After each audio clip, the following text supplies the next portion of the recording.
Okay, everyone. Well, welcome to day 2 of Save Ancient Studies Alliance 6th Annual Virtual Conference, Opening the Ancient World. My name is Abby Bertram, and I'm SASA's Virtual Conference Team Leader and co-organizer of the conference, along with Dr. David Danzig, who is SASA's Executive Director.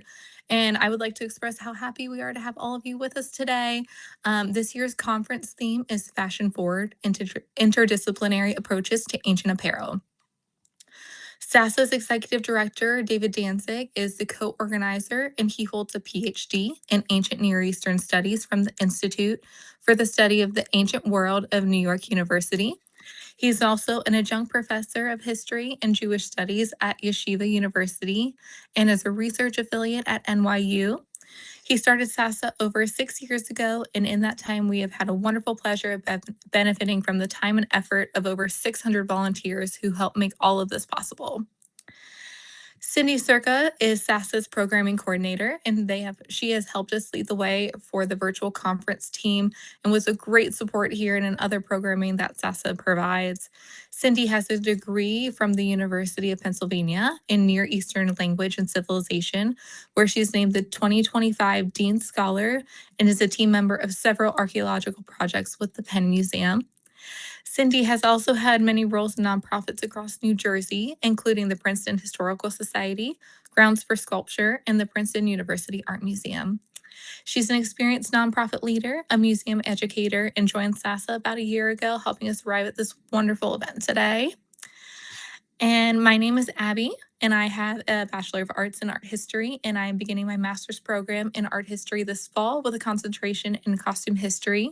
I got started with SASA as an intern in January and soon took the lead of the virtual conference team, and I hope we are putting on a great schedule for you guys today. We're very excited. Before we continue talking about the conference, I would like to make a huge announcement. It's a great, exciting accomplishment for SASA. Save Ancient Studies Alliance has been recognized by the Archaeological Institute of America with the 2027 Outstanding Public Service Award.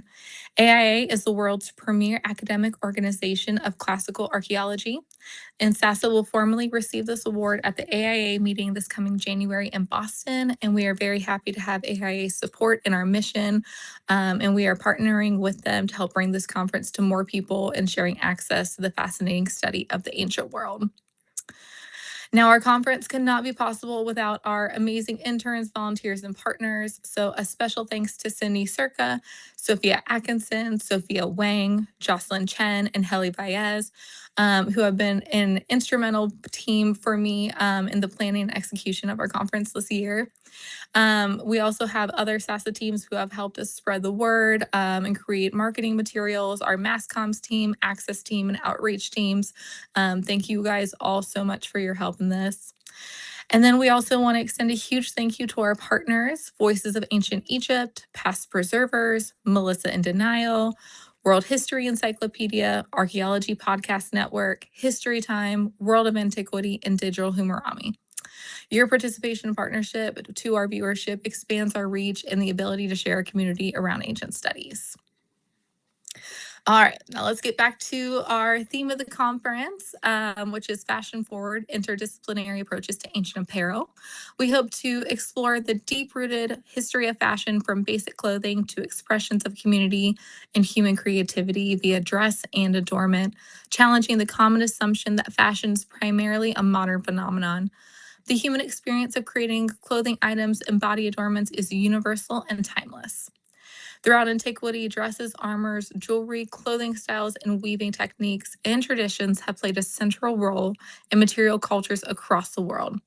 By focusing on the comparative study of the deep past, SASA aims to explore both how ancient and modern societies constructed, understood, and expressed their identities, societies, and histories through what they wore. This interdisciplinary approach offers a broad cross-cultural perspective, challenging the typical privileging of the present moment and promoting a more universal understanding of human cultural activity. Now, today we open with our third and final keynote, Dr. Anthony Tuck. We are so excited that he's here.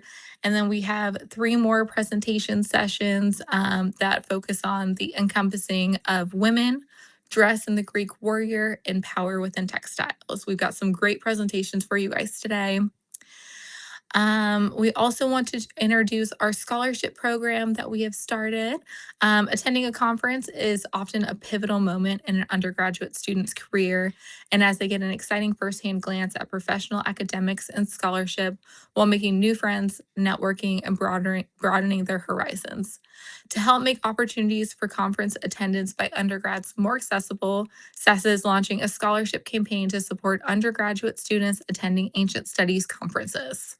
SASA now supports these wonderful experiences through individual grants to individual students. So if you feel inclined to donate, please consider that at saveancientstudies.org/scholarships. Today we have Matilda Seabridge and Chris Webster from the Archaeology Podcast Network as our moderators. We're truly grateful for your guys' support and participation in our conference this year. And now let's hand things over to Tilly to get our second day started. Matilda is an archaeologist and journalist specialized in prehistory, material culture, and science communication. And she works as a finds analyst in cultural resource management or commercial excavation, and as a social media marketing and events coordinator for the Archaeology Podcast Network. Through her platform, The Archaeologist Teacup, she aims to share her love for archaeology and prehistoric objects in an accessible and approachable manner. So Tilly, go ahead and take it away. Thank you so much, Abby. Welcome everyone to day 2. For me, it's after lunch, so I'm having a lovely chill time. I know for a lot of people watching, it's first thing in the morning, so let's power through and carry on with this day. So without further ado, I'd like to introduce our third keynote of the conference, Dr. Anthony Tuck, who is the Caroline H. Horowitz Professor of Mediterranean Archaeology at the University of Massachusetts Amherst.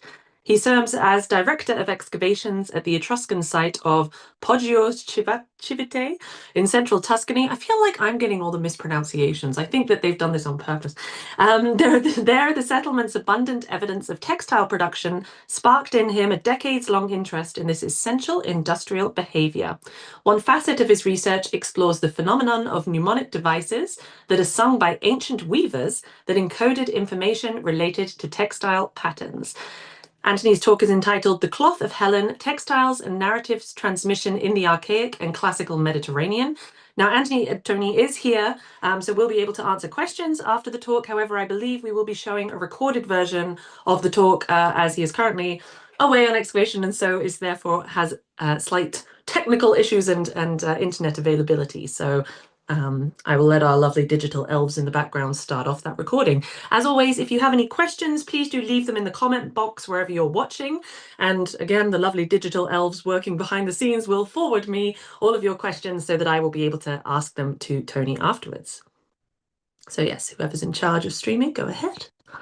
Digital elf right now, and I'm going to share my screen. I can read things. There we go. And we're going to get started with Dr. Tuck's talk just right now. Thank you, David.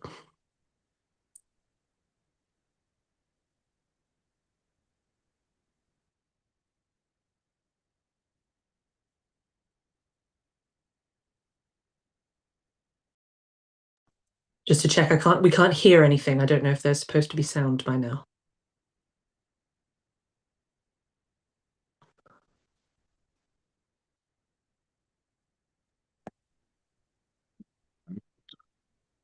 It was how we fixed it last time was if you share the screen again, there'll be a little checkbox somewhere with enable sound sharing or something.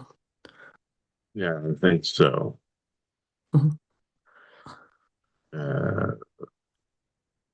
As I said, ladies and gentlemen, first thing in the morning for a lot of us, so please bear with us.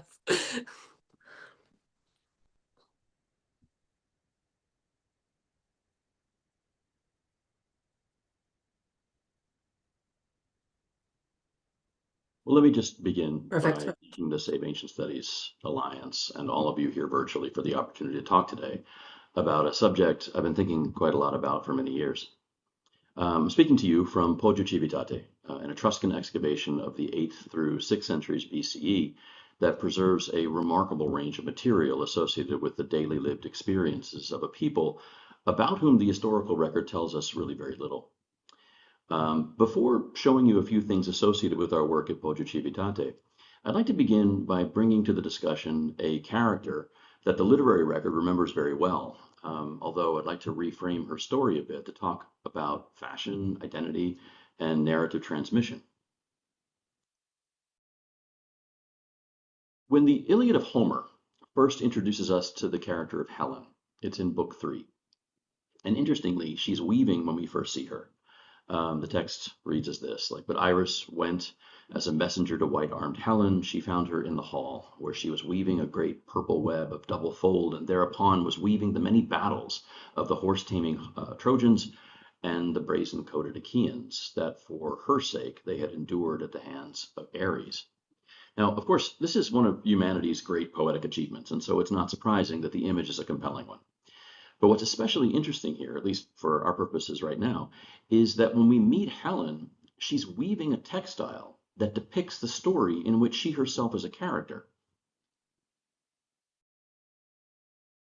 When we think of Helen, we tend to focus on the romance of the story, the idea of the face that launches 1,000 ships, and the poem certainly encourages us to do so. But another, and perhaps more pragmatic way of understanding the situation in which the character Helen finds herself is really that of a captive. Her married life begins in Sparta, and she's taken by Paris off to Troy. And while this very famous example of a geometric vessel showing a man grasping the arm of a woman as he climbs onto a ship may or may not represent this aspect of the story, it's also true that mythological women, through a number of Greek narratives, find themselves taken from one household and into another, and are compelled into service that often involves the requirement that they produce textiles. Helen's counterpart throughout the Iliad is the wife of the great character Hector. And Andromache weeps at the thought of a future life of servitude that completes both sexual enslavement and constant textile production. And we learn of this in Euripides' Trojan Women.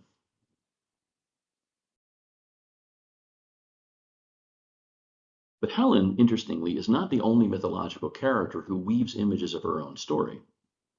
So this statue is called Acropolis 1358, and it was originally recovered in 1836 and appears to be the same statue described by the Roman travel writer Pausanias, who visited and described the environment of the Acropolis in the 2nd century CE. And he says, in the text you see here, there also are set up Timotheus, son of Conon, and Conon himself, Procne too, who has already made up her mind about the boy, and Etus as well, a group dedicated by Alcamenes. The statue was recovered near the northwestern tower of the Propylaea, which is roughly consistent with where Pausanias describes seeing this particular image. So we start with a question: who is Procne? Certainly not nearly as famous a character as Helen is, and why is there a statue of her in this sanctuary? Pausanias calls the image Procne and her son Etus, and we see an image of a child pushing against his mother's dress. So if this is Procne, what then has she made up her mind to do? Now this story is among the grisliest and most brutal to survive among a network of brutal mythological narratives, but the story goes like this. Procne is an Athenian princess. She is married by her father, Pandion, to Tereus of Thrace. She misses Athens and wants to visit with her sister, Philomela. So Tereus goes to Athens to collect Philomela to bring her back up to Thrace so Procne and Philomela can hang out. But on the voyage back to Thrace, Tereus rapes Philomela. And then, in order to obscure his crime against her, he cuts out Philomela's tongue, so she now can't speak. Philomela then produces a textile. And unfortunately, the play in which this particular kind of narrative was captured by Sophocles, dating to around 430 BC, doesn't survive, or rather only survives in fragments. And so we really have to kind of reconstruct elements of the story. But Philomela then produces a textile. And somehow, the textile is presented to Procne. Procne looks at the textile and knows what it is that Tereus has done to Philomela. So what Procne then decides to do, and this is the moment depicted here in this particular statue, is she takes her son Eetus and she kills him and cuts him up and bakes him or cooks him into a stew, which she then feeds to Tereus. She then announces to Tereus what it is that she knows what he's done to her sister.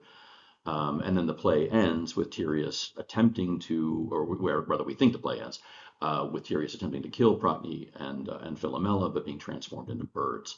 A much later version of the story survives in Ovid as well. It's a horrible story. It's a truly, truly horrible story. But it does kind of leave us with this question. How does Philomela's textile communicate this kind of complex narrative to her sister?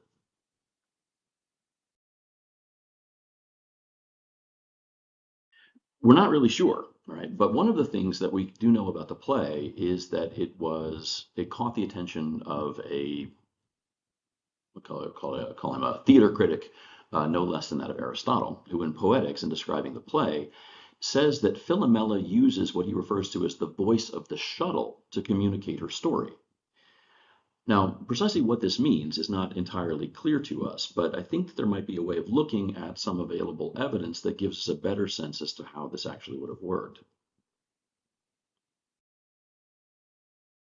So Helen and Philomela possess very different character arcs, but both are, in some very explicit ways, marginalized women.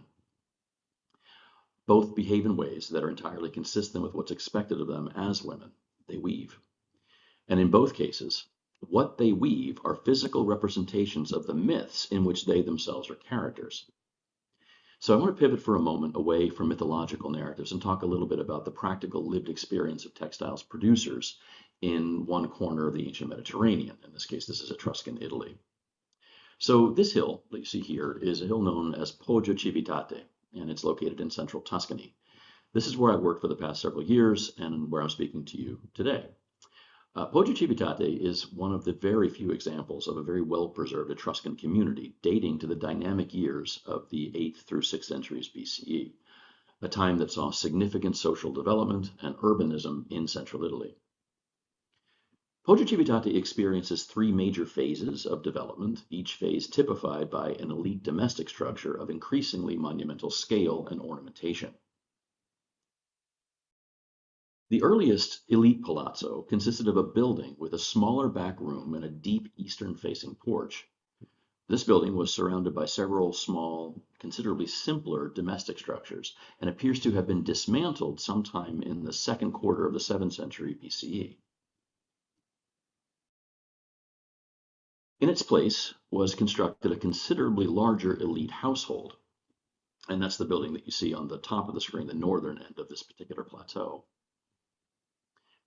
And it was joined on the plateau by at least two other structures, an industrial building and a religious structure. We're actually excavating right now. We might have found a fourth building of this particular complex, but we're not quite sure yet. But in any event, this phase of the site was destroyed in a sudden and seemingly accidental fire around the end of the 7th century BCE and replaced by an even larger building that joined the various functions of this phase into a single edifice. So this phase, this final phase of Poggio Civitate, consisting of a four-winged structure, occupied the approximate area of a modern football pitch. So it's an absolutely enormous, enormous area. And it in turn was destroyed around the middle to end of the 6th century BCE in a deliberate and very violent event that saw the building dismantled, its architectural elements smashed and buried around the building's perimeter, after which the site was never re-inhabited. Actually, right now, we're excavating evidence of this particular event and kind of coming to better understand different dimensions of it as well. So it's really very interesting. So the abandonment there at the middle to end of the 6th century BCE of Poggio Civitate leaves us with an archaeological situation of unparalleled clarity in the region. And as a result, we're able to see details of daily life within the community that typically are invisible elsewhere. For example, one significant aspect of the community's economy was textile production, and this is reflected in the thousands of examples of loom weights, ceramic spools that we call rocchetti, and spindle whorls that are recovered around the site. The long duration of excavation at Poggio Civitate gives us the ability to see geospatially the different areas where these materials tend to concentrate, And unsurprisingly, they're most heavily represented in industrial and domestic areas. But a slightly more nuanced consideration of this same evidence reveals even more. As I expect many of you here probably already know, the process of spinning thread is realized through the rotational motion of a weight affixed to a spindle stick. A spinner will choose her spindle whorl based on what type of thread she intends to produce. As a general rule, like heavier, thicker threads benefit from the slower, sustained rotation of a heavier whorl, while especially fine threads benefit from the fast rotation of very light whorls. And here in this particular view, you see at Poggio Civitate the distinction between the larger forms and then much smaller forms. So as a result, with this information, we can use Poggio Civitate's excavation database and mapping tools to see that at Poggio Civitate, larger, heavier spindle whorls tend to concentrate in the industrial structure of the settlement's intermediate phase. And that's this area that you see just over the little icon of my head over here. And you've got that really high concentration of very, very large whorls right there in the middle of the floor of that workshop space. And of course, to the north, there are other concentrations, but again, we're interested there as well. But smaller whorls, the ones that are appropriate for producing finer threads, when we map those, they show a clear concentration within the same phase's elite resonance. As you can see over here, that's where they tend to cluster. The implication of this is clear. Heavier, coarser textiles are being manufactured in non-elite and industrial spaces, presumably for a range of intended purposes that we can't now see. But when women produce especially fine textiles in this kind of environment, they do so within the reserved, socially elevated space of an elite palazzo.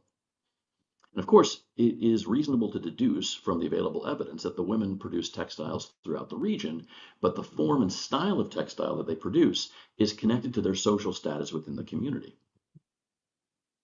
Now, I'd like to explore this question of social status a little further and show you another object recovered in association with this same phase of life here at Poggio Civitate. So this is an example of a spindle whorl that we recovered from the floor of a small, simple house dating to the same phase as those three structures that we just talked about. It has very deep grooves along the side, presumably to help secure the forming thread as the raw wool is pulled down. But when we found it, we immediately noticed something else about it. On its underside, before it was fired, and while the clay that formed the whorl was still soft, we think a child took her fingernail and pressed it into the clay, forming these really remarkably kind of subtle, sort of beautiful little crescent shapes. Now, I obviously can't prove what I'm about to say, but when I look at an object like this, I don't just necessarily see textile production. I see a relationship. A child whose finger decorates this whorl will learn how to spin thread from a mother, from an aunt, from an older sister.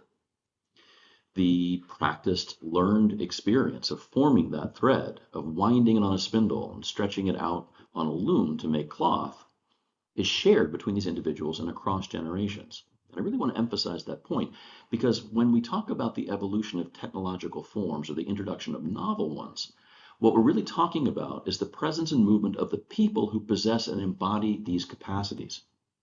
And here, we might see a glimpse of a really lovely example of that relationship. But I'm afraid it's just as likely that the mode of technological change, when new equipment or new thinking about textile production enters into a community, may not always be quite so pleasant to imagine. So this is an element of a carved horn with a hexagonal perforation through its center. Now, for years, I wasn't really certain what this object might be, and until I encountered a rather different form of spindle whorl.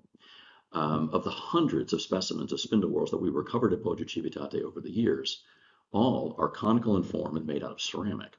But there's another kind of spindle whorl that consists of three elements, two intersecting cross pieces held in place by a spindle stick. This modular spindle whorl represents a completely different technical approach to converting fiber into thread.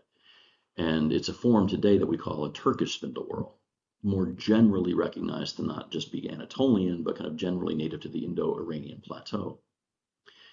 So how does one end up at Poggio Civitate in Enlil, central Tuscany? Now, probably, once again, through a single person who possesses a knowledge and experience of this type of spindle whorl, originating in a part of the world very far distant from where she ultimately leaves us this faint trace of her experience in a place like Poggio Civitate. So was she enslaved? We can't say for certain, but we must admit that the commodification of people and the skills they carry with them is clearly a feature of the wider ancient Mediterranean economy. So if we're correct in interpreting this object as I've just suggested, it is clear that this is a different technological form, or rather a different technology of thread production that doesn't supplant the exponentially more common form of discoid or biconical spindle whorl thread production that we see across the site, and really throughout the whole region of central Tuscany. In short, if this is an element of a Turkish spindle whorl, it's the only one that we have at Poggio Civitate, at least the only one that we found. And it's the only one that I'm aware of in the region. But there is another aspect of textile production occurring at Poggio Civitate that definitely does profoundly influence the trajectory of fashion and textile production throughout the Italic Peninsula. So stepping back into Poggio Civitate's earliest phase, to the southeast, excavation has revealed traces of a structure located on a terrace below the main plateau, and you see it labeled here just to the side of my little icon, called Poggio, or rather called Civitate C. That's the name of that's the name of the area where we found this building. This structure preserves an oval floor plan and indications of a simple timber frame indicative of an early form of architecture characteristic of the Italic Iron Age. So within the 8th or early 7th centuries BCE. Now, these curvilinear huts are reconstructible to us because of the use of ritual burial customs in the area, wherein the cremated remains of individuals were placed in containers made to look precisely like this form of house. And you see one down here at the bottom of the screen. The way the physical form of houses was used to represent political, social, and ancestral authority is a topic that we could discuss for hours. But we're here to talk about textiles, and one of the things occurring within this space that you see here at Poggio Civitate, this Civitate C hut, appears to have been one of the peripheral aspects of textile production. What we have here are specimens of Bolinus brandaris, an animal native to the Mediterranean, some 70 to 75 kilometers distant from Poggio Civitate, and well known throughout the Mediterranean basin for its use in the production of purple dyes. And so we have a huge concentration of these shells, all of which have been broken apart from the floor of this hut structure. But as you can see here, this kind of Google Earth view, Poggio Civitate is a non-trivial distance from the coast, although it is connected to the coast by the Imbrone River that flows just south of the site. But even so, it's curious to see such a concentration of this specific marine animal so far inland. And while Bolinus brandaris is technically edible, a much likelier scenario is their presence here in this hut is that they're associated with a small-scale dye works. But there are additional factors to consider. Being as far from the coast as it is, it's unlikely that the people of Poggio Civitate in the 8th century were frequently engaged in such work. Moreover, the production of this dye, which involves the extraction of mucus from the living animal's glands, so the animal has to be alive when you do this, and it is an unusually noxious process, producing such an unbearable odor that the practice in better documented parts of the Mediterranean was left frequently to enslaved people. So with this structure, we have a simple form of traditional architecture that is dwarfed by a considerably larger building, employing a much more technologically sophisticated roofing system a bit further away, and evidence of an unusually difficult and disgusting activity occurring within the space that was almost certainly not part of the indigenous technological vernacular, which leads us to the possibility that this hut is occupied by a non-local person, bringing with them a set of skills associated with the production of a non-local high-value commodity. And of course, it's precisely this commodity that becomes an essential socio-political status marker in the later Roman world centuries later. Purple dye or purple cloth.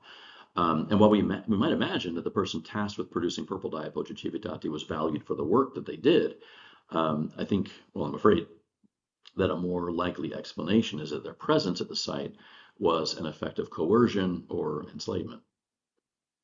But even in spite of that, we can see and appreciate that such a person was more than just the faint traces of her experience that she leaves behind. She was potentially an origin point for influential technological and aesthetic forces within her new community. She possessed narratives native to her place of origin and novel within this new space. And over time, she surely developed a linguistic capacity to communicate these narratives to a new audience ready to incorporate them into their own indigenous paradigms.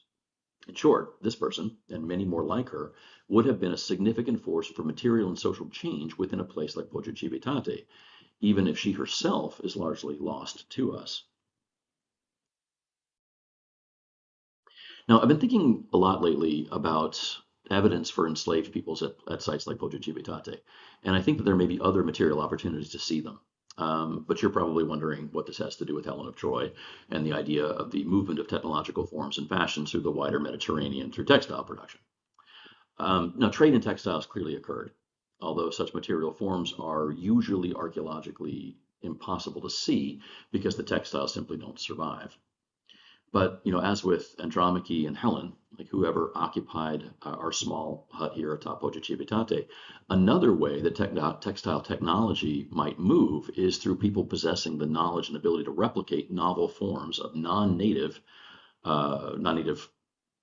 expressions of textiles in non-native spaces. Now, sometimes this may happen through the mechanisms of intermarriage between communities. We have good evidence for that. But also very likely through the less benign processes of enslavement, such as that imagined by the character of Andromache, who was a queen reduced to servitude through the fate of war precipitated by a different captured queen, Helen. And of course, when such movement occurred, these were real people, bringing with them the stories and ideas native to their homelands. And there's another feature of the wider technological process of textile production that could have also encouraged aspects of meaningful cultural exchange that we see throughout the Mediterranean during this period. So in addition to my work at Poggio Civitate, another branch of research that I do involves thinking about narrative transmission, like specifically how do stories move between communities across regional, linguistic, and ethnic boundaries, across languages. And interestingly, there's a feature of the technical process of textile production that relates directly to this question. When you encounter texts like Homer's Odyssey, you'll find a number of women engaged in the act of weaving. And one consistent feature of these episodes is that every time a woman is described as weaving, she's also singing as she works. And interestingly, once you look for it, you find a remarkable number of literary references across ancient literature that describe episodes connecting the act of weaving to singing. So why do these mythological women sing while they're weaving? Well, not very many modern scholars have asked this question. When they have, the answer is usually to say that the repetitive rhythmic act of weaving encourages them to idly sing. They're so like field songs or military cadence songs to coordinate action and flow. But if we look into the field of ethnomusicology, we can see that something much more significant is at work.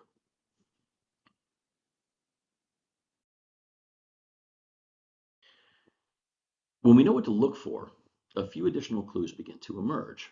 Now, for example, British colonial interest in Central Asia in the 18th and 19th century resulted in a few commentators noting a strange process whereby textile producers sang while they worked, just like we see in Homer.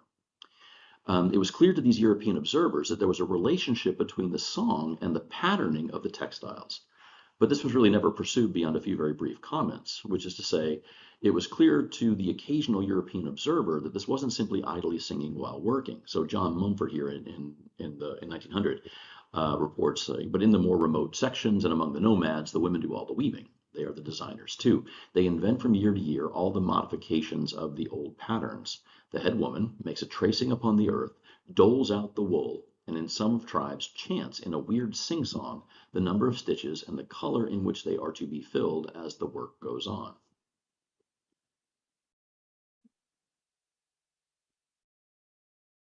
So we even, if we kind of, again, once we kind of know to like look for this particular question, we even have references to what the women are singing to each other while they're working. And very curiously, in some instances, it appears that they're communicating mythological narratives to each other. In Euripides' play Ion, we have the highly unusual opportunity to observe a literary expression of Greeks observing their own iconography.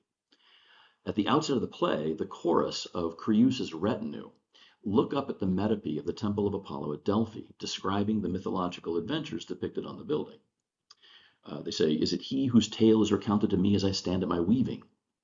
The warrior Iolaus, who bears with the child of Zeus all his labors." Now, of course, this particular sculpted metope here is from the tomb of Zeus at Olympia, so it's not from Delphi. But it probably it represents the kind of image Euripides intended to provoke in the minds of his audience. But notice, the chorus indicates here that the story of Heracles' encounter with the Lernaean Hydra is something recounted while the girls stand at their weaving. And then later in the text, the nature of the stories that they hear while weaving is specifically contrasted to common talk. So neither in stories at the loom nor in common talk have I heard the children of gods partake of happiness for mortals.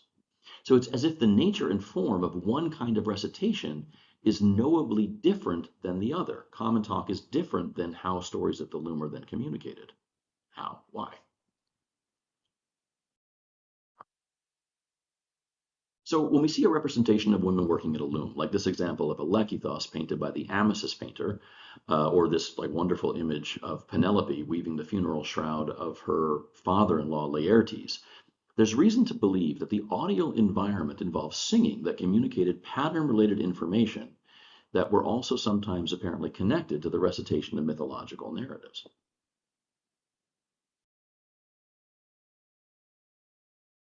When we consider the technological instruments used to produce these textiles, we can make some educated guesses as to why numerically sequenced mnemonic devices might have emerged as they did. Textiles produced on looms are essentially grids created by the intersection of the vertical threads of the warp and the horizontal threads of the weft. Simple repeating designs of a tabby weave are created by consistent intervals of jumping over or under the vertical warp threads, a technique called warp floating, that appears to be reflected in representations of pattern textiles. Now, obviously, we can't use the tools of archaeology to reconstruct what Helen, Philomela, or Penelope sang while they weave, but there are still some regions of the world where traditional textile production gives us a sense of what that environment might have sounded like. In southeastern Iran, there are vestiges of this tradition called nashke khani, or pattern songs. So these songs consist of repeated musical phrases that carry lyric explicitly instructing weavers producing knot pile carpets. So let's see. Here we are. بایسته دوتا بادومی داره عقل چلی بچینه جا خود عقل سفید که از آخر دارشتن یکی سفید از اول شارت من بچینه عقل سفید که از آخر بایسته یکی بچینه دوغیه لاکی دارن رونن دوتاره دارشتن یکی سفید از اول شارت من بچینه دوغی میشه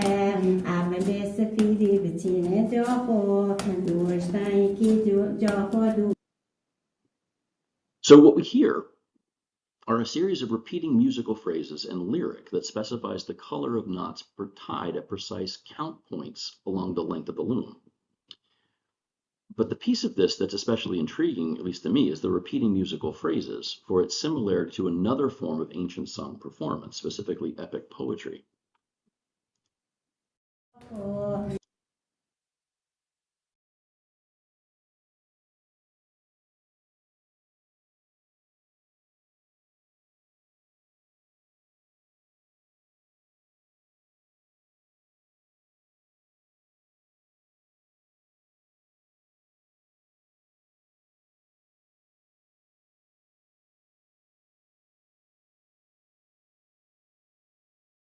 The near victories of the Trojans or the tragic kind of final duel between Achilles and Hector.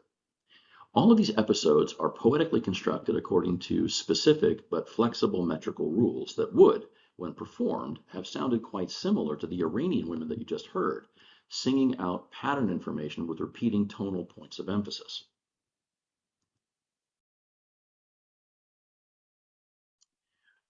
So before my many good friends in the discipline of philology completely lose their minds, I want to emphasize here that I'm not suggesting that the Iliad is itself a secret textile code. That's not what I'm saying. But I do think that it may share some aspects of a lineage that was once more directly connected to textile production. And when we consider that lineage, we see some very curious points of similarity.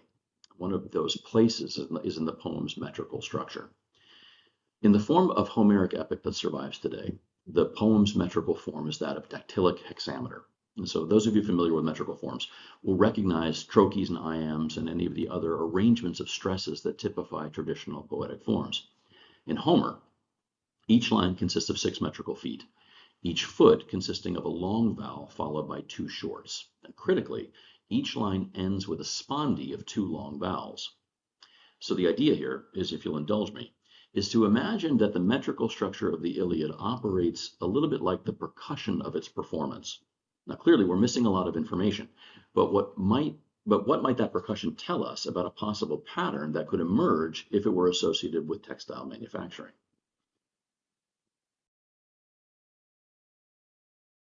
That is to ask, what would happen if we took the entire metrical sequence of the Iliad and represented it as if it were a textile, graphing each short vowel as a point above the warp and each long vowel as a point beneath the warp? So this is what it looks like. Not very impressive. However, as I mentioned earlier, the Iliad, as it survives today, is not a textile pattern code. Instead, it is the surviving version of an initially oral and later textual tradition. When rhapsodes would perform episodes of the poem, they did not need to concern themselves with adhering to strict metrical rules and could substitute any number of variations and enjambments and metrical substitutions however they wanted.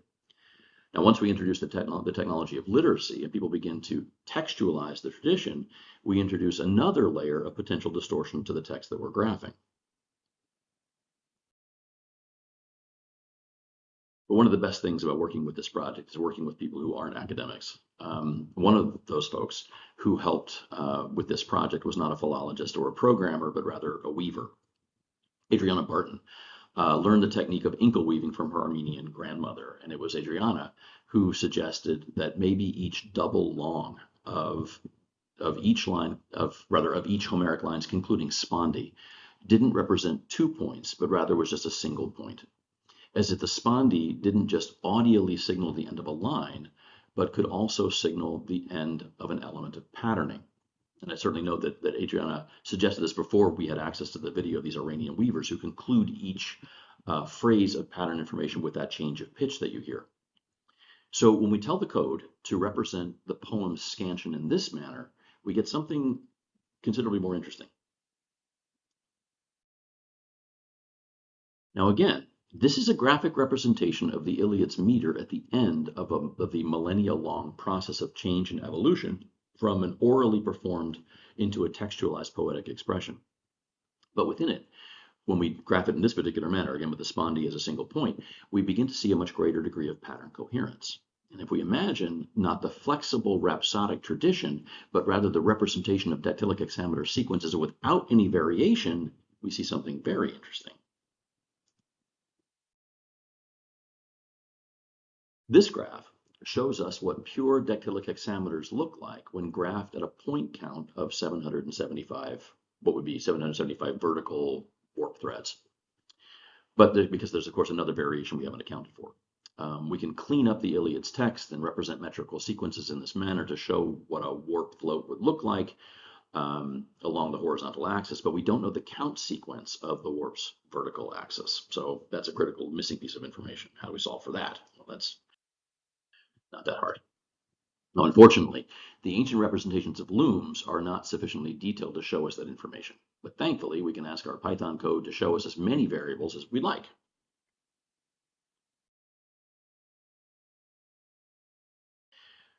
So what you have here, like this count sequence, shows the representation of pure dactylic hexameter at sequentially increasing point counts. And as a result, we see 7 repeating variables that reflect the positional shifts of those 7 metrical feet. What we see are either twill-like herringbone patterns, vertical columns at at even numbered points of the sequence, and the checkerboard pattern that presents at 3 of the 7 sequential point counts. And you see this as it extends out. This can go on for a while, but you get the idea.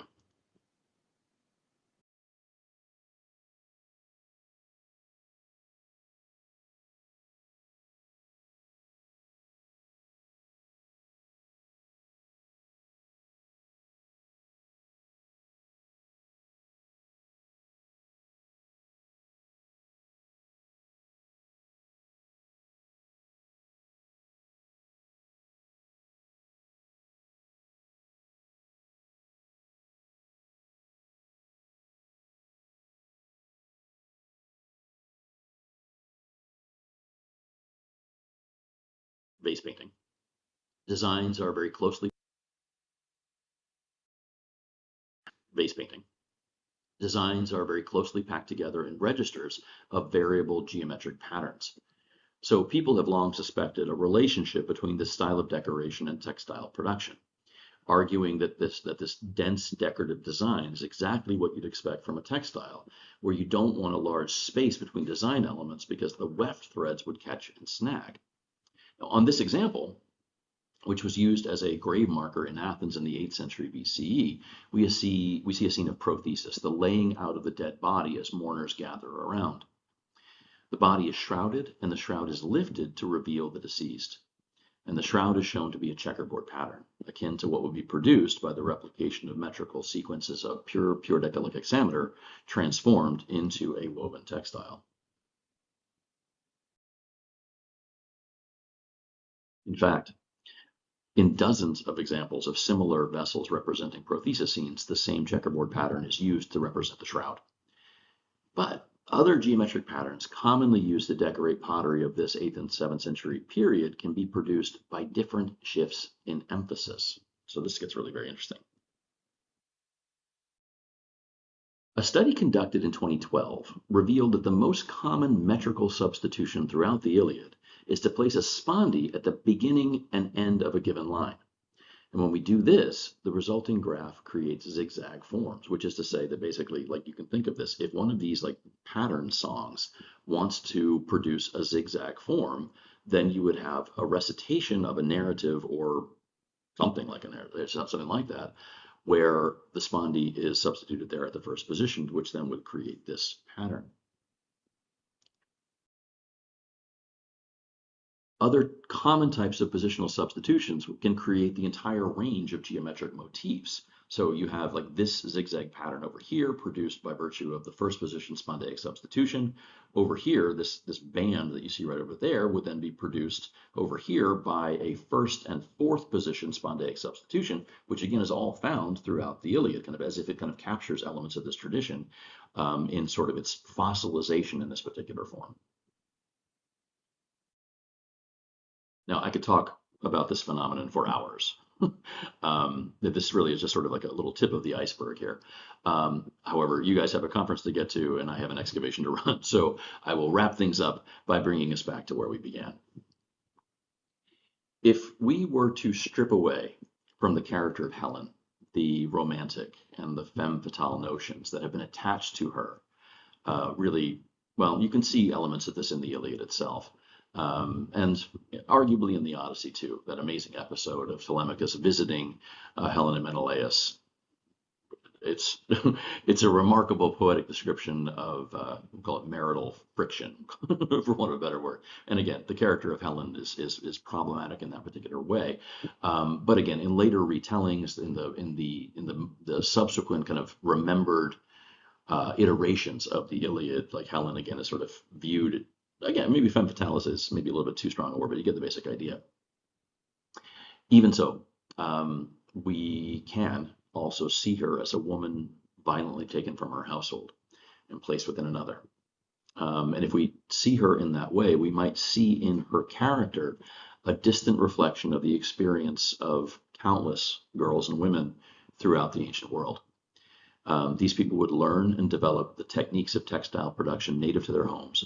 But when circumstances fell to pull them from that security and place them in unfamiliar spaces, they would still embody those native skills in unfamiliar lands. And in so doing, especially if we imagine a phenomenon, I mean, I personally love to imagine the idea of someone coming from outside Poggio Civitate and producing a textile. As she does, she begins singing as she understands how to do that. And I can imagine how everyone here at Poggio Civitate would watch her do this and be completely puzzled by what she's doing. As they do, I can certainly easily imagine that they say to themselves, like, well, what does this mean? And as the woman communicates and explains what it is this song means, we have both the opportunity for the transmission of an unfamiliar, non-native technical process of textile production. But if we look at those amazing passages in the Ion, we can also imagine a scenario where the community of Poggio Civitate is potentially hearing Greek mythological narratives, Eastern Mediterranean mythological narratives, Cypriot, Anatolian narratives for the first time. And it's, for me, like incredibly exciting and compelling to imagine what that catalytic experience could be like. If we do this, we might see in this group one of history's forgotten but potentially profound influences for change and innovation, not only within the sphere of textile production. And if you'll just indulge my imagination for a moment longer, in Helen, we see a girl performing the Iliad in a household, in an environment, in a language in which it had previously not existed. A girl atop Poggio Civitate, born to a native world of the Eastern Mediterranean, but compelled to live out her life in central Tuscany, could thus be a profound agent of influence, not only with her technical ability, but also potentially with the narrative she employed to animate and ornament the cloth she produced within that space. So their names may be lost to us, but I suspect that we see things in these objects like mute spindle whorls, a diaspora of a vast number of catalytic experiences, bringing innovative fashion, bringing novel technology, bringing dynamic narrative into every corner of the ancient world. So thank you all so much for listening to me talk about the subject. Like I said before, this is something that I've been fascinated by for quite a while. I'm currently speaking to you as a recording, but I am also here and would be delighted to try to answer any questions you all may have about this really amazing phenomenon. So I'm going to switch modes, and I'll see you in just a moment. Perfect. Well, thank you to Digital, Tony, for that wonderful presentation. And now we will move on to real Tony, who hopefully is here somewhere there. Yes, you are. Hi. I'm right here. Nice to see you in person. Really amazing talk. That was so fascinating and extremely timely as well, I feel, considering the latest, cinema releases that are happening at the moment. I think That hadn't people will even be occurred to me, looking. but absolutely. I haven't been to see it yet. I will go and I will look at the textiles and think, what were they singing when they were creating those ones? We have quite a few different questions related to different parts of your talk, so it might be that some of them are sort of near the beginning. Talking about the spindle whorls and the kind of actual spinning from the site, I'm imagining, of Poggio Civitate. Someone is asking about the weights of the kind of the large and the small whorls that were shown on the slides at that point. The largest of the weights are probably in the neighborhood of 250 grams or so. The smallest are probably fewer than 50 grams. So Yeah. the smallest ones really are quite small. Okay. Someone's also talking about the weight and the spinning direction of whether one is spinning or plying the yarn, as the plying is opposite That is of a the great single question thread. too. Yeah. So we have only a very, very few examples of textiles that are preserved as mineral preserved organics on the surface of metals from a few of the burials at Poggio Civitate. And they do appear to be using both Z and S spins. As far as the plying goes, we just simply don't have the textiles preserved to know. Okay, fair enough. Are there any plans for any kind of experimental archaeology or sort of replication of that? Oh, on a weekly basis. A large crew of students who at the moment are now being tormented by being forced to make tablet weaves, and so that's their project of the week. So Fair enough, fair enough. And a lot of people were talking about, during the talk, mentioning about, the similarities in other places. So sailors and their shanties, Roman drums. I immediately thought of like the Orkney women doing the wool working as well. Do you think that this kind of these sort of songs may have been also used in other technology? So I was immediately thinking of like mosaic patterns or something, whether that could have been some kind of similarity? Is there any reference to that at all in the text? I genuinely don't know. Mm. You know, we have very few literary descriptions of women working at looms. We have, so Mm. far as I know, I don't know of any examples of people describing themselves as, you know, producing mosaics. You know, we do know that mosaic production, at least in the Roman sphere, is informed by the existence of pattern books. Mhm. And we can certainly see now that that the value of textiles is such that the mechanization of their production in Central Asia and or in Anatolia will often kind of default to pattern books as well. And so this Mhm. phenomenon of mnemonic devices that are sung while these textiles are produced appears to be a surviving tradition within, well, for want of a better word, like less technologically developed, less economically developed spheres. You know, they clearly and one feature of that video of the southeastern Iranian women weaving is that the song also helps coordinate action. Like the first time I encountered this was in 2002, and I was in Northwest India, and was watching women producing textiles, and it was very clear that the singing it wasn't just communicating the pattern information, it was also coordinating and syncopating the production of in that case a knot pile rug by three different knotters all at the same time. And so in that regard, I do think that these mnemonic devices probably serve to coordinate action the same way field songs or military cadence songs will do. It just also has this additional component, which is communicating the pattern information that's being produced by the performance of the mnemonic. And is that something that then is, because I can imagine you were talking about, you know, Helen moving into a new culture and everything, and I can imagine that therefore the patterns that you learn must be different, surely, in the different places. Or do you think it's one of those things? I mean, I'm just thinking nowadays, I'm not in any way a knitter or anything, but I know that in some different countries you have slightly different words used, or, you know, patterns, Oh, absolutely, technologies. Yeah, absolutely, yeah. yeah, You know, as I say, like it's a sprawling topic. yeah. I think that there are some traces of evidence that suggest that or not well, there's compelling evidence to suggest that some of the earliest textiles are being produced in the area of the Caucasus in the sixth or fifth millennium BCE.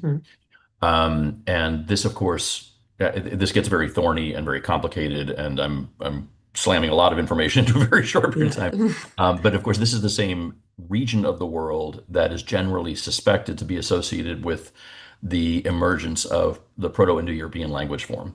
And as you have then the diaspora of Proto-Indo-European language speakers, you see, I suspect what we then see is the spreading of this technology. Now, my suspicion is that this Mm. kind of mnemonic actually exists even at such an early point, which is why we see, well, I mean, even like an idiom like spinning yarns or weaving stories, which we have in English, that idiom exists in literally dozens of different Indo-European languages.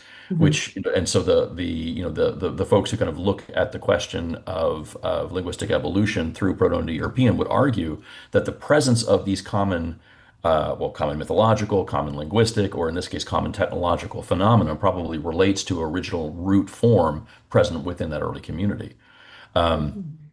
Sorry, that doesn't really answer the question exactly. No, It just no, really it does. shows how So complicated the it's whole sort of, thing is. there Yeah. was probably Um, indeed some kind of shared understanding, and loosely but shared understanding. exactly. Yeah. As an Indo-European population moves eastward, they take with them this particular technical form, but then it evolves on a different trajectory, which is completely Mm. separate from what we see occurring within the Greek sphere. Okay. Yeah, and so as a result, they share some, you know, some structural similarities, but begin to evolve radically in different directions and for different technical, different social, and different economic purposes within these new and evolved spaces. Okay, yeah. We do still, by the way, have, 10 minutes. So if people have more questions, please do put them in the chats. I have a few questions here, so we'll have time to type them down. I'm just curious. I can't remember if you mentioned it specifically. Apologies if you did. What kind of spaces were people actually doing, or are still doing, these kind of mnemonic things? Because I can imagine that you'd have to be quite skilled. It's more of a production space. Were they also happening in private spheres, or, would it be sort of a family? So a mother teaching her daughters also using the mnemonics? How would you foresee that happening? Well, there are, again, very, very few opportunities to see women in the ancient world producing textiles. Hmm. There's, of course, the very famous episode in the Odyssey where Penelope describes having produced the textile, but the text never shows us her working on them.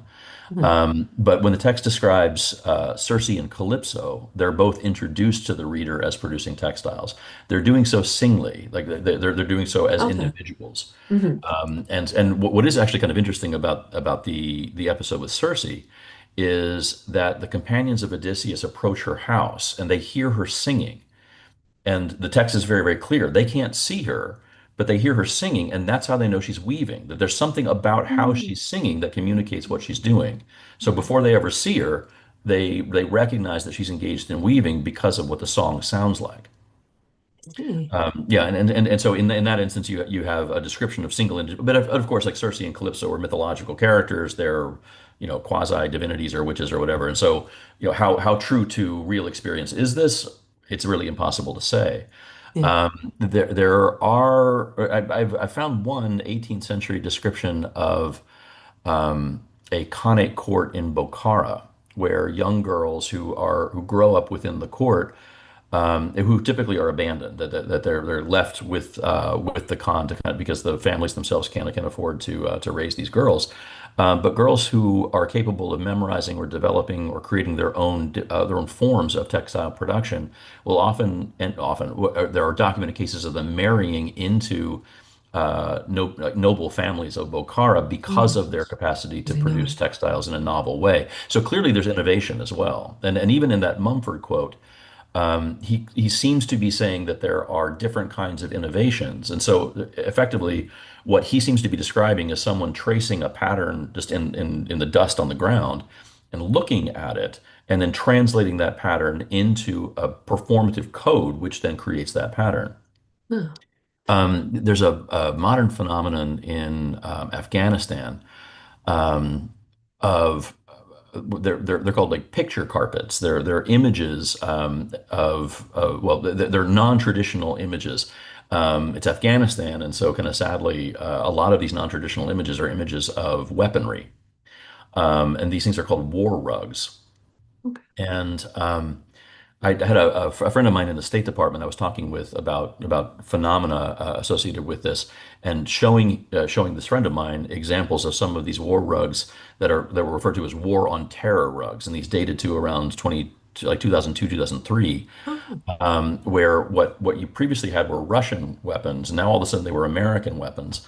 And there were strange little phrases, or an American flag and an Afghan flag would be stuck together. And I was asking my friend in the State Department what he thought of these things. He immediately recognized them as representations of propaganda leaflets, which were being dropped down into the Pashtun regions of Afghanistan.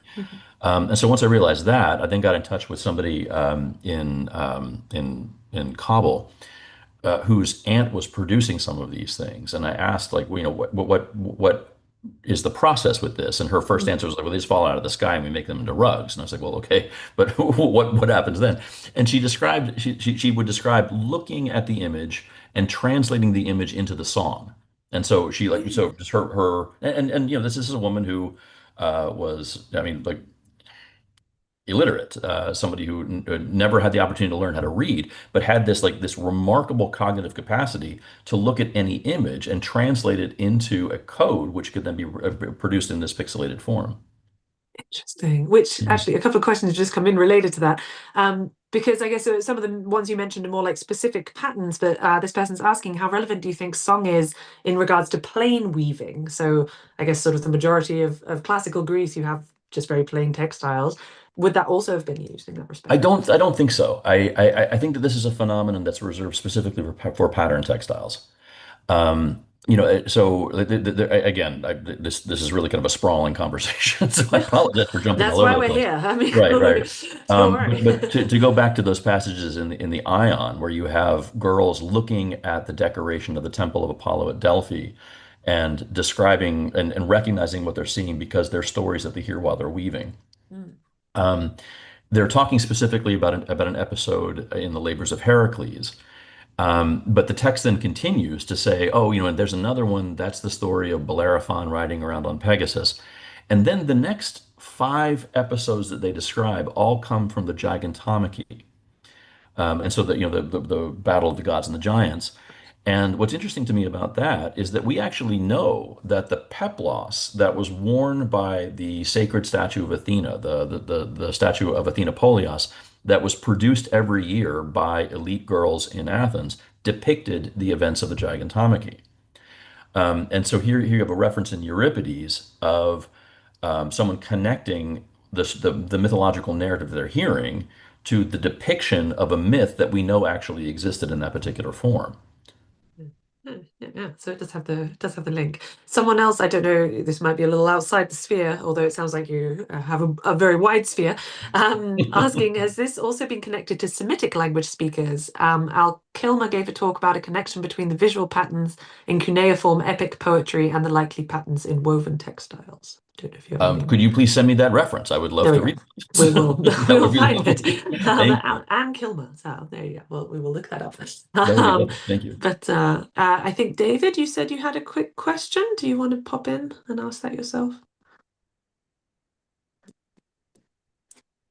Thanks, Anthony, for this wonderful talk. It was really absolutely fascinating. And I love how you're weaving together musical concepts and literary concepts and mathematical concepts, because all of these different types of forms are basically different types of repeating patterns, what we call translation symmetries. And that's basically how you're representing them in the Python code that you're writing, is making them translations as they're moving in the directional space over time, over space. So the one area that I found really fascinating about your talk, aside from all the other fascinating parts, is how this might have been an interaction space between cultures. And I mean, I've worked myself on interethnic cultural contact and how that leads to changes in cultures and how cultures meet. And one of the ways in which I think about it as a common vehicle for this is brides moving from one family to another, and potentially from one culture to another when they move towards their husband's family, which is generally common in many ancient cultures, and many cultures today. But you're really fleshing out a vehicle for cultural contact that moves through the language barrier also, which is usually going to be an issue for quite some time. And I wonder if you could talk some more about how you see this and what instances this is something that we can foreground potentially in intercultural contact, and maybe some places where it's less likely to lead to that. Yeah, I mean, it's a fascinating kind of space to kind of point our thinking, because I mean, certainly as an archaeologist, that we are sort of at the mercy of the material record. That's what we do, right? And given individuals' ability to affect and influence a visible material record is contingent on their place within a given community. And so, certainly working in central Italy, we have extensive cemetery areas, but it's very, very clear that we're missing significant parts of the demographic of these communities. They're just not there. They're not treated in a way that allows us to archaeologically see them. So the kind of things that I'm hopeful are going to evolve. I mean, this will have to be people other than me. I mean, younger and more enthusiastic and smarter scholars than I can be at the moment. But very, very careful consideration of textile equipment to see variation in forms. Now, in the example of the Turkish spindle whorl fragment is just one example. At Poggio Civitate, what we're doing right now is a comprehensive geochemical survey of all of our textile equipment. And what we're beginning to see is that there are a couple of examples of usually spindle whorls that are geochemically distinct and not local. And for other reasons, it would seem that one of the things that women would bring with them when they marry into a new community is textile production equipment. Now, partially that's because what they're doing economically, but also, there is, and you see it there in the Odyssey with Penelope, like the virtue of Penelope's, like her goodness as Odysseus's wife is very much bound up in the fact that she produces textiles. And so the idea of a virtuous woman is the one that produces textiles becomes something which continues all the way through into the Roman sphere. But we really don't kind of focus on the fact that what producing a textile does is it gives a man the ability to leave a household and then come back at a later point and see that the woman has been there. The control over a woman's ability to produce a child is central to male thinking about controlling women's sexuality throughout the ancient Mediterranean as well. Sorry, I'm going all over the place, but the movement of women into communities and that phenomenon of examiny like clearly exists within a space like Poggio Civitate. And so what I'm hopeful is that we can establish certain kinds of technological and interpretive approaches that can then be models for other communities to look to. That's interesting that you're just connecting to perhaps the idea of the virtue of weaving to her showing that she's staying in the home, which is maintaining her sexual virtue also at the same time. Mm-hmm. Mm-hmm. Interesting. Well, as fascinating as this discussion is, and I wish we could just spend a whole conference talking about it, which maybe, in future years, David, could be a Someday, good, sure. good topic. Thank you so much, Tony, for a really fantastic talk and really interesting discussion. If people definitely want to learn more about it. I can see from the comments everyone's really interested and going, wow, fascinating, amazing. Where's the best place for them to find more information on this? How can they potentially contact you if they would like to? They're welcome to contact me. My email is atuck@classics.umass.edu. Now, again, I'm an Etruscan archaeologist, and I'm usually like bogged down with all kinds of dumb projects that spill off of my excavation. So I don't get to work on this as much as I would like to, but I do have a group of publications which are already out on the subject, and we're currently working on a book project that will kind of sew a lot of this together as well. Please feel free to reach out to me. I'd be happy to. Right, yeah, of course, that was accidental. But I would really welcome the opportunity to talk with people about this. I mean, I'm genuinely thrilled by the subject and incredibly fortunate to work in this particular space and would really love to share the opportunity to talk more about it with everybody. Great. Well, thank you very much, Anthony. Thank you. Thank you very much. So that slides beautifully into our next session 4, which is on the topic of women. And our first presenter is B. Lana Guggenheim. And B. Lana Guggenheim graduated from Hunter College with a bachelor's degree, having had a triple major in classical archaeology, media studies, and political science. During college, she volunteered on excavations, primarily at the Ramat Rachel site, under the joint auspices of Tel Aviv University and Heidelberg University. She went on to attain her master's degree in conflict studies at the London University of Economics and Political Science, with her graduate thesis focusing on the politics of archaeology in Israel-Palestine, also very topical at the moment. For the past 13 years, she has been volunteering with the Society for Creative Anachronism, a 501c3 nonprofit dedicated to recreating aspects of history and culture from all over the world before the year 1600. In this setting, she has focused primarily on the material cultures of the Eastern Mediterranean, particularly the Bronze Age, Iron Age, Hellenistic, and Roman periods. In the Society for Creative Anachronism, she has earned multiple awards for contributions to the group, for teaching classes, writing papers, and contributing garments for others' use. And she will be talking to us today about her paper entitled Dressing Ariadne, a discussion of reproducing women's garments from the Middle Minoan Palatial period in the 2nd millennium BCE. So take it away. Thank you so much. It looks like I am not able to share my slideshow. Is that something you could please help me with? Also, I no longer hear you. I'm sorry. It's okay, that's because I've muted myself. Where are you? Here. I can probably do it, but David, if you're able to do that in the background, that would be wonderful. Where are my host controls? Apologies for the inconvenience. And of course, like everybody else, I'm sure I was consistently fiddling with it until the very last minute. No problem. That should be possible now.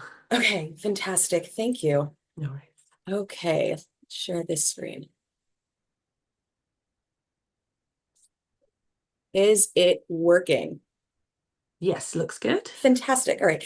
So, hi, thank you so much for having me. It's an incredible honor for being here. My name is Bracha, and as you had mentioned before, I have a relevant degree, if only one of them, and I mostly have not been working in the field.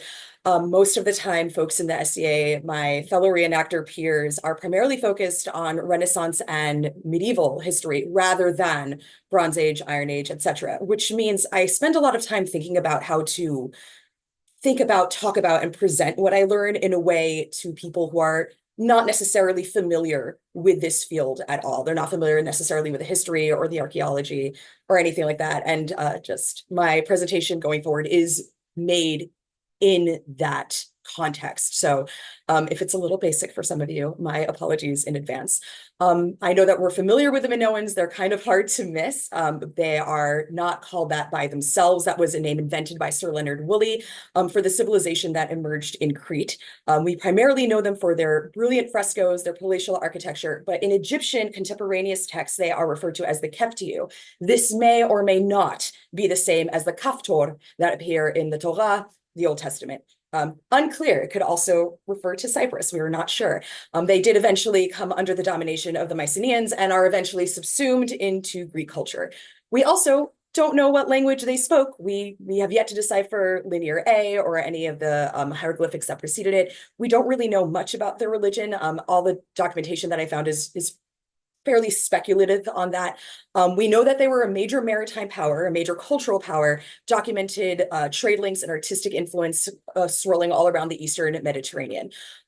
Today, it's very easy to consider Crete as simply part of Europe. But I personally would caution against imposing modern borders on ancient populations, as the Eastern Mediterranean was its own highly interconnected region. Areas that we now define as being separate areas, North Africa, the Middle East, Southeastern Europe, were at the time very deeply connected politically, economically, and culturally. And they were so interconnected that multiple times throughout history, you had the rise of a shared art style, fittingly often referred to as the international style, particularly when it comes to Bronze Age diplomatic trade and elite trade diplomatic goods that have this shared iconography and shared style. I do think we understand a lot more about Minoan culture when we understand it in that international context. And going forward, you will see that I do sometimes turn to the neighboring cultures to shed light where it is possible on what we can understand about Minoans. It is also important to note that there are no surviving Aegean textiles from this period. We are left to images like these to discern what we may as to what Minoans may have been wearing or how these garments may have been constructed. At the same time, we have to be careful when we read these frescoes because these are not photographs, right? They don't depict what our eyes would have seen at the time. You're going to have artistic conventions. You're going to have symbolism that as modern people, we may not have the context for recognizing or understanding. Some really brilliant details that have been preserved through us for many thousands of years may not represent real life items at all. So experimental archaeology and trying to recreate it using what we know existed for the technology at the time can help us kind of make a little more headway in understanding what is likely to be real physically about these items that we see and what is artistic representation or something symbolic. Now, from these images, we can discern, is this not clicking forward? Okay, there we go. Now, from these images, we can discern 2 or sometimes 3 layers on these women's garments.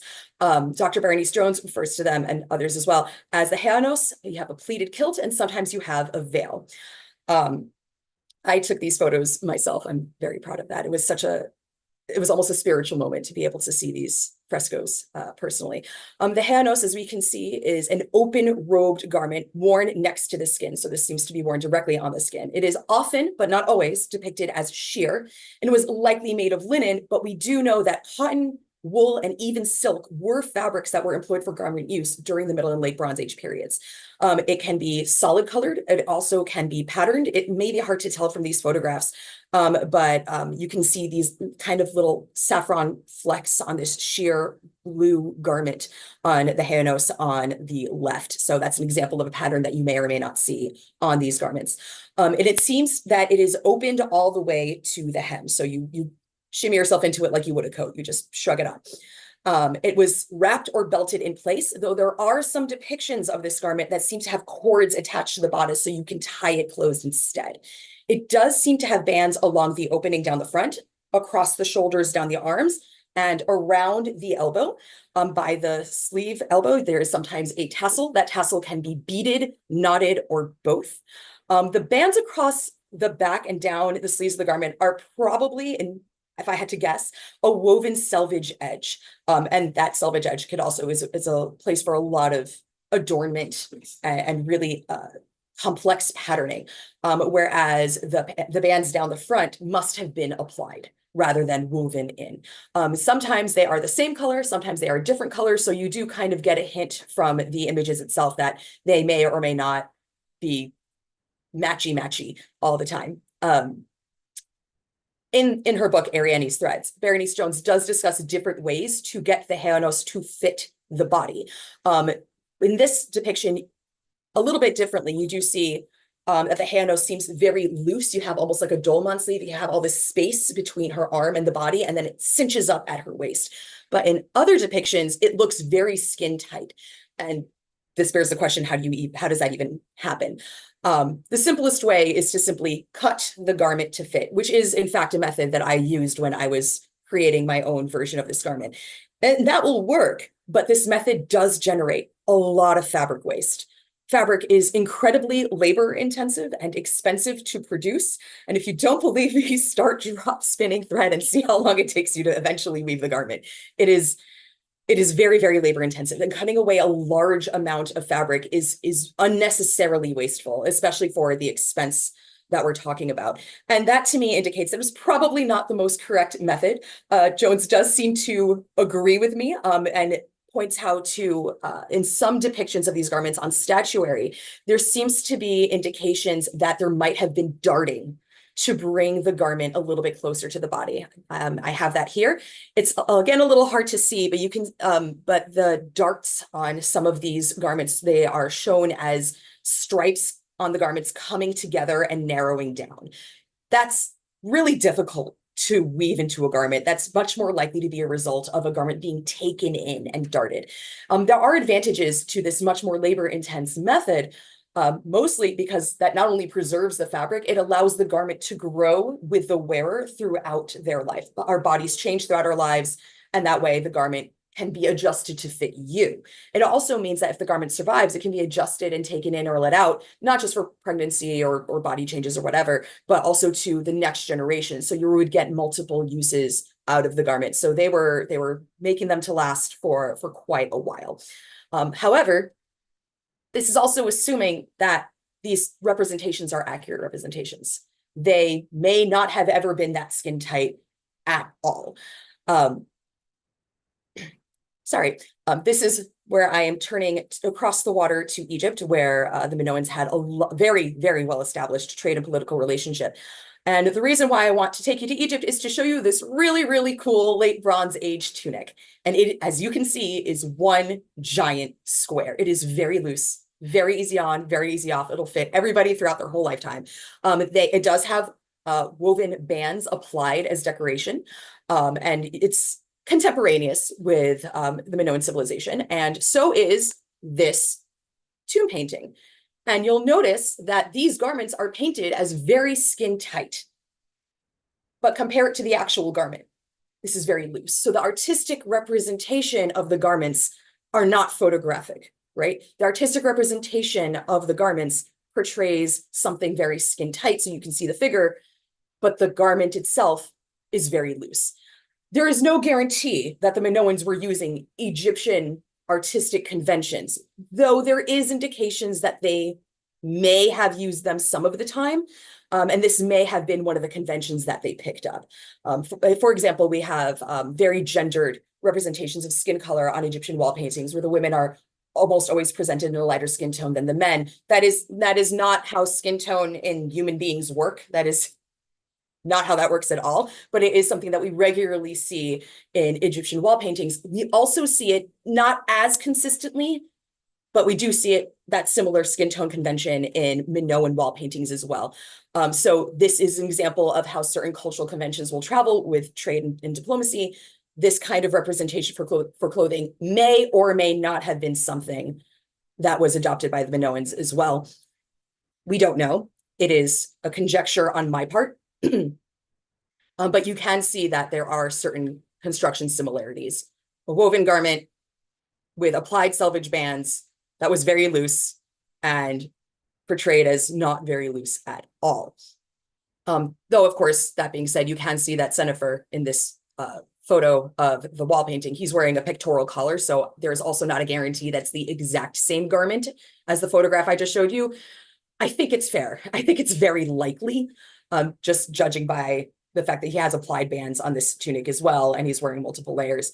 So it's something to think about. It's something that I've been thinking about when it comes to making choices in my garment reproduction from these civilizations from this era.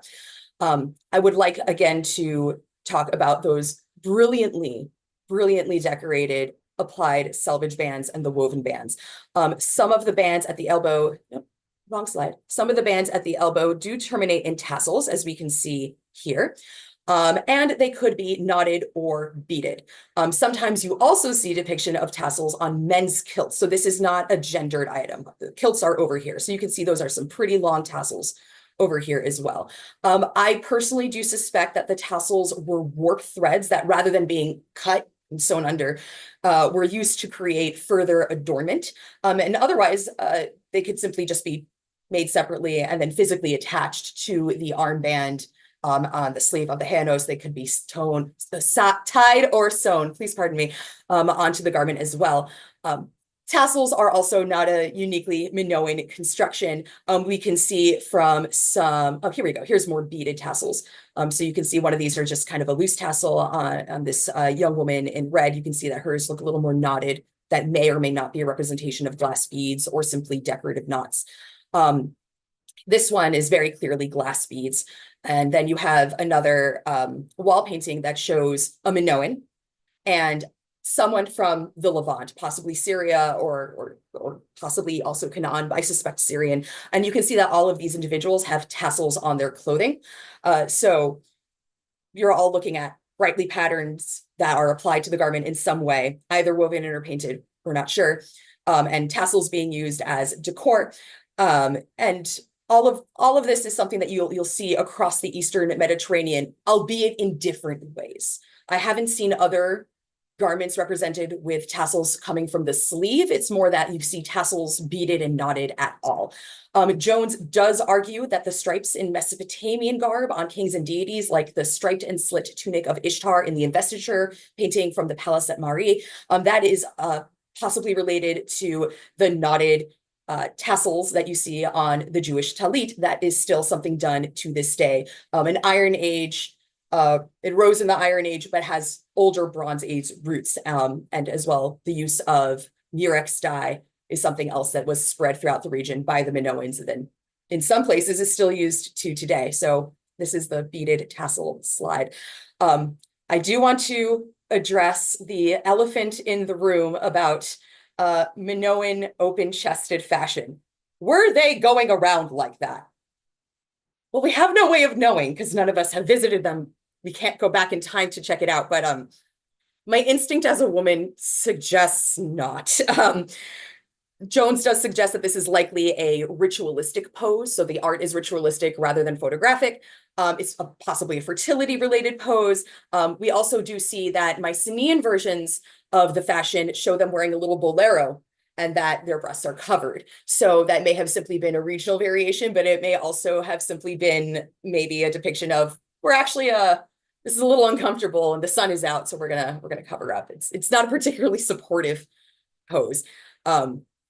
Again, I cannot promise you that, but I'm going to express significant doubt that they were going around like that all the time. So that is the basics on the Hanos. This is an example of West Asiatics, Levantines, possibly Canaanites, possibly Hyksos. Again, bright patterns, not evidence of tassels, but evidence of those really riotous patterns and colors that we do see from the Minoans. So you do see certain use of color throughout the region. We saw this one already. Sorry, I talked ahead of my own slideshow. I apologize. The kilt is, as we have seen before, multi-layered, brightly colored. There's a couple of different variations. I see this variation on the frescoes most often, which is to say 3 or 4 layers. They have that labrous double axe shape. Men's kilts, in contrast, tend to be much, much shorter. Occasionally on women's kilts, like we saw in the statuary, it's like 10 layers and these little flounces going all the way down, kind of like those big dance skirts that you see. This kilt is never not vibrantly colored. It is literally always a treat for the eyes. They're always some sort of wrap garment. They are belted and tied. I am not clear on if the belt is something that is sewn into the skirt or woven in so that it's attached and you tie it like you would tie a wrap skirt, or if it's something that is a garment that you apply on top of the wrap skirt to keep it closed. There does seem to be some bulk, especially on some of the statuary, that indicates that maybe the hem was rolled or that there was something else that was applied to kind of give it that fluffy bulk. But on these frescoes, it looks like the tie is just part of the skirt and there's much less bulk. So there may be multiple iterations of skirts going on. There's almost always some sort of pattern. The simplest ones are solid colored with these stripes, but other patterns have these dots, these diamonds, these sort of interesting X shapes, just a lot of different patterns. Those stripes may have been woven in, they may have been painted on, or they may have been applied bands.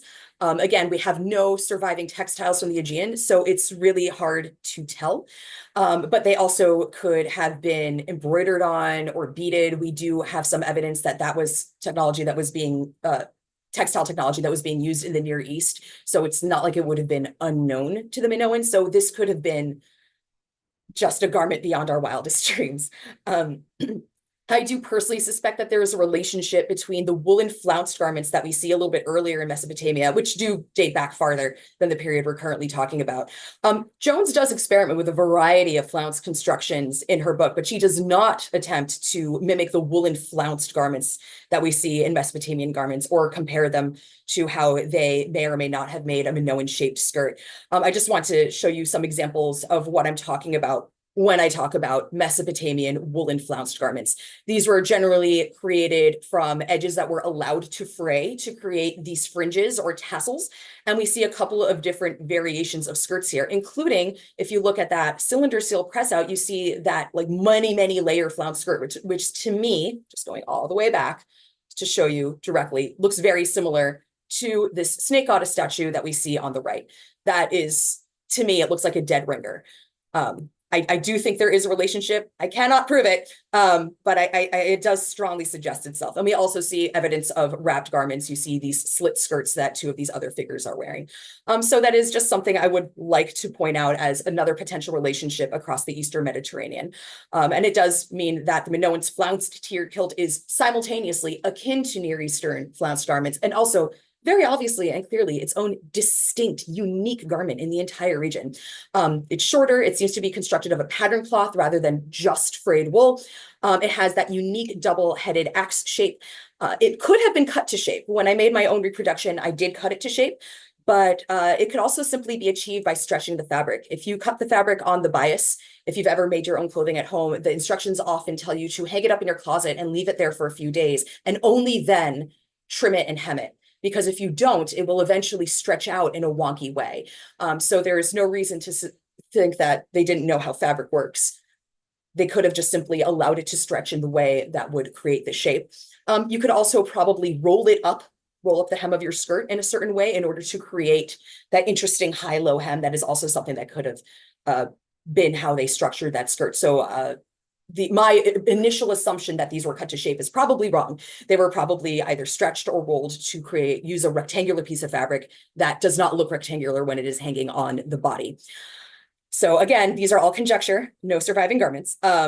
We can probably, though, surmise not just the source of fabrics like we discussed earlier, but also the source of dyes. We know that they were using saffron. We have crocus picking as a subject for a number of frescoes. We also know that Minoans were very proficient in processing the murex snail dye to make a brilliant and colorful dye. We're used to hearing about it as purple, but it also is used to create blue if you just tweak the processing system a little bit. And this dye was known to everybody in the Eastern Mediterranean. It was an incredibly valuable dye. It was worth more than gold. It was It still is very expensive and very smelly to process.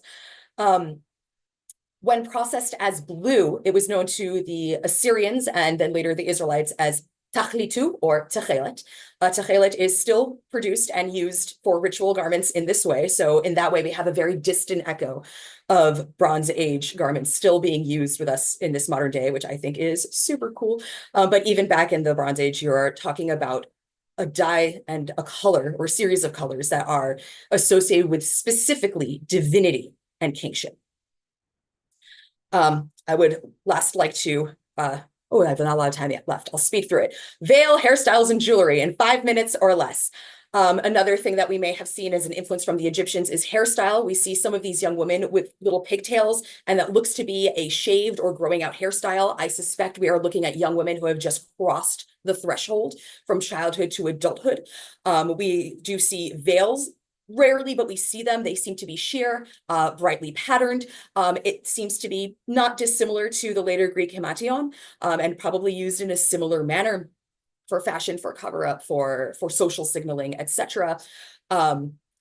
For jewelry, we see all sorts of brilliant jewelry depicted on these frescoes, some of which I don't know how it's staying on their hair. That could be fanciful, it could be not.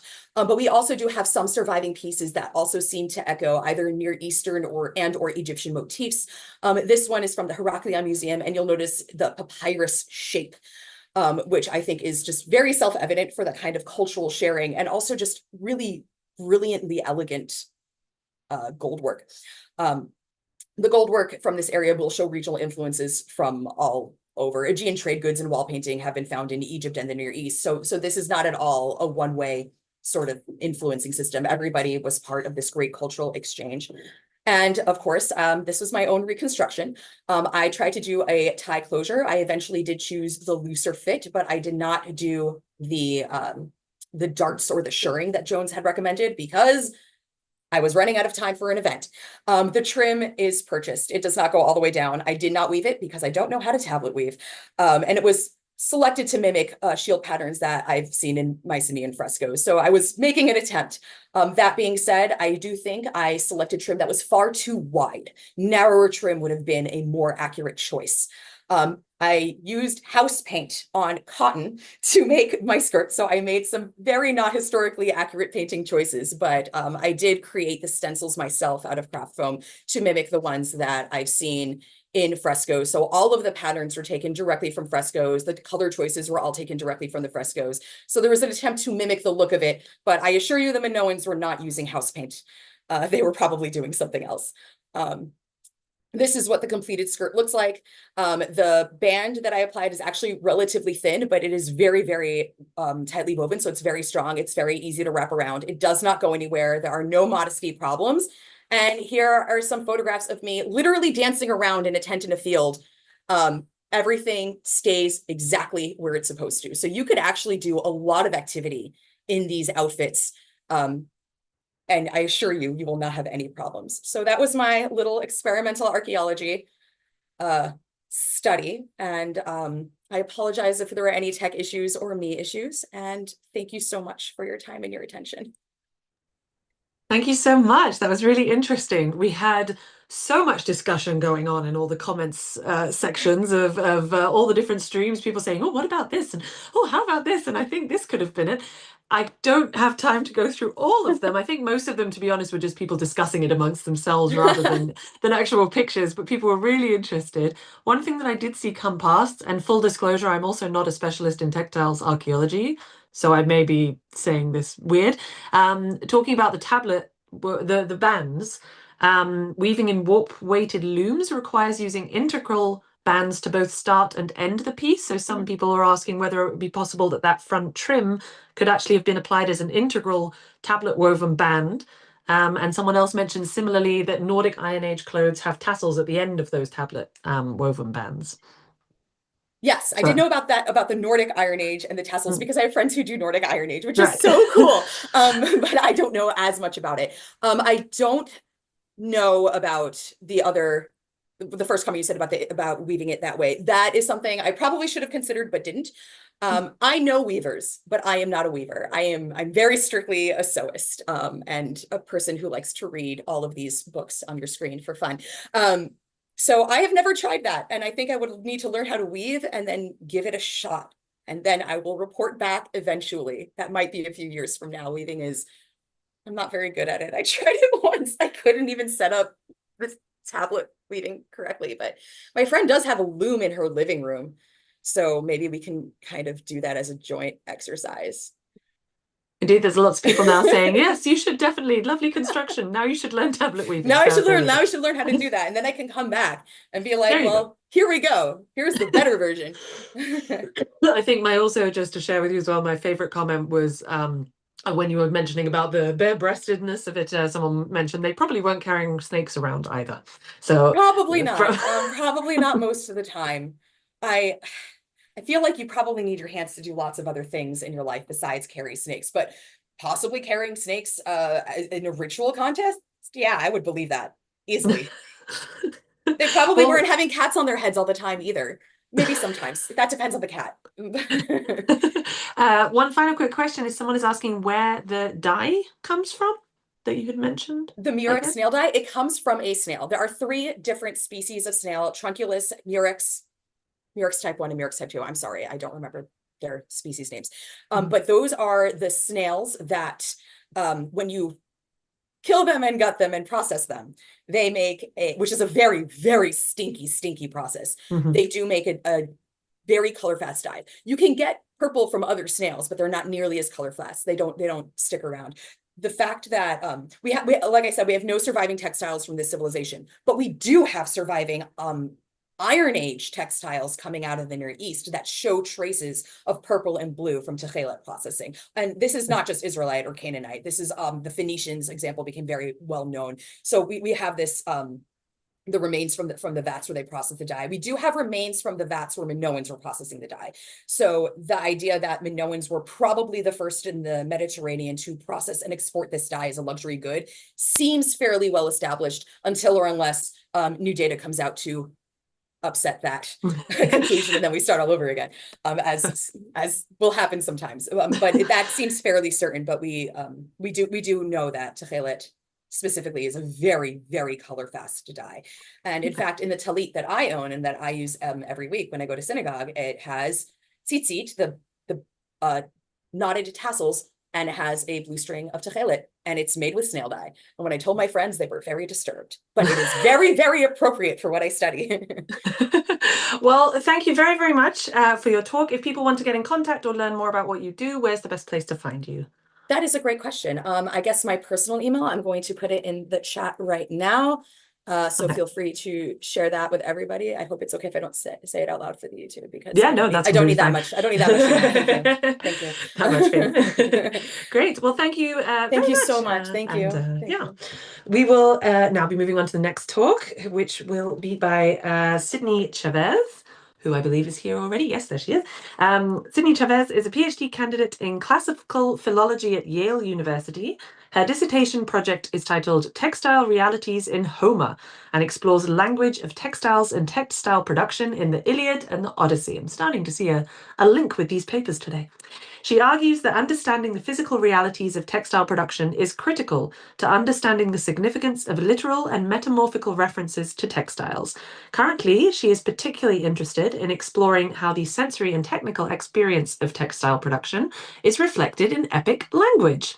So to do this, she integrates material culture and experimental archaeology into her literary study.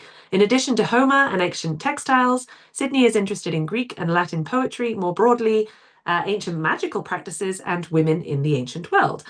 Originally from LA, California, she received her BA in Classics from Cornell University, where she wrote her honors thesis on the relationship between female persuasion and agency in the Iliad and Odyssey.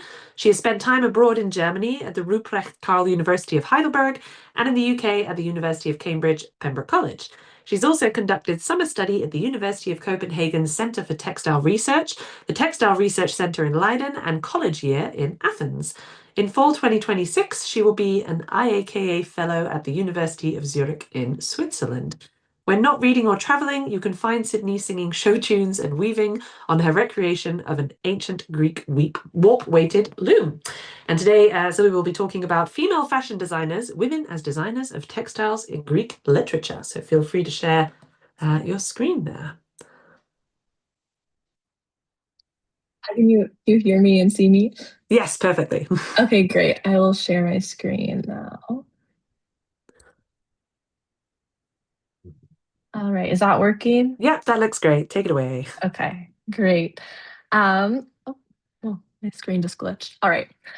Thank you so much for having me. I'm really excited to present my work with you all, and it's been so wonderful listening to everyone else's presentations as well. As you just mentioned, my name is Sydney Chavez, and I am a PhD candidate in classical philology. And for those who might not be so familiar with the term philology, that means that I work primarily with texts, but my main research methodology actually brings together many different fields like archaeology, art history, and of course, textile studies. My aim is to bring an understanding of objects, art, technology, and materials back into our understanding of Greek literature. And that's exactly what I'm trying to do in this paper here that I've entitled Female Fashion Designers, Women as Designers of Textiles in Greek Literature. Women in Greek antiquity have long been associated with textiles. The earliest forms of Greek writing found in the Linear B tablets from the late Bronze Age list women as the spinners, weavers, and wool workers who produced textiles. Tools related to textile work, like spindle whorls and loom weights, are commonly found in female burials. The patron deity of weaving is, of course, the female goddess Athena, and across Greek literature, figures like Homer's Penelope link textile work with what it means to be a good woman or good wife. And recently, scholars like Elizabeth Barber and Lynn Foxhall have shown that these associations are grounded in ancient reality.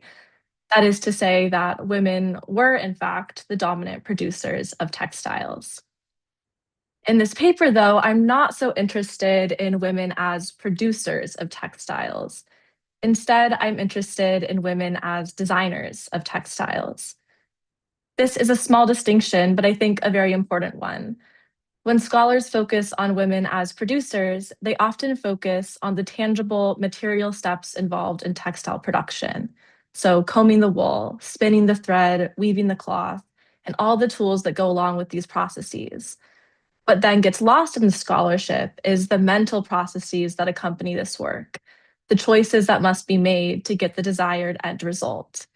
It's these mental processes combined with the technical skills of production that I refer to as design.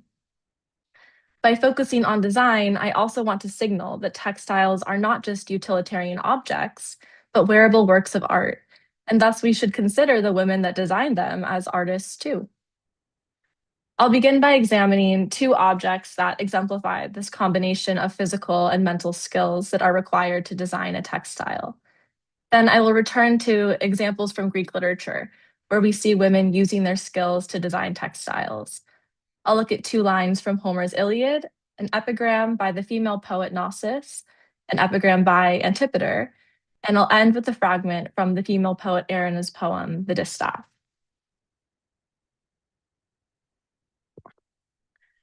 In antiquity, fashioning a textile was a long and laborious process.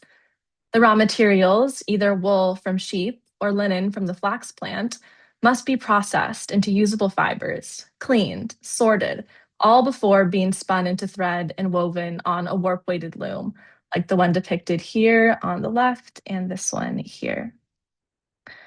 A warp-weighted loom, as has been mentioned in previous presentations, is a type of vertical loom that stands upright and uses weights, these tiny weights here, that are tied to the vertical warp threads to hold them under tension in order to facilitate weaving.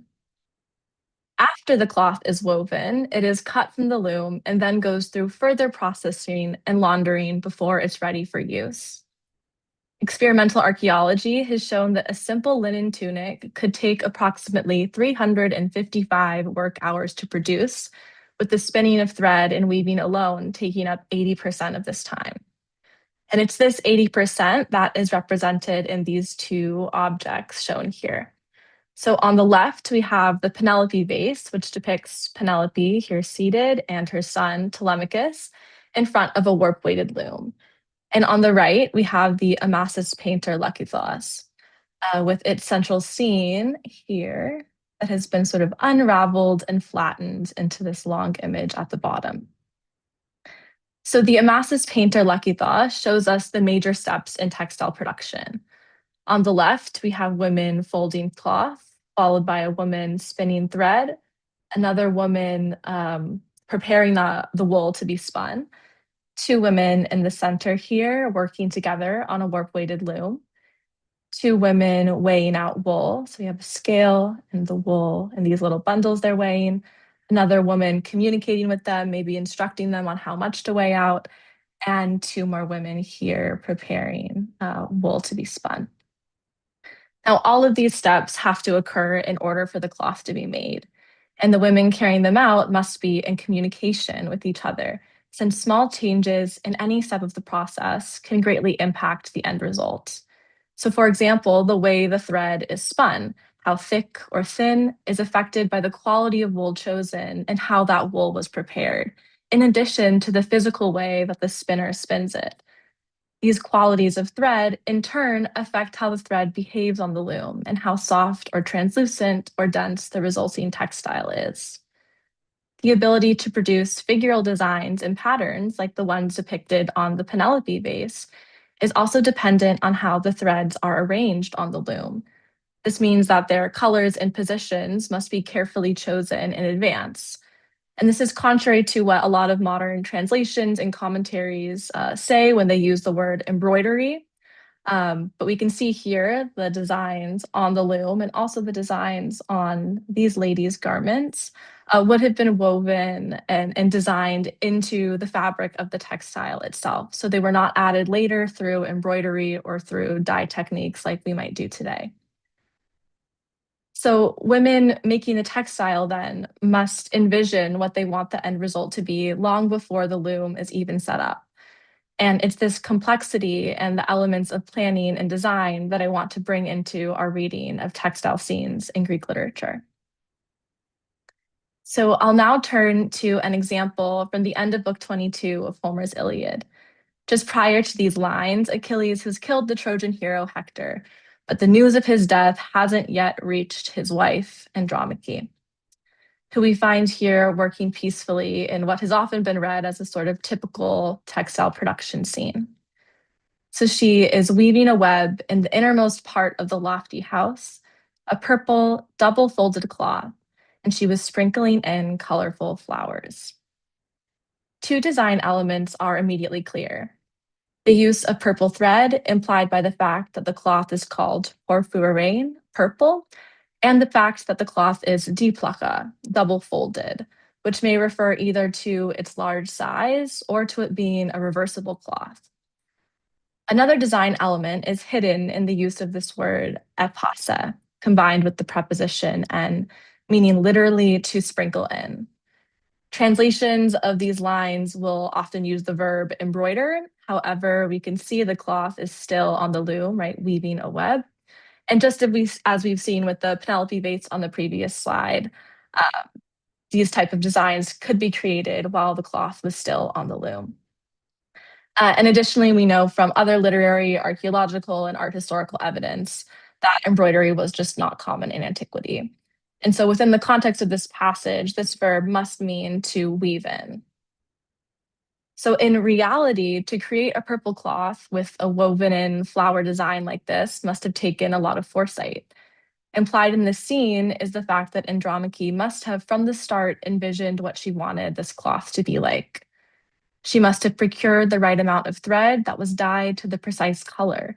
She must have set up the threads on the loom in such a way to facilitate the making of a double-folded cloth and to her being able to weave in this colorful flower design.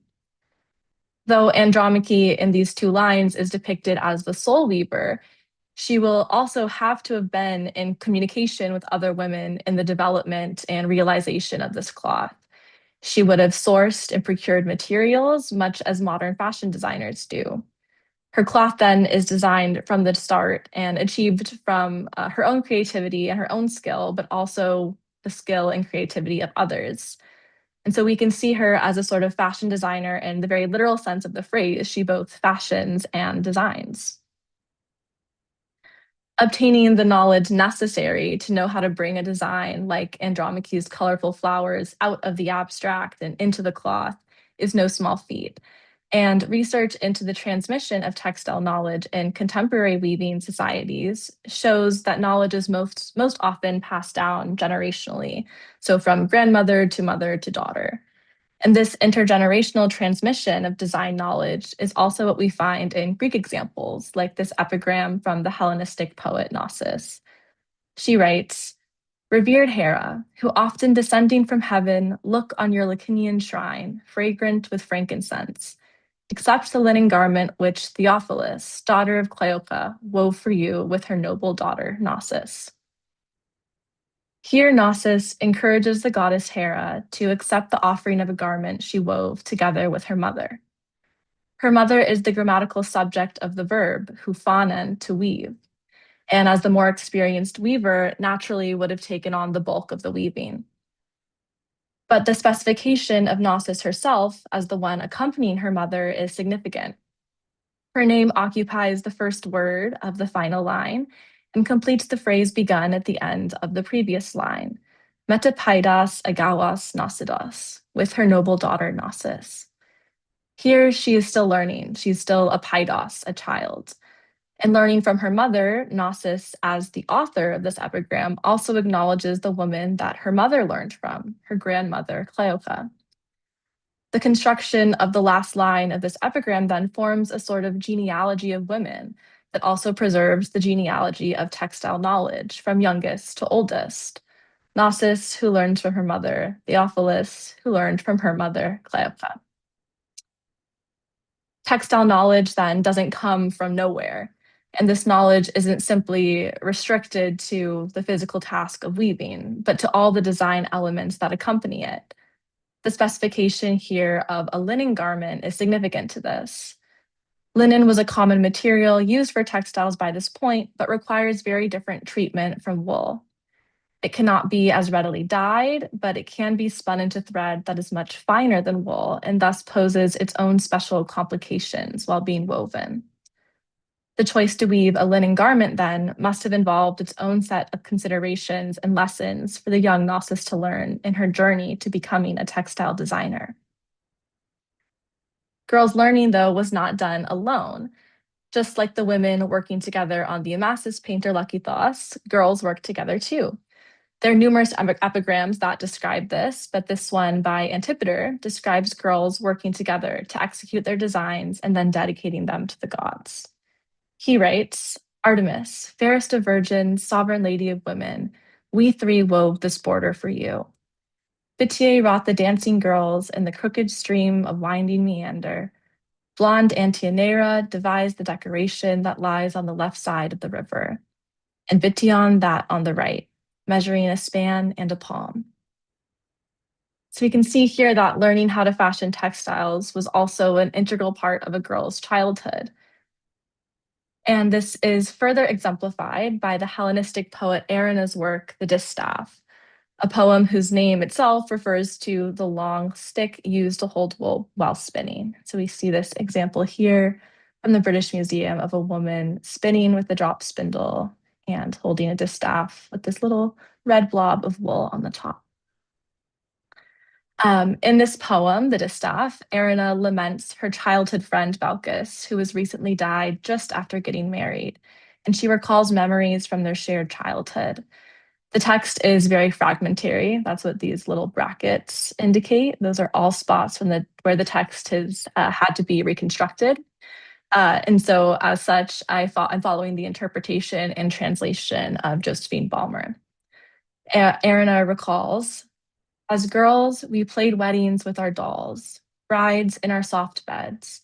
Or sometimes I was playing mother, allotting dawn wool to the women, calling for you to help spin out the thread." Here, Erinna remembers the imaginary games that her and her friend Balkis would play, acting out scenes with their dolls and role-playing mother and daughter. In the role of mother, Erina would assign wool to the women, which have sometimes been interpreted as the dolls from 2 lines prior. And she asks for Balkis's help in spinning the thread.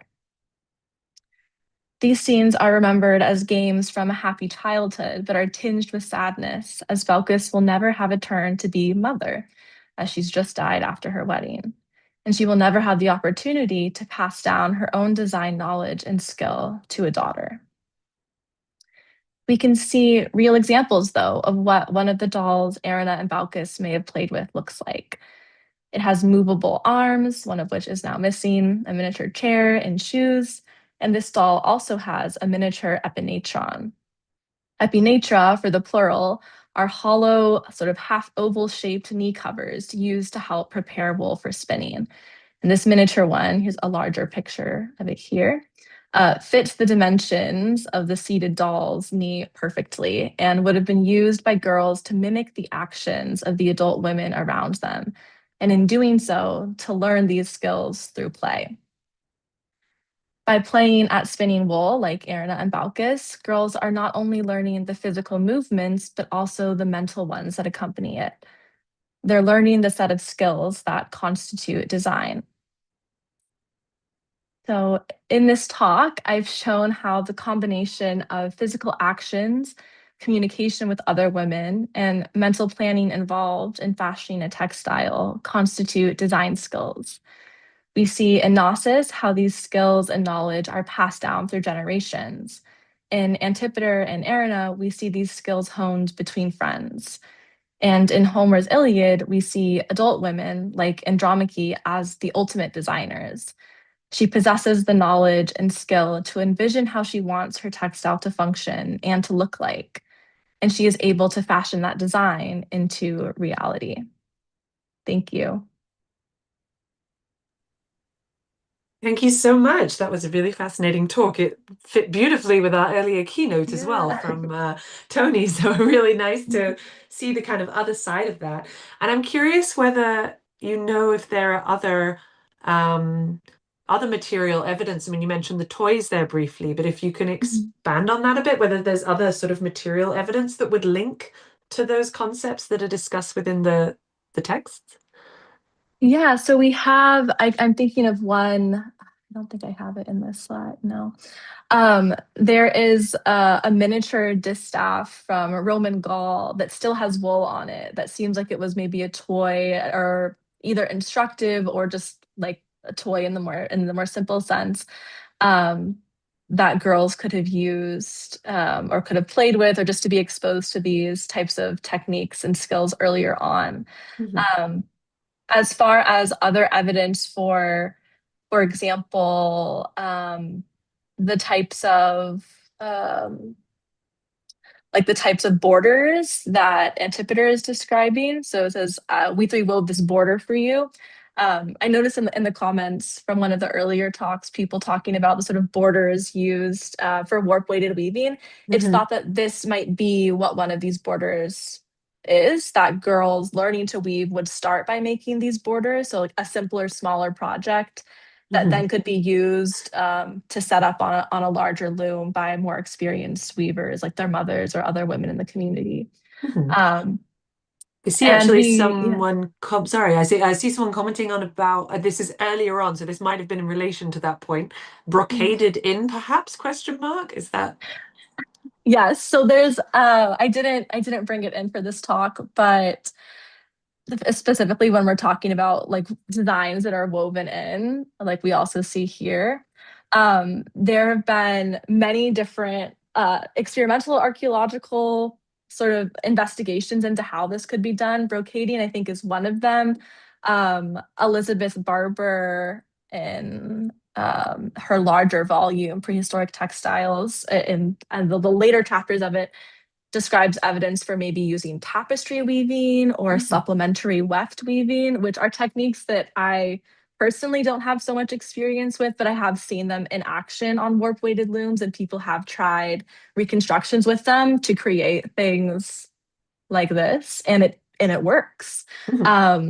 People have also used tablet weaving. So there's a recreation of this exact garment, actually, by, I believe her name is Ellen Herlisius Klug in Germany, in Munich at the Deutsches Museum, who has recreated this exact figural design using tablet weaving and doing so on a warp-weighted loom. So it seems like there are a lot of different techniques that could have been used to create these. Yeah. Yeah, someone else has just mentioned could potentially be woven to have the double-layered top folded down. Would a garment like this would have to have had the upper design woven upside down? I don't know if you have any Yes. thoughts on that. Yeah. Yes. Yeah, that's another possibility for deep waka. So double woven could be either like reversible. Some people think it might just be double the size, but would mean that there would be double the amount of vertical warp thread. So you're like literally weaving with each pass, you're going in and out the other side to create a cloth that is double the width of what the warp weighted loom could accommodate, because as you can see, this is pretty much to scale of what most recreations of warp weighted looms are. And so they are sort of, horizontally bounded by how long you can get these pulls to be. Though of course, vertically, you can add as much thread as you want and tie it onto the bottom of the weights and just keep rolling it up and keep going. Yeah. And do you have, and this is sort of quite a broader question, I suppose, so apologies if it's a bit outside the sphere, but in terms of sort of apprenticeship or learning, and there's so many different archaeological theories around that, how do you think that plays into this idea of then people sort of teaching their daughters or daughters learning? Can we see that through the material, through the text at all? So in as far as Greek antiquity goes, so up through like the Hellenistic period, from what I have been able to tell, we can't really find much evidence for sort of apprenticeships. It seems more that women were taught at home, either by their mothers, or once they were married, were sort of overseen by their husbands' mothers or the other older women in the household. And we have some examples of that are coming from Plato and from Xenophon. But once we get past like the Hellenistic period, there are some letters from Roman Egypt talking about people sending their daughters, to the next town over to learn a particular textile skill. So it seems like by the Roman period, things maybe were getting a little bit more like industrialized, for lack of a better word. And then there were maybe some more like standard workshop practices in place to get people to learn these skills in a more structured way, I guess, than we would think of just than learning something at home.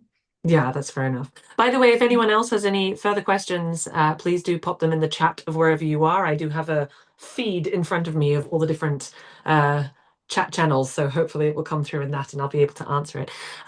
In terms of, obviously this session is about women in antiquity and in the past, but do we only see it referenced to women in terms of the textual evidence? I know you mentioned at the start of your talk about having a lot of textile remains in graves and female graves and stuff like that, but how gendered is it, especially in the earlier periods?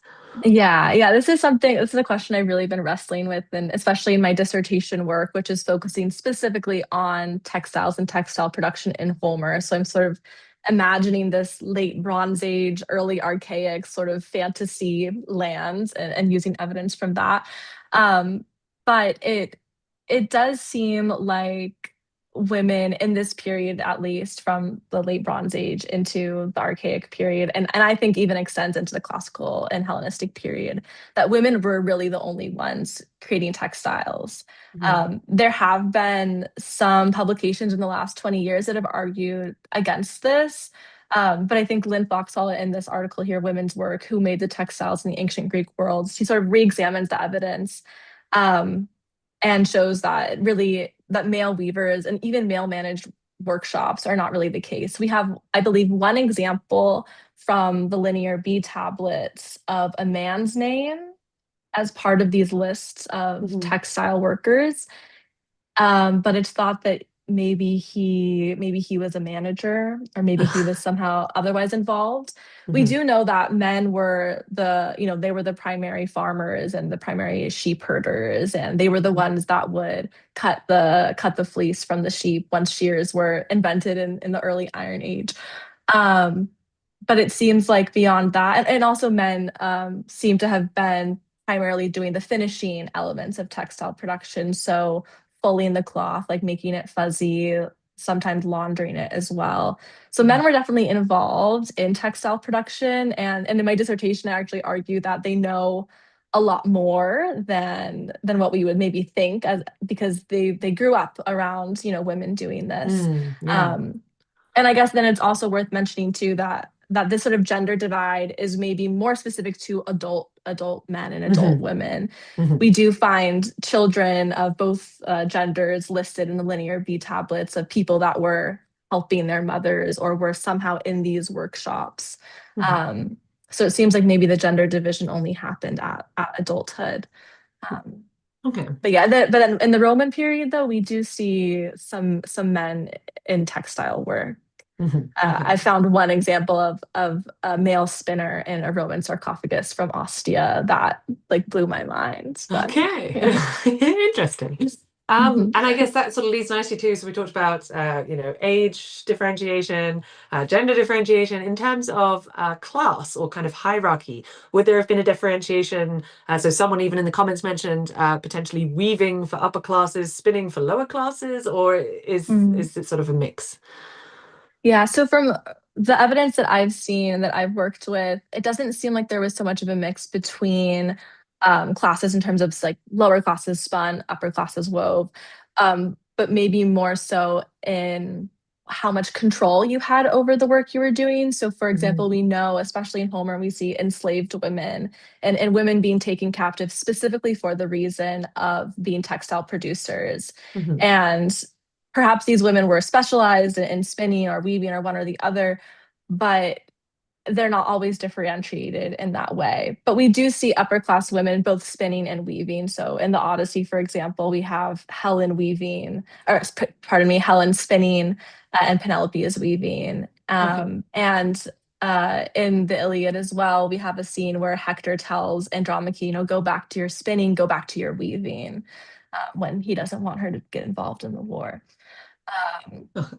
So it seems like it was maybe more of a differentiation between whether you were weaving and spinning what you wanted to be weaving and spinning whether you were doing that weaving for your own project. So like Andromache making her own cloth versus I am making the thread for Andromache's cloth. Right. Okay, great. Well, thank you very much again for a very interesting talk, very interesting discussion. If people want to find out more about your work or get in contact, where's the best place for them to go? Yes, you can email me and you can feel free to contact my Yale email, sydney.chavez@yale.edu. Perfect. Great. Thank you so much, Sydney. We'll be moving on. Thanks. We'll be moving on now to the final talk of this session from Princess Ornica Auguste. And Princess Ornica Auguste is a St. Lucian writer, feminist, biblical scholar, and historian who examines how gender, mythology, the Bible, autonomy, violence, and the sacred interact across cultures. She holds a BA, an MDiv, and an MTS, and is currently completing a Master of Arts by Research. Her scholarship seeks to reclaim erased female voices and challenge dominant narratives. Her writing appears in Christian Feminism Today, the Shiloh Project, Pop Culture and Theology, and the Bible and Critical Theory Journal, where she published Reclaiming the Sacred, the Bible, Critical Theory, and Caribbean Identity. Her contributions also include explorations of Greek mythology and chapters on feminist legacies in pop culture. Through her work, she weaves history, theology, and pop culture to amplify the voices of overlooked women and inspire critical engagement with the past and present. And we'll be talking today. And she will be presenting today her talk entitled "She Painted Her Eyes and Called His Name: Judas, Esther, and Jezebel and the Weaponized Body." So if you could, I see that you have shared your screen, but it's on a different window, I believe. Oh, Can you see the The screen? conference schedule for anyone who's interested is up now. We can see the conference schedule at the moment. Okay. Can you see my screen? Is it? Can see the screen? Can you? We can see your screen, but it's currently on the conference schedule rather than your presentation. Oh, escape. Which is also wonderful to look at. So it's good to remind people of what's coming up. Oh, sorry. Let me No just problem. close it. Let me just close off. Okay. Screen share. PowerPoint. The beginning. Can you see the screen now? Not yet. I don't think I can. I don't know if anyone else here. Oh, no, it's starting. Swirling for me. Let me close this one. Email. Okay. Can you see the screen now? It just went away again. It might be that you need to share the whole screen rather than like a window or the PowerPoint, and then it will go. Okay. Can you see the screen now? Getting there. Okay, yes, that looks good. So it's now on the edit version. Yeah, from beginning.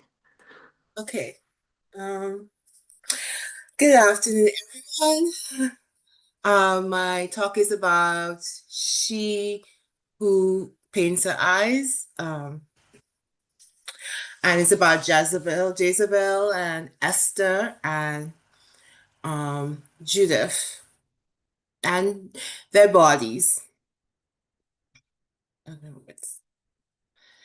So in biblical texts and in early Christian interpretations, women who wear makeup and jewelry and elaborate hairstyles and hairdos are deemed to be vain, and they have moral failure, or they are trying to seduce men, or they are wicked, in the case of how Jezebel is interpreted. And this traditional view creates a binary situation where women are interpreted and viewed as a threat or a sinner. So a new framework I'm using is called the weaponized body. And so it's a key concept is rejecting the idea that women who wear makeup or jewelry or have elaborate hairstyles or dress elaborately are sinners or seductress who trying to seduce you, or they're wicked or they're evil. And instead, they're using these types of avenues to assert their bodily autonomy and their political agency. So I use Judith Butler's performance, and she's like saying that identity is not innate, but it is acts that are repeated and who are stylized acts. And so jewelry adornment is a performative act and produces and asserts a powerful identity. So I'm reading these ancient texts through a feminist lens, where the adornment, jewelry, makeup, and other similar activities represents women's agency and lived experiences. So I'm arguing that for Jezebel, Esther, and Judith, they wearing makeup or being adorned was not about being vain or seductive or wicked, but it was a tool of survival, defiance, and power. They were actually using these acts to demonstrate their bodily autonomy, and they were using these deliberate acts of self-fashioning. So they were choosing to create themselves, or like I said, fashioning themselves in what they want to be. So we go with case study, Jezebel. So, and she's in the Hebrew Bible, Old Testament, 2 Kings 9:30, and it says when Jehu came to Jezebel, and Jezebel heard of it, she painted her eyes and adorned her hair and face and looked outside of the window. So this is not a desperate act or a prophetic act. This is actually a powerful royal assertion. And we know how she is interpreted. Jezebel is interpreted as a evil woman, and she is a wicked woman. And some people even interpret her as a seductress when she was actually not a seductress. She was married to one man, Ahab, and she wasn't trying to seduce Jehu. She was actually asserting her royal power by having makeup, dressing up herself, adorning herself for the arrival of this usurper. She reclaims her royal identity and her agency, and her adornment is just an act of resistance against a usurper, a powerful man, and she's showing that she's not just a helpless woman, but a defiant woman. A quote from me: Jezebel uses her makeup to assert her defiance. And so for Jezebel, scholars like Janet, who Gaines, questions how evil was Jezebel. And so she kind of supports my argument that Jezebel was not exactly evil, and she painted her face to reclaim her agency, her bodily autonomy. And then you have scholars like Tamara Lomax with her book and Jezebel and Hinge, and she talks about how the Jezebel, it becomes associated with black womanhood, and how black women are called Jezebels, and because of that connotation, black women are interpreted as sexualized, sexually promiscuous, or wicked, or evil, and that is not a right label, because even Jezebel was not sexually promiscuous. And I would not necessarily call her evil. She just used those avenues of jewelry and her makeup and her hairdo to reclaim that agency, that bodily autonomy. She was performing to reassert herself. And then we have Esther. I call Esther strategic beauty. We know that in Esther 2, chapter 2, that she goes into the harem, and they say that she was beautiful and had a lovely figure, and she listened to everything that Haggai, the king's eunuch, tells her to do. So, because Hagar was in charge of the harem, and because he found Esther to be more beautiful than a lot of the girls that were kidnapped and trafficked to the harem, he gave Esther more beauty products, more food, just gave her more assertion. She could walk through the palace because she was the most beautiful woman there. And so we have to also take in consideration that Esther, along with other young girls in the book of Esther, will kidnap and human traffic. And that beauty contest was not just a beauty contest. Scholars like Randall C. Bailey and Erica Demba say that contest wasn't beauty, but was a kind of a sex contest,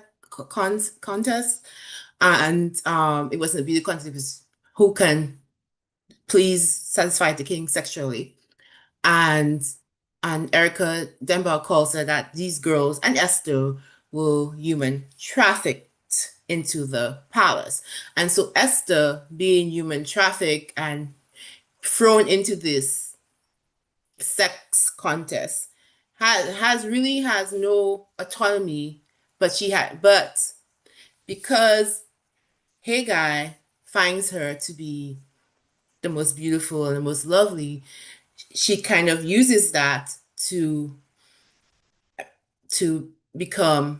please the king, to be the one to please the king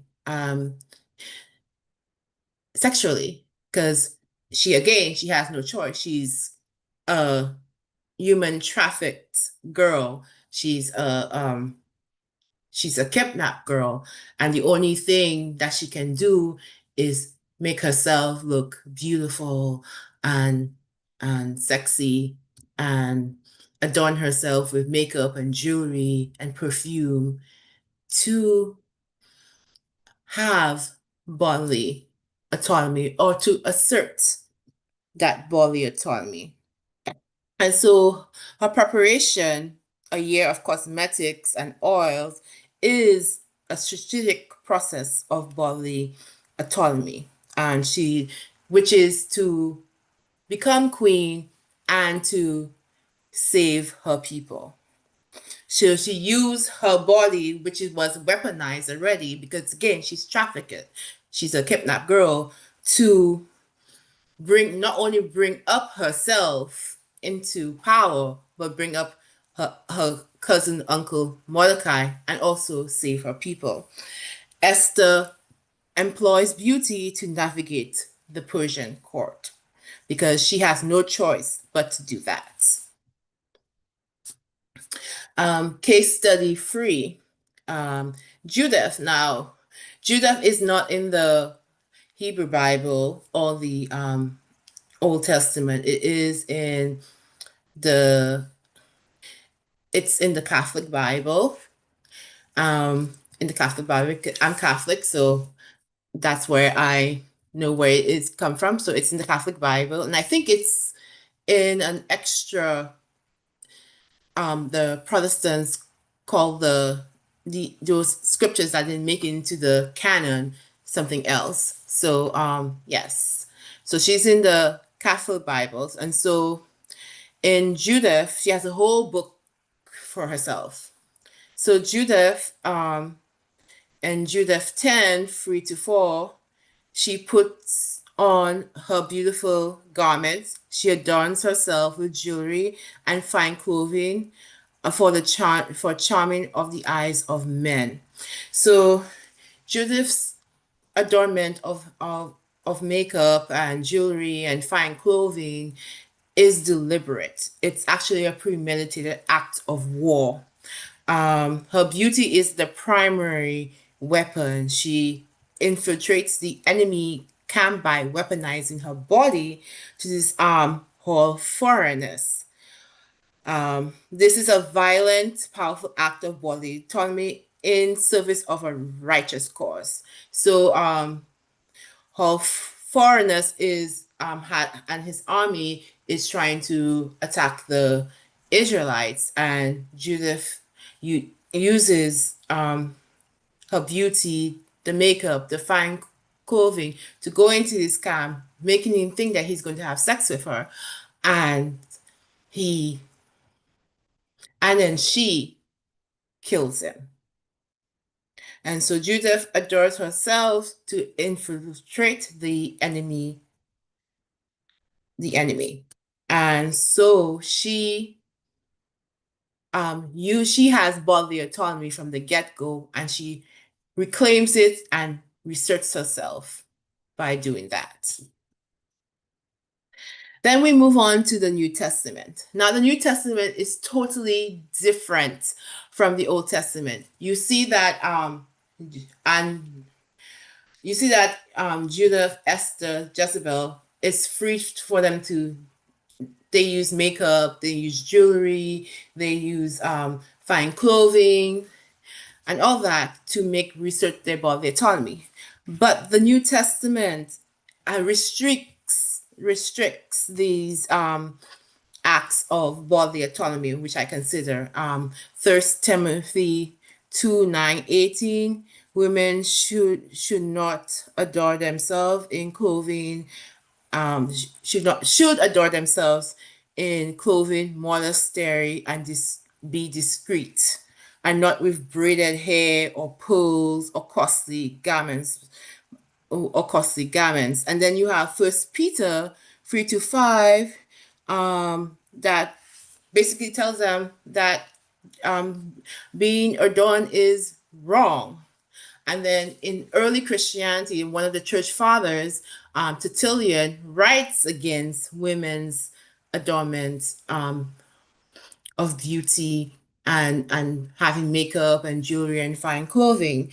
So, and in a way that the New Testament is adhering to the Greco-Roman culture, particularly the Athenian Roman culture, where upper class women supposed to be subdued and modest, and they're not supposed to wear elaborate stuff. So they're there. So, but when we come to the New Testament, we realize these New Testament writers are adhering to the Greco-Roman culture that's surrounding them, that's oppressing them at this time. So while the Hebrew Bible gives, even though that it condemns Jezebel in some ways, it actually gives women more rights to assert their bodily autonomy we see with Esther and we see with Judith, even though Judith is not really in the Hebrew Bible, but it is still part of that ancient Near East, ancient Israelite society compared to what the Greco-Roman society tells them to do. And so women, the women in the New Testament and in early Christianity, have limited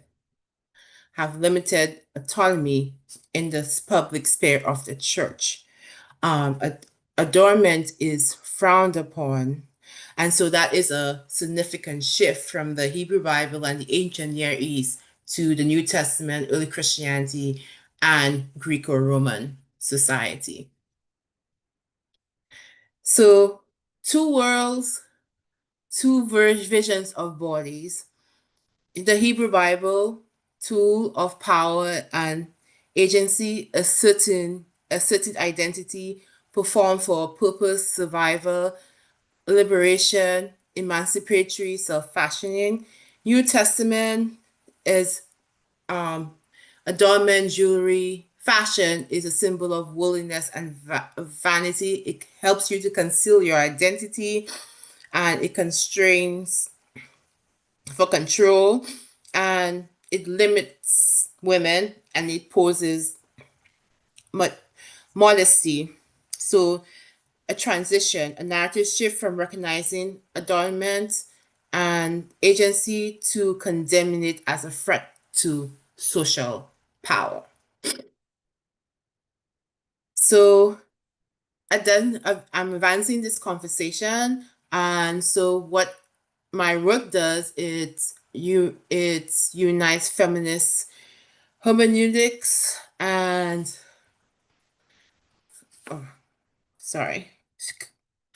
it unites feminist hermeneutics and biblical scholarship and fashion and ancient Near Eastern history to study on intersect bodily autonomy and fashion, and how women of these texts assert or reclaims bodily autonomy. I don't think that like how adornment is interpreted, that it is a sin, but it is a core element to help women achieve female bodily autonomy. And it challenges the traditional scholarship that Jezebel is evil, critiques Esther and how she uses her body. And it doesn't downplay Judith and her use of their bodies. So I'm showing that how these women use their bodies to reclaim power and to reinsert their bodily autonomy, and to examine the gender struggles over identity in ancient texts and modern interpretation. So, key takeaway: the stories of Jezebel, Esther, and Judith show that the female body has always been a battleground. The acts of autonomy were radical assertions of selfhood in a patriarchal society. And the shift in the New Testament is not just about fashion, but really about a broader project of limited female agency. So understanding this ancient history is critical for how we critique how women's bodies continue to be police control in contemporary religious and cultural discourses. And questions, comments, and thoughts? Thank you so much, Princess. That was really interesting. It's so fun to see like a different aspects of what we've basically been talking about throughout this session as well, in terms of the power of women and kind of the hidden power of women in that respect.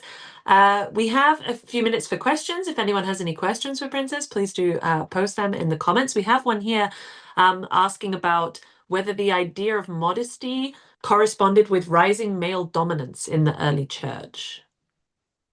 Yes, it does. Because remember, by the time we get to the New Testament, Rome has conquered Israel, Palestine, that area. And so they're adhering to the Greco-Roman society of manhood and womanhood and patriarchy. So yes, that's what the early church seems to be doing. It's about the modesty is imposed because it's about patriarchy and power.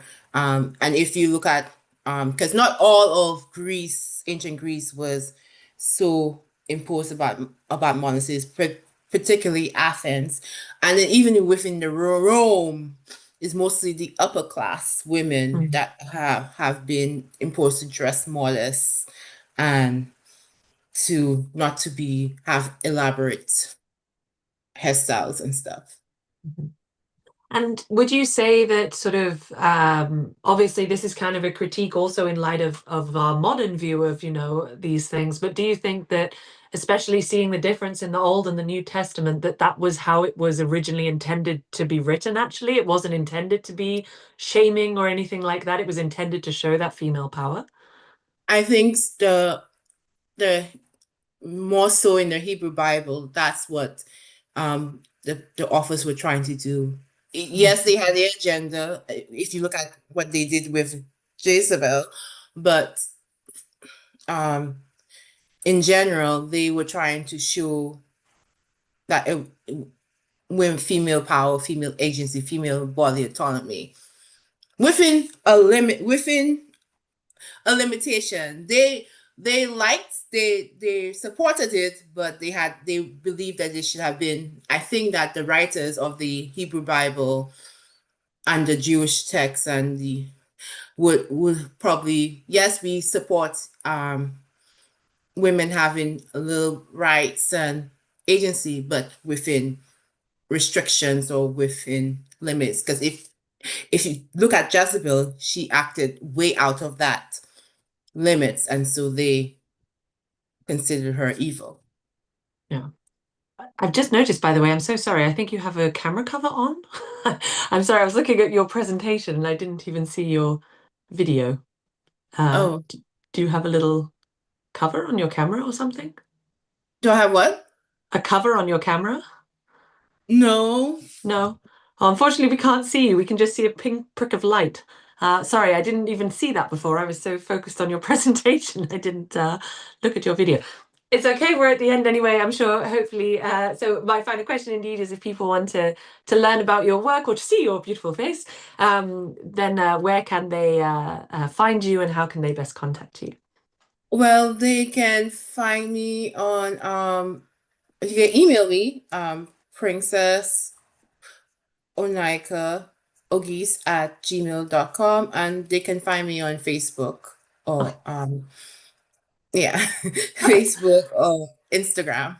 Okay, great, perfect. By the way, if anyone, all of these contact details we've been getting from people, if anyone wants to contact any of our speakers and can't find them, and they've said they're happy to be contacted, please just contact us at SASA or contact the team at SASA, and they will forward them on. Thank you so much, Princess, for your talk. Really interesting, and was great to hear from you. Thank you. Okay, so now that is the end of session 4, and we will be going now into the next session, and I am handing over to the next moderator, who is a fellow member of the Archaeology Podcast Network, Chris Webster, who is actually the founder of the APN, runs several different companies, including Digitech, Cultural Media, and has proved invaluable in terms of promoting the approachable and accessible dissemination of archaeological knowledge through the medium of podcasting, but also through other medium as well. So take it away, Chris. All right, thank you. Good to meet everybody and then to join in with this. I've been following over the last day and a half or so of the conference. It's actually the first one I've followed, and it's been really interesting so far. So thank you, David, and the SASA team for putting this on. So I'm gonna do my moderator duties here and say something about the scholarship really quick. Attending a conference is often a pivotal moment in an undergraduate student's career as they get an exciting firsthand glance at professional academics and scholarship while making new friends, networking, and broadening their horizons. To help make opportunities for conference attendance by undergrads more accessible, SASA is launching a scholarship campaign to support undergraduate students attending ancient studies conferences. SASA now supports these wonderful experiences through individual grants to individual students. Consider donating to the new scholarship campaign at saveancientstudies.org/donate. Okay. All right, let me share my screen with the slides. Okay, so let's get on to our next speaker. That is going to be Patrick Clancy. Okay, Patrick Clancy is a current PhD student at the University of Birmingham, UK, researching the importance of athletics and athleticism in classical Sparta. Patrick earned his undergraduate degree in classics from Canisius College in 2011 and his master's degree at the University of Buffalo, SUNY, in 2020. He currently works as an academic advisor at the Bryant and Stratton College online. Okay. So let me stop my share and we'll bring Patrick in. Patrick, how you doing? I'm doing well. Can you hear me? We can, yes. Perfect. Let's go ahead and see if I can also share. Can you see my screen? Yes, we can. All right, go ahead. Perfect. All right. Hello, everyone. First, before I get into anything, I do just want to say a huge thank you to everybody at the Save Ancient Studies Alliance virtual conference team. It's a difficult thing to put a conference together, and everybody's been working so hard. Also want to say a thank you to fellow presenters for all their hard work as well. Really, everybody involved with today, even if you're viewing, we're all preserving ancient history through scholarship in an accessible way, and it's a great thing to see that's happening. So for my analysis today, we're doing athletic dress in classical Sparta. So I'll be discussing classical Spartan fashion, how it was focused around highlighting the athleticism of a Spartan body rather than expensive materials or technical skill in tailoring.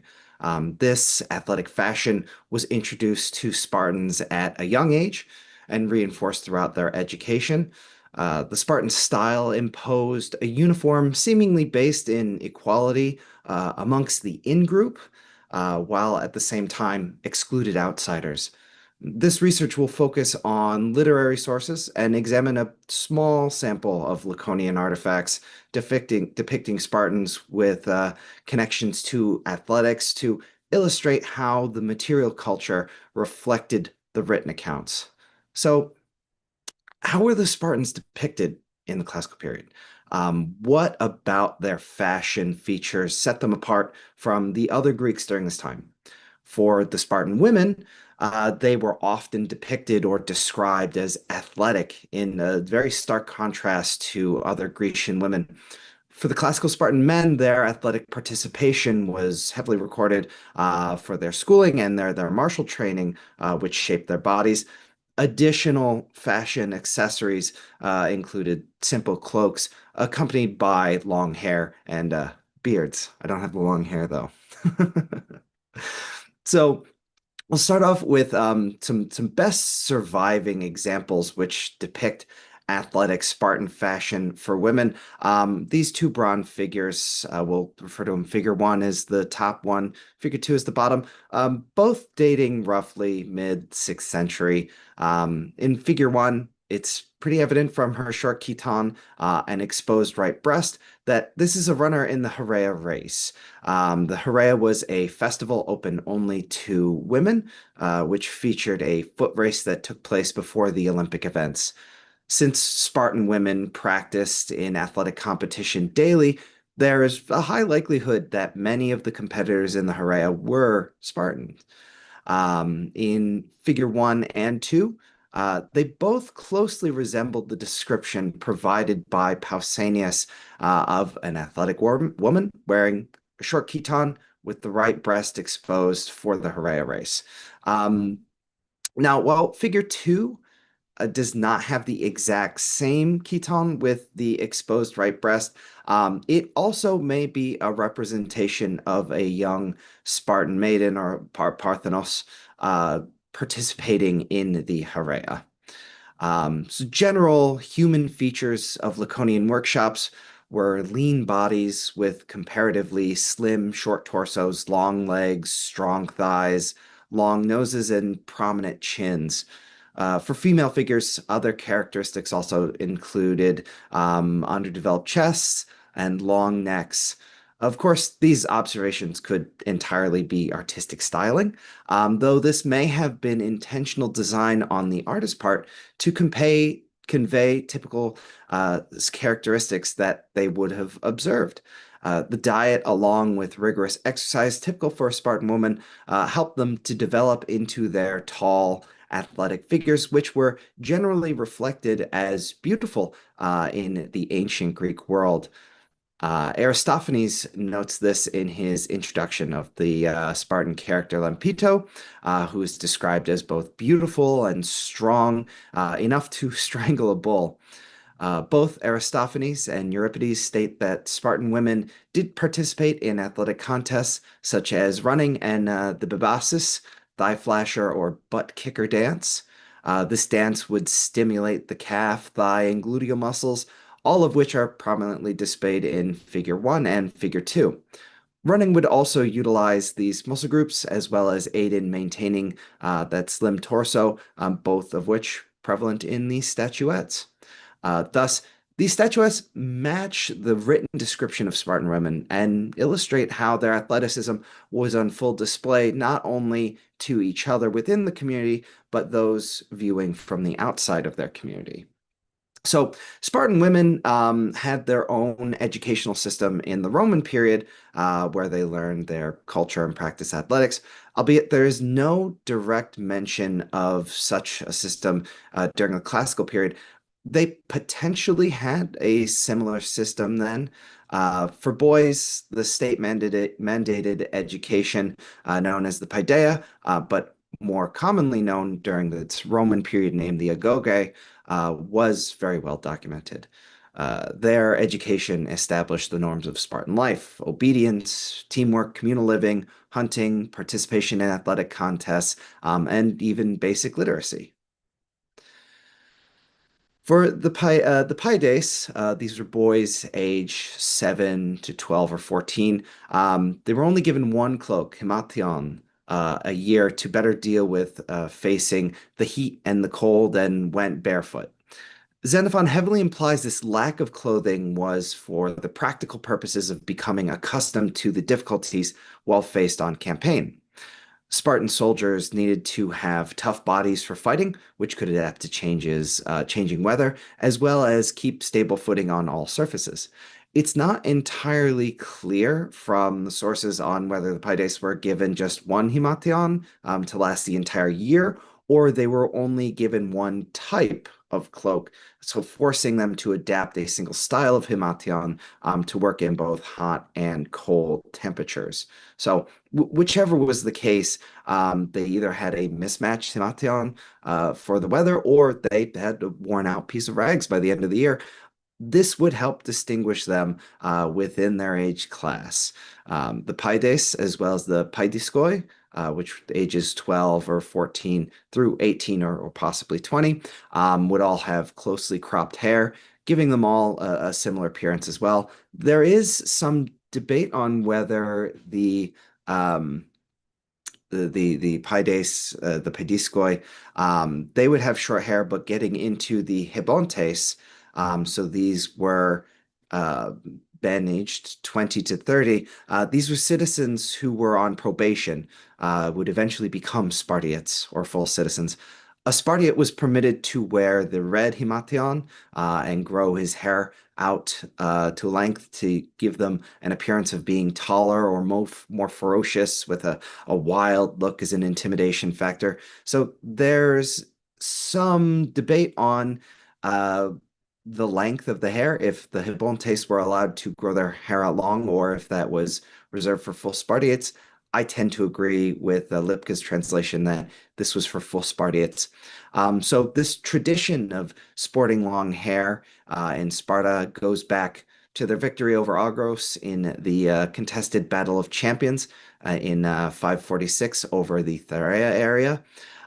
This long hair and beard was particularly Spartan. So Plutarch notes that Alcibiades, who was used to being a social chameleon, blending in wherever he went, was unable to fashion himself in neither the hair and beard styles of Sparta while he was there, nor adapt his daily regimen to include physical fitness. So was this Spartan hair length just a fashion statement? Did it more broadly associate them in their practice with athletics or demonstrate athletic prowess? The Spartans' long hair signified themselves as men of leisure. Long hair was a luxury in ancient Greece, and it hindered manual labor.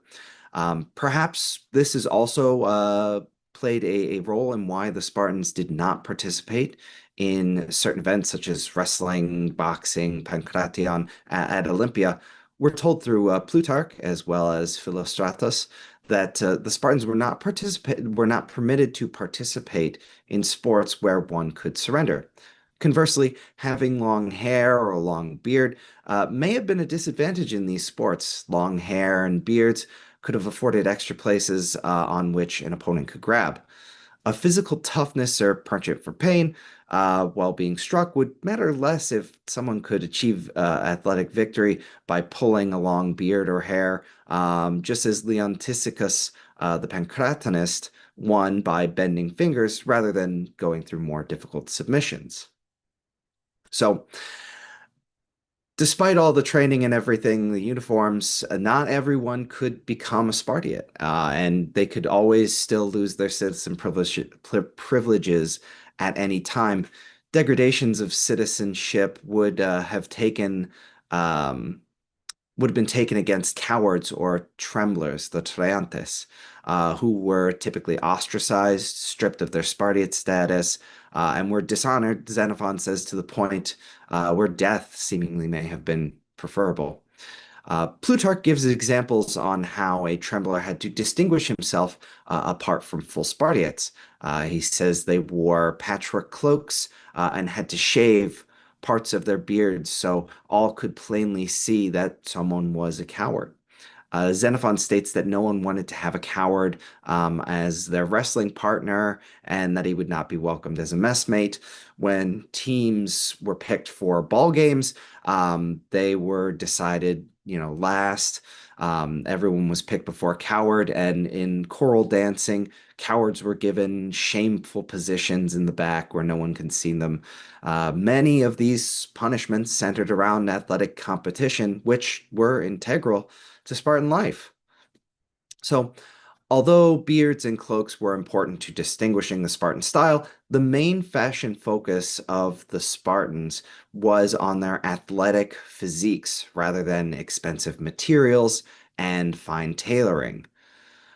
Spartans trained twice a day while on campaign, focusing on important muscle groups such as arms, legs, and neck equally.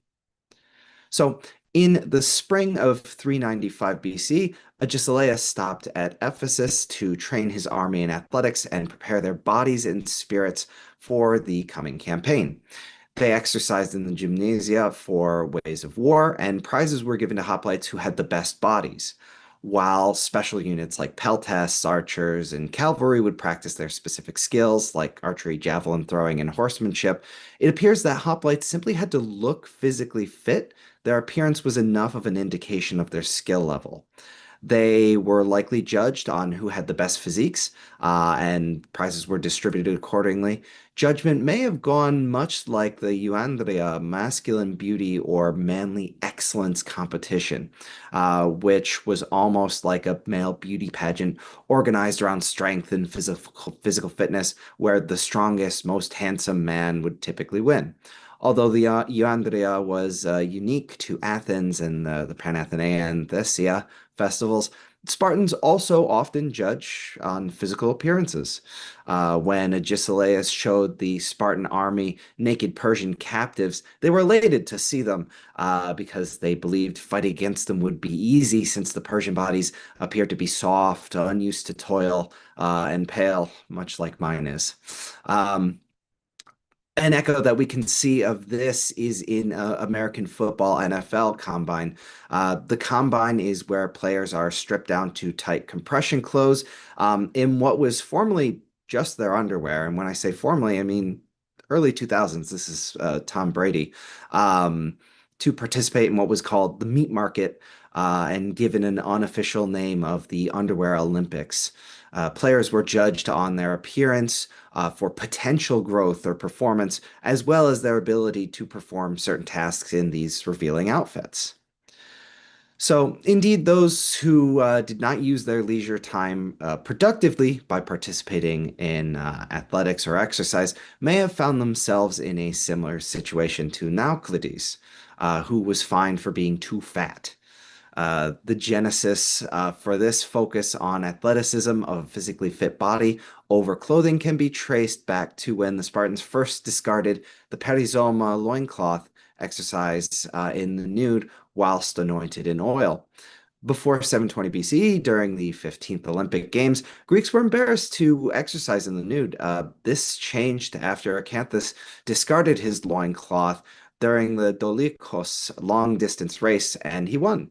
So indeed, the gymnasion is derived from gymnos, naked, and the gymnasia was a place where nudity accompanied athletic performance. So nudity appears to start as a marked method to denote special occasion from the 6th century Decoroi statues, which coincided with the Spartan introduction of nude athletics. So nudity was used for religious or initiatory rites, as well as for erotic stimulation, all where the athletic body was celebrated. Although nudity could be used to denote depictions of heroes in artwork, it was primarily associated with athletics and sex. Nudity was portrayed more often on red figure over black figure vases, and old men were always depicted as clothed. Hard working, it's perhaps it's hearkening to how older men are in less shape, and therefore their significantly less fit bodies were not in line with the athletic beauty standards of ancient Greece. So indeed, nudity for men in Greek athletics pertain not just to the athletes, but also to the trainers. Pausanias relates the story of Calipatria, who disguised herself as a male trainer, only to expose herself while celebrating the win of her son in his Olympic victory. Thus, future trainers were required to strip naked before entering the arena. It's unlikely that Spartan women during the classical period exercised entirely nude, like their male counterparts. It's even less likely they utilized nudity in the way that Plutarch describes them as exercising nude in front of males. Alternatively, Spartan women likely exercised wearing the short chitons, which facilitated a greater degree of freedom in movement. Although there was less nudity, this outfit was still perceived as provocative, and Spartan women were thus labeled as lewd for their participation in athletics. So figures 3, 4, and 5, going from left to right here, they're all nude, wearing reed hats, typically associated with the Carnea festival, or if these are palm hats, could be associated with the gymnopedia. There's no possible, it's not possible to accurately distinguish these hats for completely accurate identification. However, it is enough for this analysis to know that these figures were associated with either festival, which both festivals had culturally significant attachments to athletics. Figures 3 and 5 are likely from the Archaic period with no specific identifiable dates, whereas figure 4 in the middle is potentially mid-6th century. Figure 3 has long hair, but does not wear a beard and has a youthful appearance. So in those figures, we have, I'll go back to that. We have their muscles, looking similar, but slightly increased on their lower half of their bodies compared to their upper half. Nothing appears overdeveloped, and all feature slim, athletics, Laconian art style. Xenophon is the only classical source mentioned that Spartans included exercising their daily regimen in preparation for war. He doesn't mention the exact exercises, but we know those muscle groups would be focusing on the legs and arms and neck equally. Potentially, they obtained more developed quads and glutes and calves from running and wrestling, and we have more records of them participating in these events, which heavily rely on the lower extremities. From the brief evidence that's available, the development depicted does match what Xenophon wrote about, and thus I believe that this material culture can be reasonably accurate within the limits of artistic style to display Spartiates in how they maintain their athletic bodies, with visible focus on calves, glutes, and quads, not overly developed chests or arms. The same can be said about the conditioning in figures 6 and 7, so the top and bottom, which both depict a nude male rider from around the mid-6th century. They were both completed by the rider painter. However, these may have been copies of Naucratis painter. In figure 6, he appears to be receiving garlands from a winged daemon, In figure 7, it appears the garlanding daemon may be leading a procession of the subject. This piece may be interpreted as an aristocratic male in his procession. Both pieces may depict a triumph or athletic victory, perchance a hippic event. This procession may have also been in connection with the Artemis or Theia, due to the waterfowls accompanying the rider.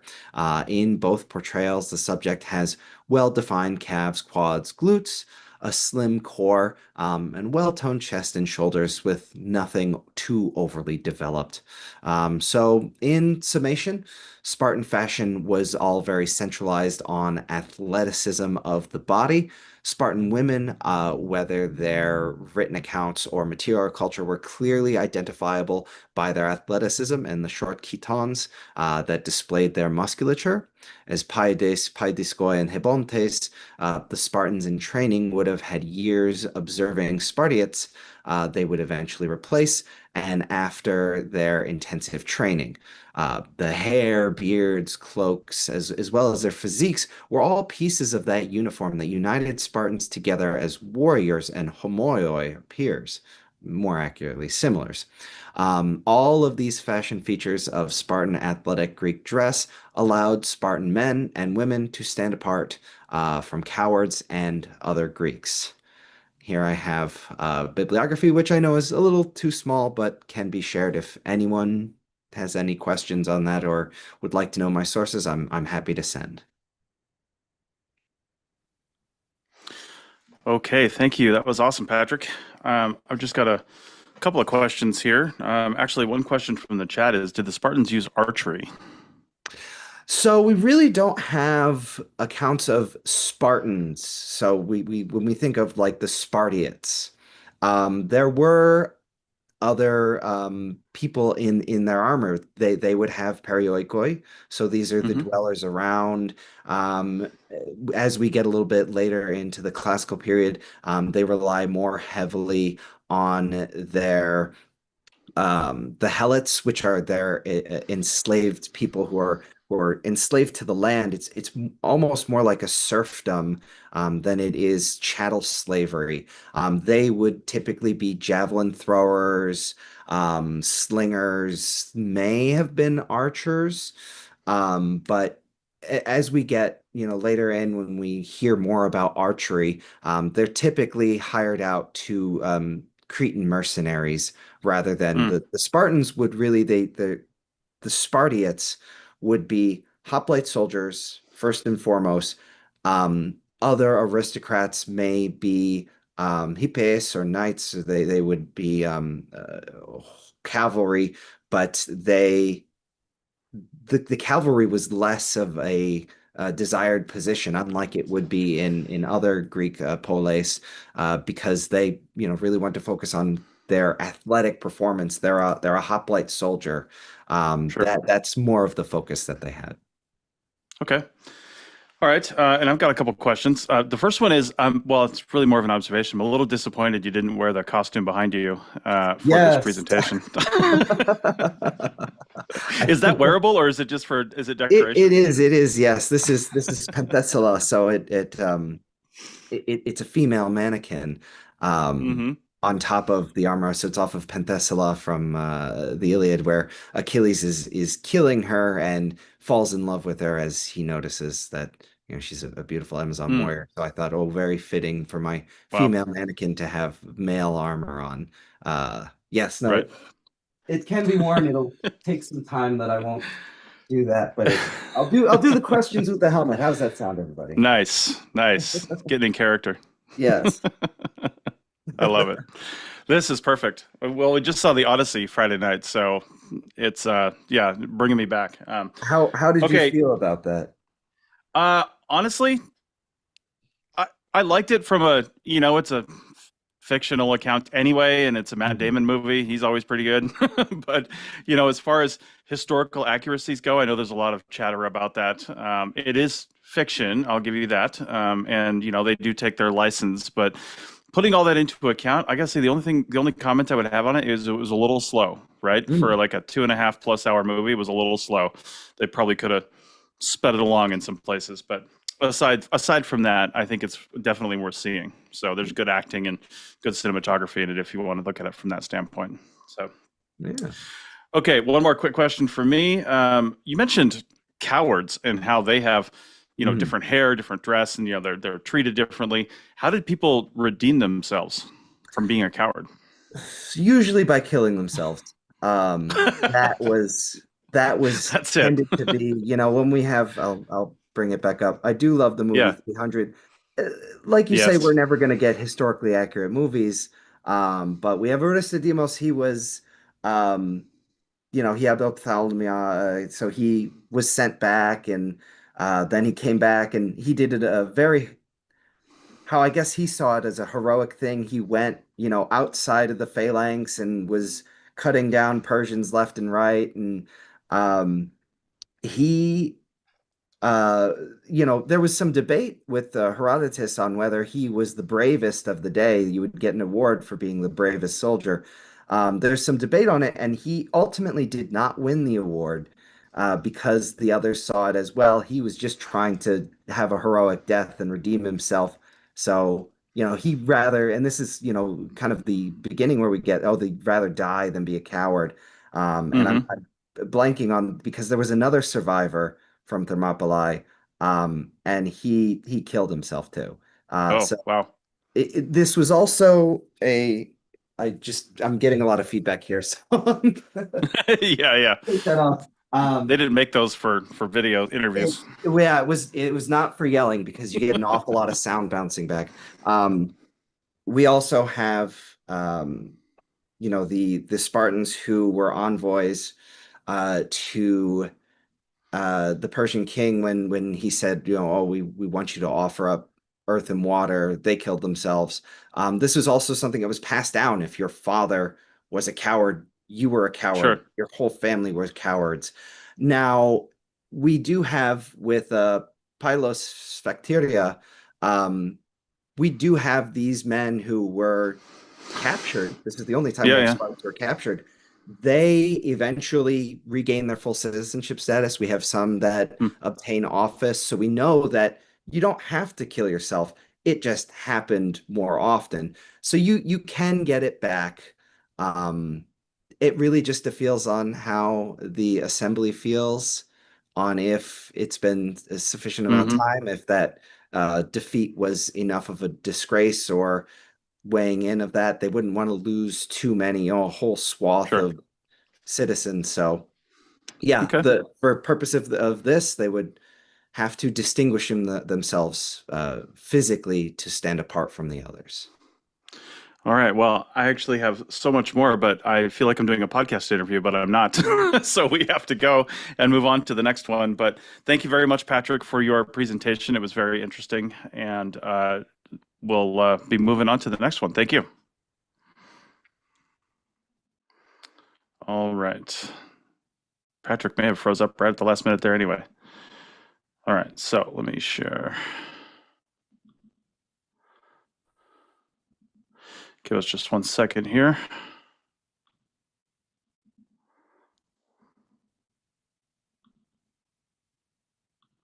Okay. We just got to figure out how to, I think Patrick froze up on us, so we got to figure out how to get him out of there and unshare his presentation. Give us 1 second.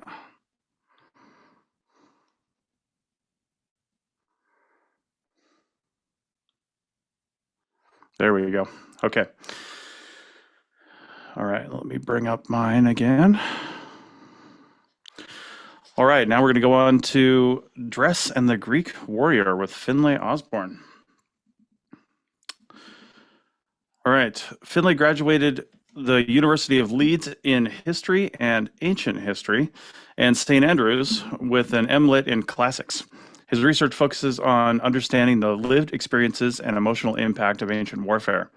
His MLit dissertation recontextualized perceptions of betrayal, alcohol abuse, and expressions of antisocial violence on Alexander the Great's campaign as indicators of a widespread trauma response within his army. He was invited to present this research at the Homerton Psychiatric Hospital at their clinical sciences meeting in 2025, where he developed his work on how cognitive analysis of ancient texts could be assistive to trauma sufferers. He has additional experience with living history and experimental archaeology as an educational vessel. His BA thesis focused on recreating a Macedonian cavalryman's panoply uniform. Sorry for pronunciations there. Conclusions about the field, maneuverability, and practicalities of a rider in Alexander's companions. He is currently refining his PhD proposal, which will use an interdisciplinary approach combining psychology, linguistics, and sensory archaeological models to analyze the emotional realities of war in antiquity. All right.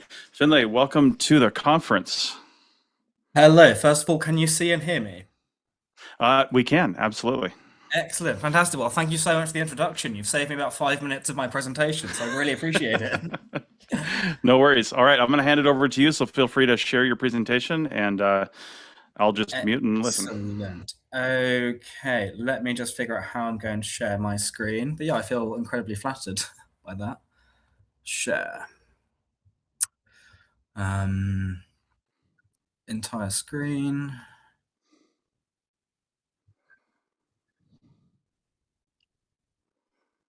Okay. I just want to say, can you see my screen there? Yeah, we can see it, the full slide presentation. Excellent. Fantastic. Yep. Right, let's get it up. So today I'm going to be exploring the relationship between clothing, armor, and the senses in ancient Macedonian warfare. Now, first of all, I'm going to go a little bit through what the Macedonians were actually wearing, what was in their panoply to begin with, and then the importance of the psychological impact of arms and armor and clothing, because I feel like, certainly in warfare, it's very tempting to forget that this is a real person behind that armor and within that panoply. And then I'm going to go into a little bit about the environments that Alexander the Great's men encountered, because it's not just warmth, because I think we assume Persia, India, the Near East, it's going to be quite warm, but Alexander the Great's army encountered some truly brutal weather conditions, and I'm going to discuss how what they were wearing might have impacted their experience. And then I'm going to discuss how clothing can be used to explore core concepts of identity in this period. So a little bit of introduction. Well, that's been done, so I'll gloss over that. The time period we're going to be dealing with is roughly between 356 BC and 323 BC. So the life and times of Alexander the Great, with a little bit of leeway either side. Why clothes? Clothes can be used as a way to discuss these grand ideas about identity and culture and social mobility, but also it's something that I'm wearing right now. I chose this shirt because I like to wear it. It's got a nice pattern. It's something that can be so reflective of the personal lived experience of someone. And I feel like warfare puts up this barrier that people assume you can't study somebody's lived experience because they've been to war. And I'm trying to break down those barriers. And a little bit about sensory archaeology as well, just as a bit of a foundation to my school of thought and the way I'm approaching this. Sensory and cognitive archaeology is using our senses, so sight, hearing, taste, smell, and also cognitive perception, so the psychological perception of the world around us. And I'm applying these theories and these senses to the ancient world. And as you can see on the right there, I spent a lot of time, I think it's about 200 hours I spent making that armor, but I have painstakingly gone through the sources to try and recreate a panoply of one of Alexander the Great's companions as faithfully as possible. I've done a lot of experiments going through sand, through snow, on horseback, to try and simulate some of these conditions his men might have felt to inform my conclusions today. And yeah, let's get into it, because I am conscious of time.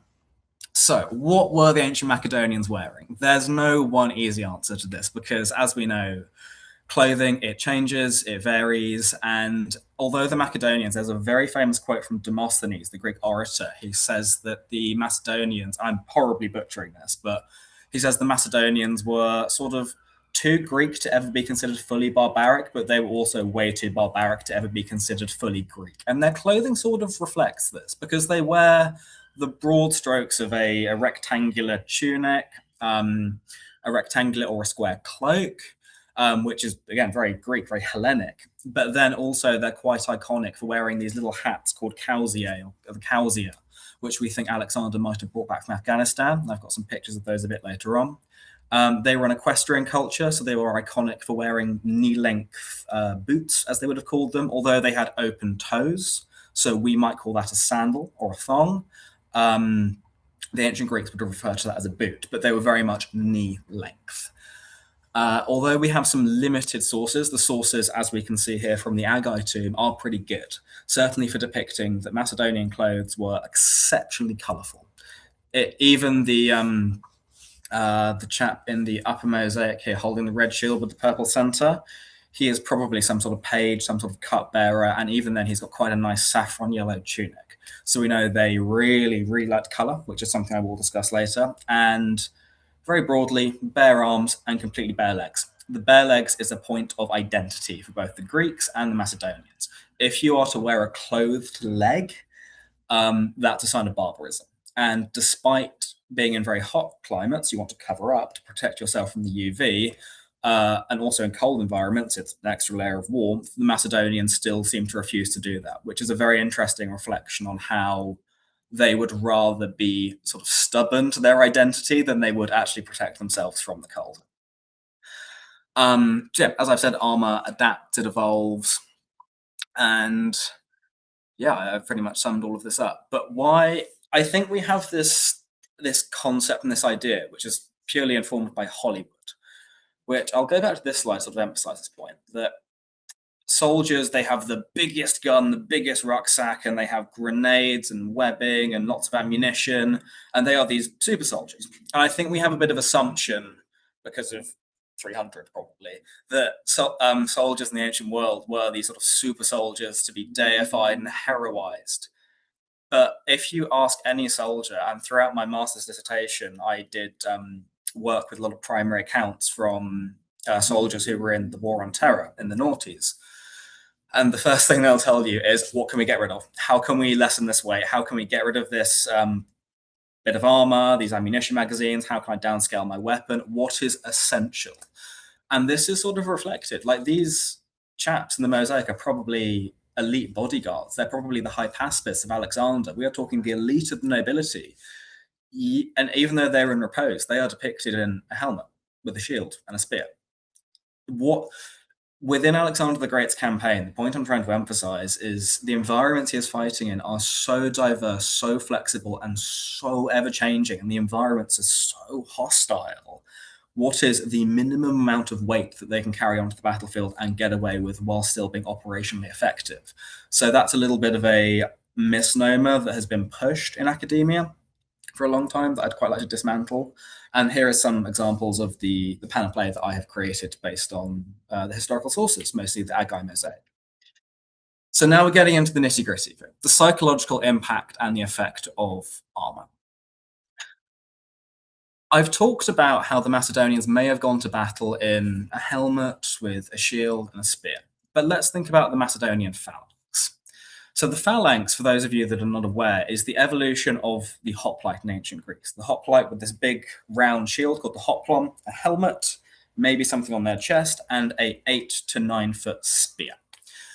That's taller than I am, but it's still not incredibly long compared to what the Macedonians were bringing to battle, which was an 18-foot long pike, which is longer than a bus. And you have to sort of imagine that the Macedonians, when they're on the battlefield, they have these serrated ranks where they are standing in the battlefield. They have this 18-foot long pike in front of them. The rows behind them are holding this pike out. So you're not really actually going to be able to see where your enemy is, nor are they going to really be able to see you, because there is just this serrated wall of metal that you're going to be facing, which would be very auditorily stressful as well. So that's the visuals that we're working with in the infantry of Alexander's army. But when you see a lot of his infantry, they are wearing a very small helmet called a pilos cap, which was very associated with the Spartans as well. Now, the pilos helmet's interesting because it's effectively just a little round bronze cap that they wear. There's nothing that goes on the cheeks or around the face. It's very, very simple and leaves a lot of your face exposed. And there's a very interesting idea that if you look at medieval knights, for example, or indeed ancient Corinthian helmets, they completely enclose the face and it dehumanizes the individual. it takes away their humanity. And if you look at Greek theatre as well, they are embodying another person. They're embodying this person that they're not. So they have to cover their face up, because if you see someone's face, it's a very easily recognizable touchstone. Whether you like them or dislike them, it will conjure an emotion in you. If you put something in front of your face that completely strips you of emotion, that can be incredibly insidious and quite sinister, which I believe armies used as a terror tactic on the battlefield. Medieval knights, the best example of that. When they go into war and they want to know who has killed them, they will lift their helmet up. But if they are cutting through these ranks of their enemies, they'll put their visor down. Alexander's phalanx relied on very tight social cohesion. And if they have the enemy at the end of this 18-foot-long pike, they don't really need to wear something on their face to scare them. And if they're relying on this human connection with the person next to them, that they would be able to, and I'm sorry, it's very graphic and horrible, but they will be able to smell their sweat, their urine, the blood, the gore. They would be able to hear them screaming if they got injured. You are very, very close to this person next to you. But actually being able to see someone next to you, it's reassuring.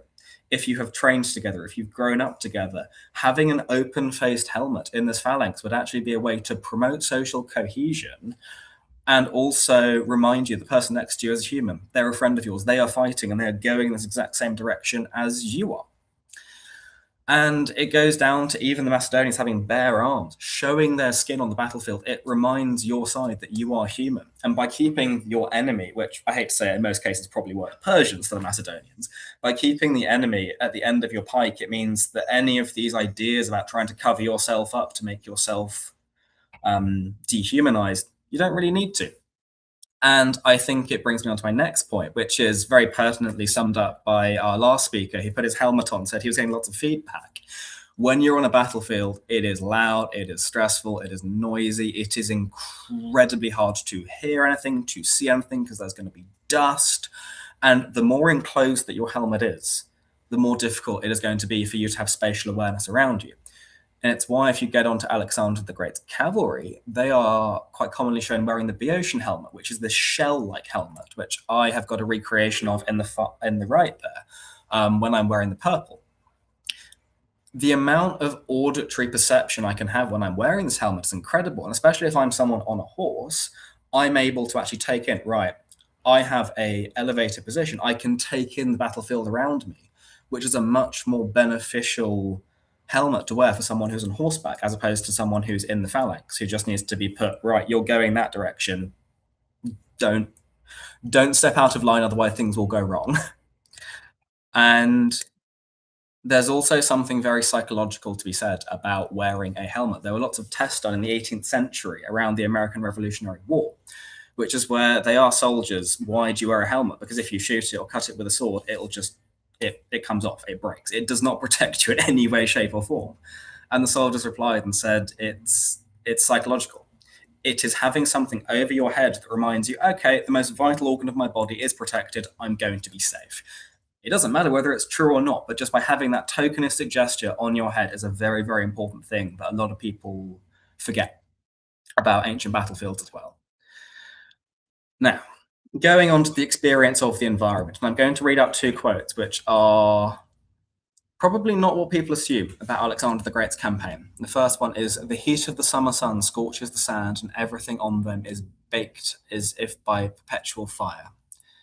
That is taken from Alexander the Great's crossing of the Gedrosian Desert, which is in modern-day Pakistan.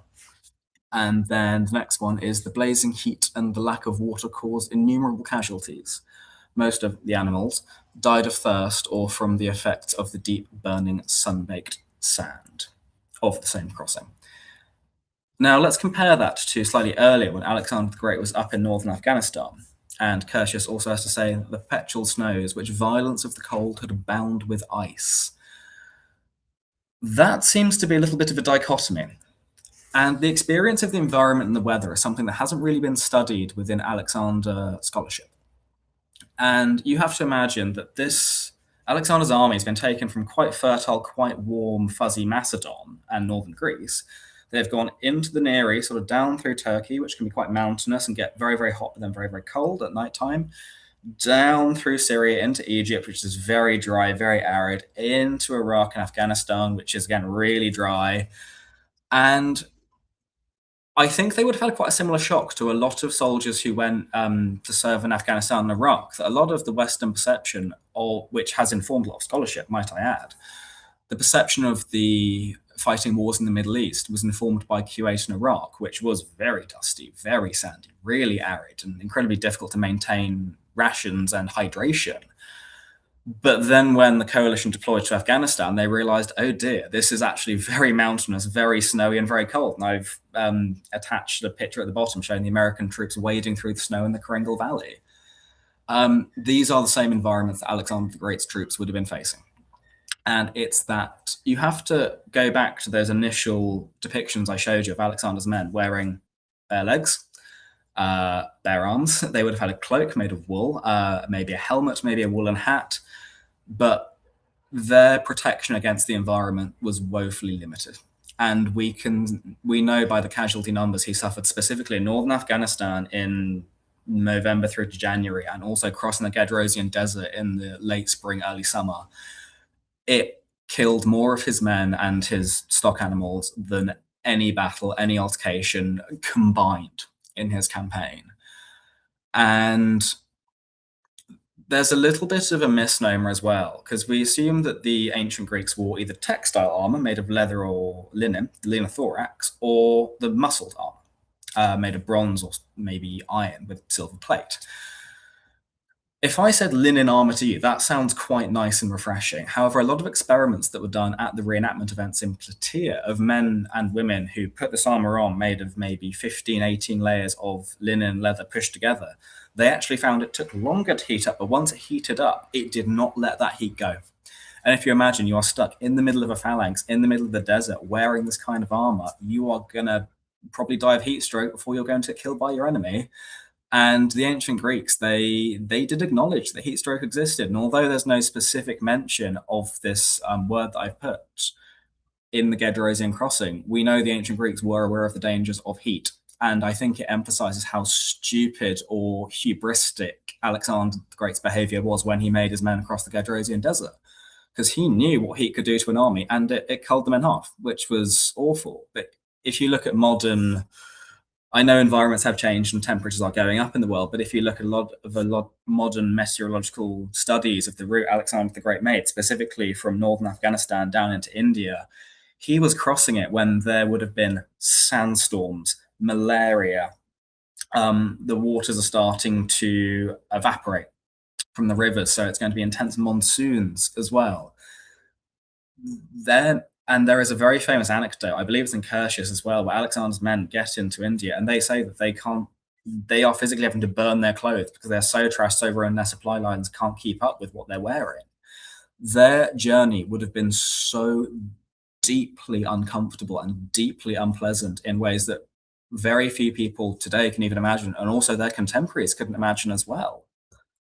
So the environment is a very underrated enemy, and indeed Alexander the Great's biggest enemy, I think, is the point I'm trying to raise here, based on what the Macedonians were wearing. And I'd like to cap this little section off by talking about clothing and identity, and going back to one of my favorite things in history, which is color, and talking about how the Macedonians were incredibly visual people. All ancient cultures, historical cultures, are very visual people. But it ties into a very core concept of their identity. The Macedonians were a very competitive culture, which is reflected in their social and military customs, and especially in their drinking customs. And we know Alexander the Great famously promoted individuals based on martial merit and their ability to perform in battle. But how, in an army of 32,000 soldiers, how are you going to pick an individual out? There is an argument which is proposed, which is the symbols you see on the shields there and the colors of the helmet were used to segregate ranks and units and maybe sort of where someone has come from in the Macedonian army, a little bit like how tartan and kilts were used by the British in the early 19th century, which I think it definitely rings true, but it goes a bit deeper than that. If the Macedonians are very socially cohesive, but also competing against their fellow men to be promoted, are they using color as a way to make themselves more flashy, make themselves literally peacock on the battlefield, so it's easier for one of their officers to point them out and say, oh, that man killed 5 Persians today, I can remember him because his helmet's painted blue? It's something that there is no rhyme, reason, or cohesion to the symbols and the colors that you see come up within the Alexander sources, which may indicate a higher level of personalization. And that is something that does come across very true. It's these individual and unique symbols that you see presented on the shields and the helmets. And even you can sort of see very vaguely the purple embroidery around the edge of the companion's cloak. Color is being used as a way to not just distinguish yourself on the battlefield, but actually reflect this core concept of competition and the desire to be martially superior within the Macedonian army. And this leads us on to the color purple. And of course, purple, if I say, please tell me a time in nature that you can see purple, I can think of lavender, maybe a sunset, but there are very few animals that are purple, limited amount of flowers that are purple. It's not a commonly naturally occurring color like, say, green or blue is. But indeed, the ancient Greeks didn't actually have a word for blue. But anyway, purple is a very peculiar color. And Alexander, we know, promoted officers and generals and gave purple to his companions to distinguish them as being affiliated and close to Alexander. And we know his bodyguards had what's called a dark purple cloak, whereas his more junior officers had a lighter purple cloak. So purple is used as a visual way to psychologically segregate his army based on status and martial supremacy. But also, as Joel comments, we know Alexander the Great probably decimated the Eastern Mediterranean of Murex supply because of how much purple he was funneling out to his men. But it would also be a way of veterans coming home to say, look, I served with Alexander the Great. I think it's Craterus brings back a purple hat. And people point in the street and say, oh, that's Craterus. We know he went to India because he's A, got the hat, and B, it's purple, knowing he was one of Alexander's bodyguards. So purple is used as a byword for almost a veteran association affiliation in Alexander's army. And I'm going to end on a slightly down note, but it ties into my dissertation research, which is there a link between psychological trauma and clothing in Alexander's campaign? I touched on it briefly, and there's not enough evidence to corroborate it, but I think it's an interesting idea that when he gets to India, his men actually have to burn a lot of their clothing. They've gone to Persia, they've raided the Persian treasury, they're wearing these lovely purple tunics and this lovely new armor. They get to India, it rots, it falls apart, and they have to burn it. And we know when Alexander's army gets to the Hyphasis River that his army has this complete psychological breakdown because they're treading in a land that even the gods couldn't tread in. They're scared. They're uncertain of where they're going. Alexander's slightly losing it a little bit. And I think having to get rid of this clothing, this armor, they feel like they've hard won and hard earned. It's almost this breakdown of their identity and breakdown of this cohesion. It shows how important they felt like they'd really earned this kit, that they've earned this color purple. They've earned the right to wear it by serving with Alexander. And I think that genuinely having to get rid of all of this in India is a contributing factor to why they just are so psychologically done when they get to the Hyphasis River.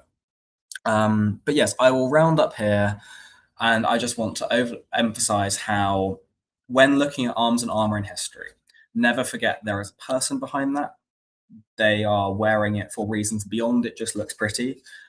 Armor is never, ever worn for purely pragmatic purposes. It is psychological, it is emotional, it reflects things about identity. And within Alexander the Great's campaign, there are very few campaigns in history that go on for long enough that you can really see this change, this evolution, how armor is reflecting on the emotional and psychological well-being of an army. So here's my bibliography. Feel free to pour through that if you so wish. And thank you very much for listening. I really appreciate it. All right, awesome. Thank you. So we have a couple of questions and a few minutes to answer those. We have about 4 minutes. So let me get into it. Absolutely. The first one is you spelled Macedonian either with a C or a K in various places. Can you explain that?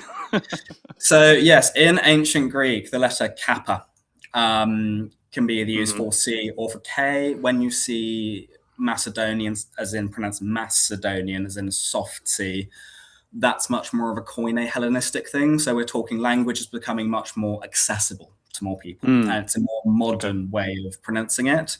I'm also of that slightly conservative school of thought that says that the language the Macedonians were speaking might have been this very old, prosaic, Homeric kind of Greek. They'd had so much linguistic isolation, they'd not really evolved at the same rate that Athenian and Attic Greek evolves. So their Greek might have been very rustic and very harsh in its enunciation. But yeah, so I'd say using the K is potentially slightly more quote unquote accurate, but I'm no gifted linguist, so there's a lot of caveats to that. It's like if we were talking about Neanderthals versus Neanderthals. Yeah, absolutely. It's kind of like octopuses and octopodes. It's like they're both fine. Indeed.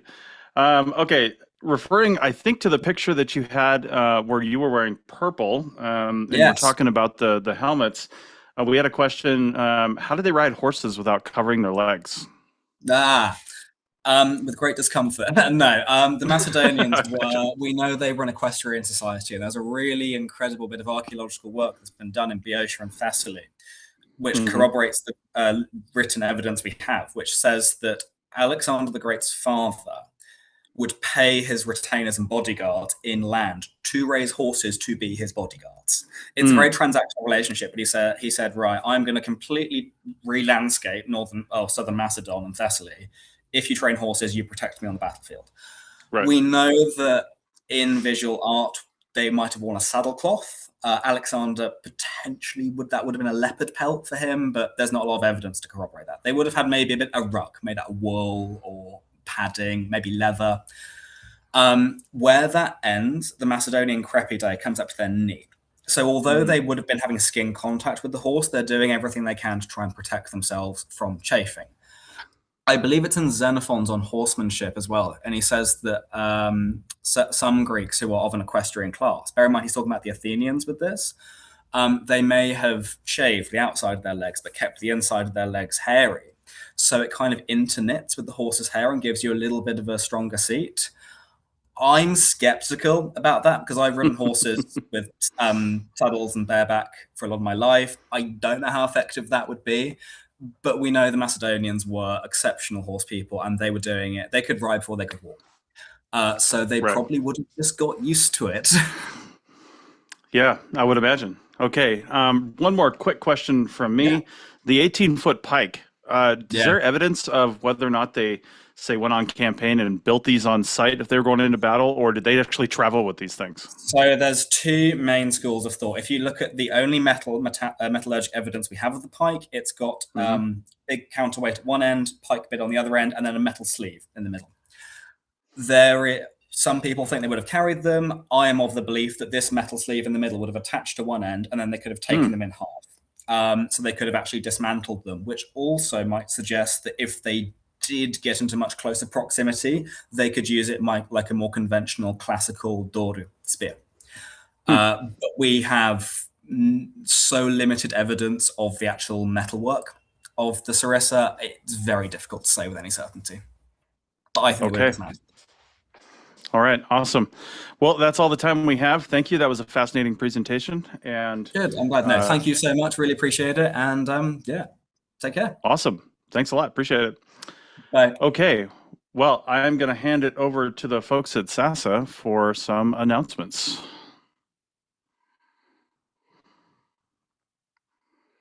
Let's see who's taking over next. While they're getting situated, I've got to mention too, there's a social hour right after the end of the presentations today. You have to sign up for that separately because there's a Zoom link that you join on. It's not part of the live stream. So go over to the Save Ancient Studies website and sign up for that social hour. It's free. You just have to do it to get the Zoom link. So if you want to participate in that. All right.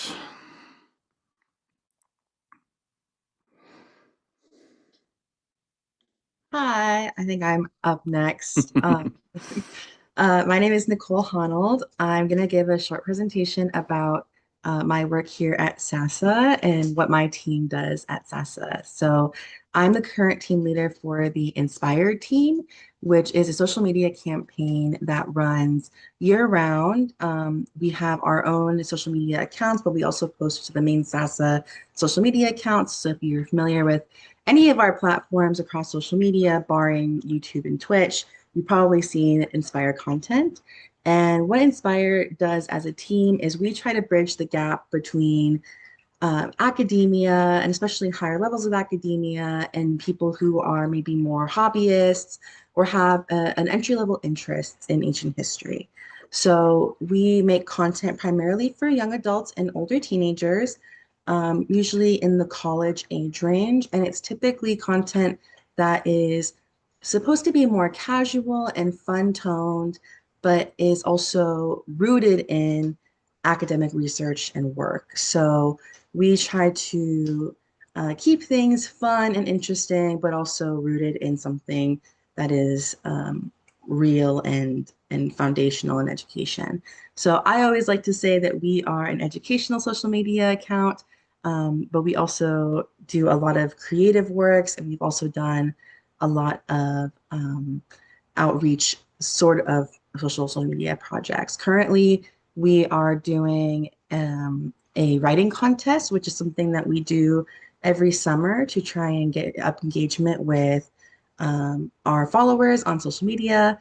And it's a great way to bridge kind of the gap between follower and social media account. And it's also a great way to get people interested in ancient history because it's an ancient history writing contest. So that's a really great example of the kind of stuff that we do as part of the Inspired team. My interns and volunteers are extremely creative and intelligent people. Most of them are researchers and historians themselves who are very familiar with different parts of the ancient world. And they kind of come up with different ideas and different ways that we can engage with our audience in the series format and post format. And we have had really great volunteers in the past. Ironically enough, Finn Osborne, the presenter who I just got the tail end of his presentation, he started with SASA in the Inspire team. We're very proud of him. And he actually is a super great example of the kind of work that my volunteers and interns do at SASA, because he, as part of his time on my team, he came up with a series that we ran for about a month and a half called Where in the World is Alexander the Great? And this was this January.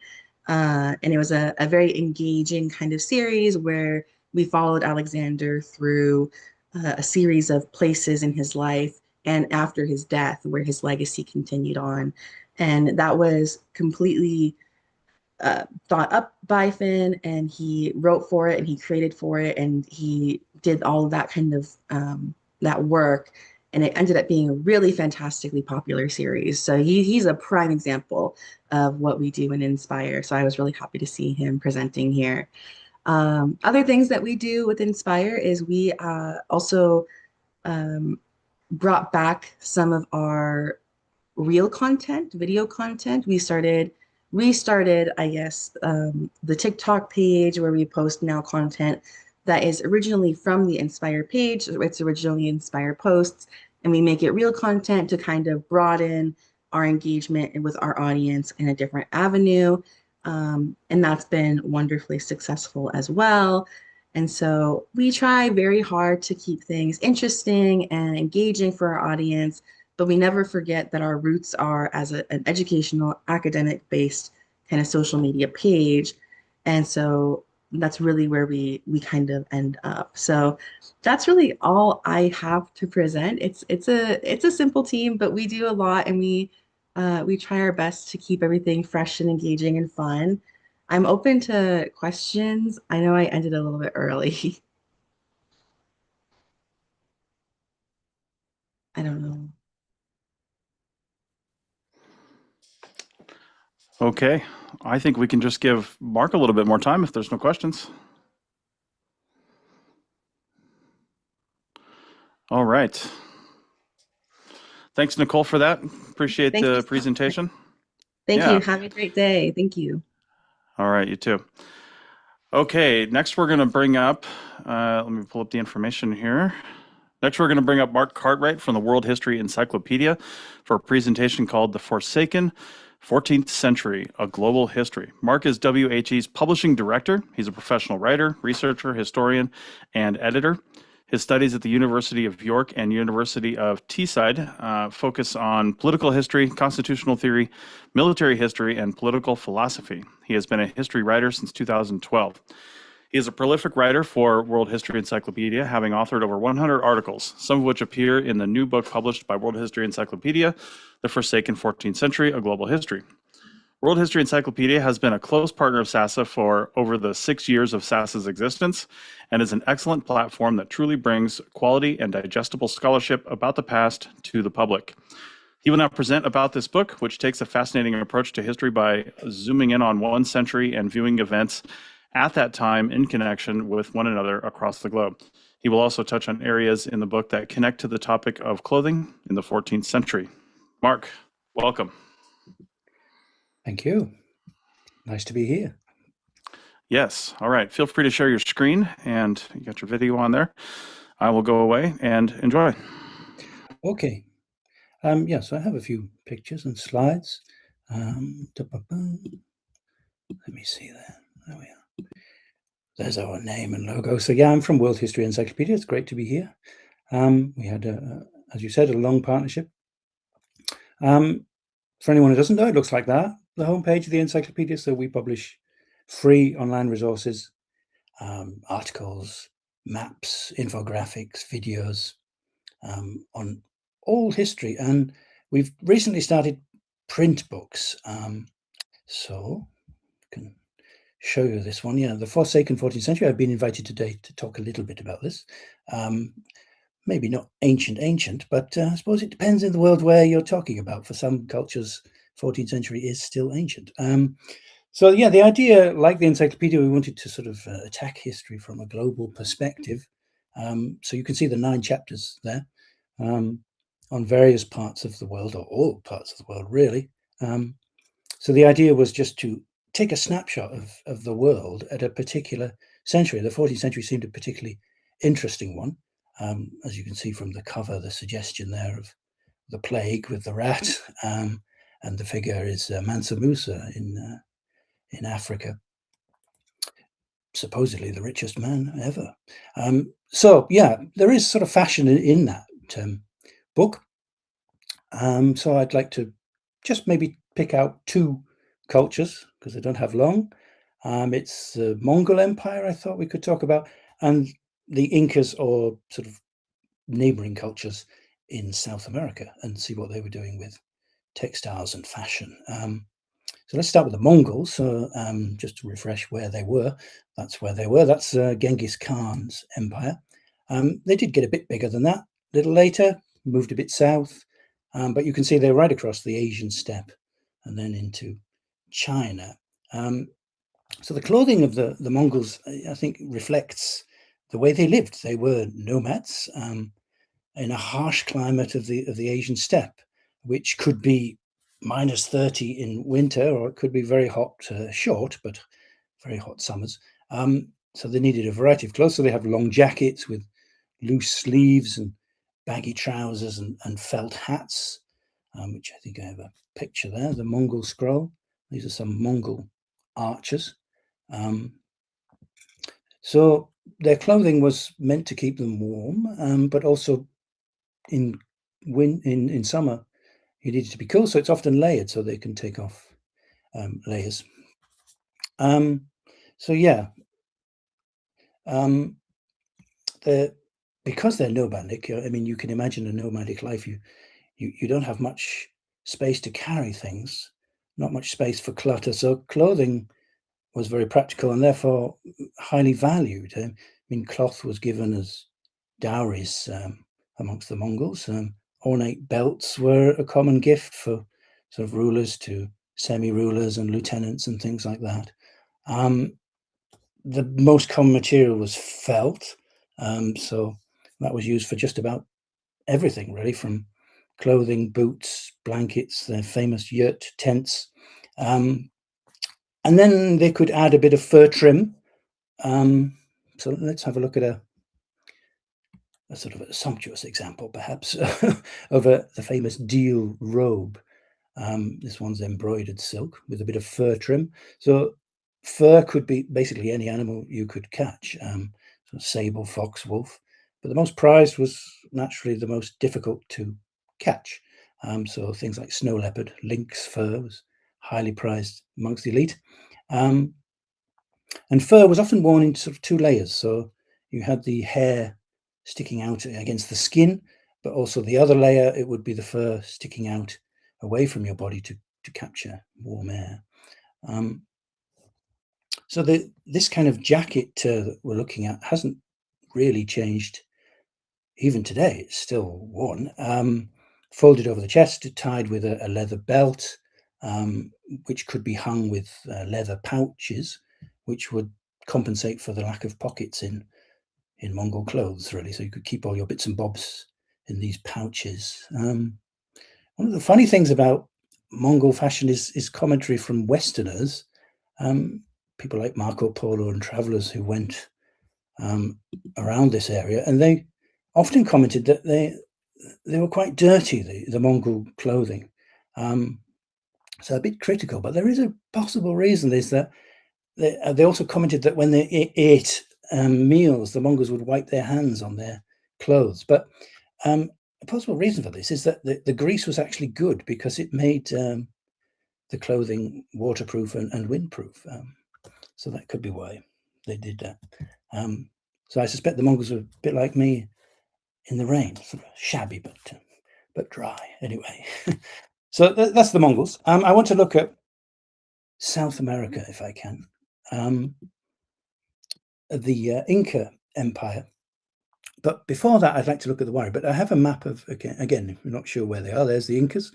So that's the sort of maximum extent.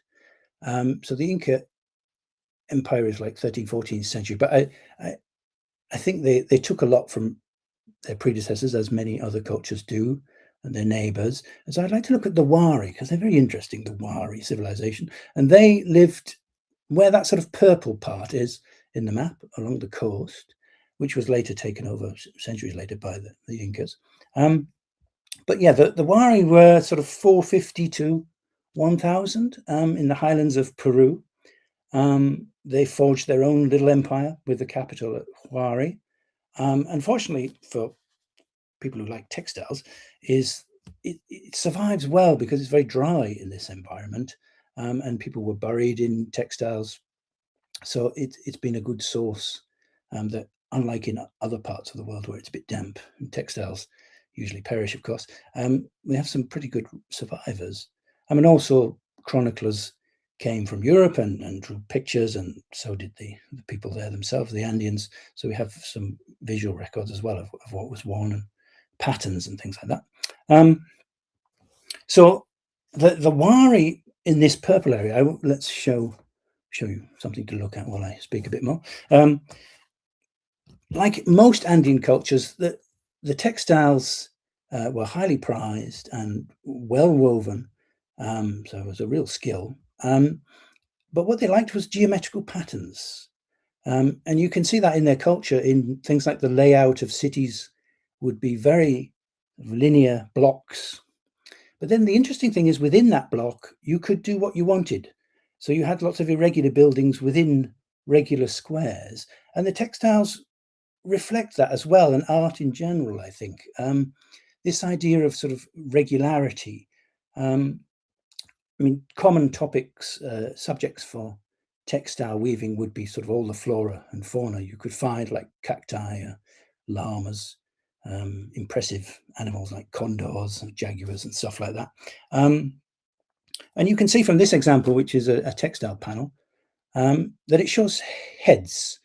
If you see the head maybe at the bottom left, that's a human head, and then it's mixed with supernatural beings.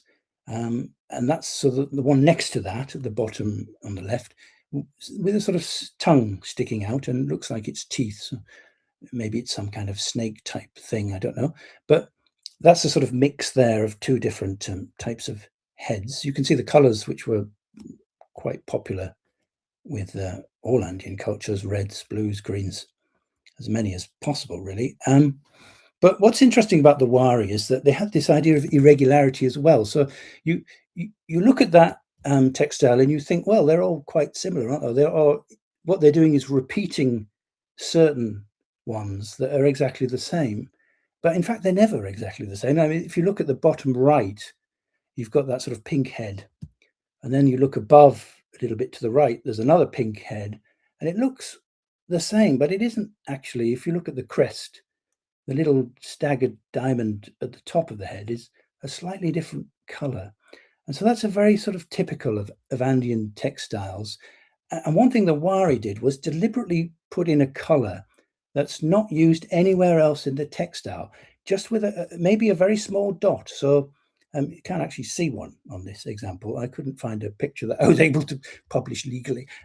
But if you do have the chance to see Wari textiles, I mean, they're in Americas, of course. The Metropolitan Museum has quite a few. If you have a look, study it, you'll find probably a little area of color that seems to be wrong. So it could be a little yellow dot or little green or indigo were quite common. And so scholars have wondered, well, why did they do that? It could be that it's a signature of the weaver. But I think I prefer the other suggestion, that it's actually to reflect the idea that although the textiles are very geometrical, very rigid patterns, that they sort of broke the rules in one part, so that the idea that maybe rules are meant to be bent a little bit sometimes. So this kind of little irregularity. The other thing that they do is sort of, it's very abstract. So these heads pretty much recognizable still as heads, but it could become a lot more stylistic than that. And most Andean cultures pursued that idea. So it could be a cacti that becomes almost unrecognizable. But so scholars wonder, well, why did they do that? Well, it could be that it was a sort of the elite sort of keeping this communication amongst themselves. Only they could interpret what these things actually signified. Then again, it could just be imagination. I mean, in Andean cultures, in the religion, you had shamans, you had drug-induced parts of religion, ceremonies, and the idea of transformation is very important in all Andean cultures and art and religion. So the idea that creatures can change from one to another, so a snake can become an eagle or even a mix, and so maybe this sort of abstract idea, like we see here with the supernatural head, it's not like the human head, but it's similar. Maybe it's a bit of a snake as well, or something like that. So this idea of like transforming was very important for the Wari. So they influenced cultures that came after, like the Lambaek, which were more or less similar in the northern part of where they were, the Wari, in that purple area from that map. And they had, again, finely woven tunics, very important. But they also added gold. There is one surviving tunic that has 2,000 squares of gold sewn onto it from the Lambaek culture. But generally, I mean, talking about the Incas, textiles, we think of them, perhaps from a European perspective anyway, you think of it as gold and silver cultures where those materials were very important, which they were, of course. But I think you could argue that textiles were just as important or even more important, because it's interesting that, for example, in diplomacy, when the conquistadors first came, and which they did with some groups, they tried to collaborate in order to defeat the Inca Empire. Diplomatic gifts would be textiles. It wasn't actually the gold or the silver that the conquistadors wanted. It was bundles of textiles. This was very common. I mean, tax was often given in cloth in Andean cultures. I mean, for the Incas, men and women were weavers, both. It seems to be a skill that all classes had, so it was sort of something that was valued as a skill that any younger person could learn.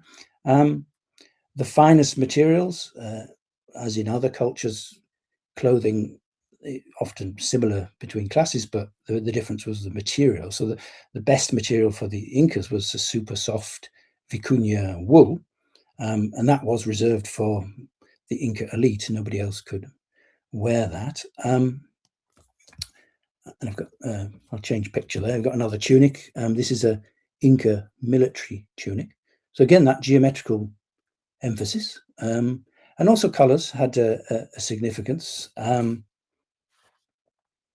you have here red represents blood and conquest, whereas black represents death. So that seems a suitable combination, doesn't it, for a soldier? So easily identifiable members of the Inca military from their tunics. So we had vicuña wool, I said, and also wool from llamas, alpaca. Also, they made textiles from plants, from like the magui, the succulent plant, often confused with cactus, but it isn't. That's sort of, they made clothing from those fibers from that plant.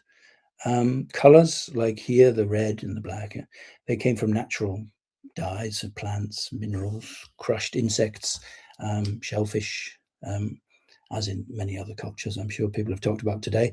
What else I would say? The wearing of certain colors was restricted. So not only material, but apparently foreigners or non-Incas, better say, non-Incas in the capital, Cusco, were forbidden to wear colors. They had to wear black clothing, in fact, when they were in the capital. We can see these designs. So let me show you my last picture, which is an Inca royal tunic. So obviously that's going to be one of the best, isn't it, really? So again, you've got these geometrical patterns, lots of repetition or seemingly repetition, but maybe not exactly repeated. You have to look very carefully. But you can see in there, if you look carefully, you can see that tunic, the military tunic there, you can see that repeated in that royal tunic in many of the different squares. So perhaps to represent the fact that this wearer was a general or something in the armed forces, perhaps, yeah. And another thing about Incas and weaving is that they had distinctive patterns for distinctive geographical areas, because, as I said, textiles were given as a tax because it was so valued. And so in order to identify which region was giving what, they would have their own distinctive weaves and patterns. So they became identified with particular regions.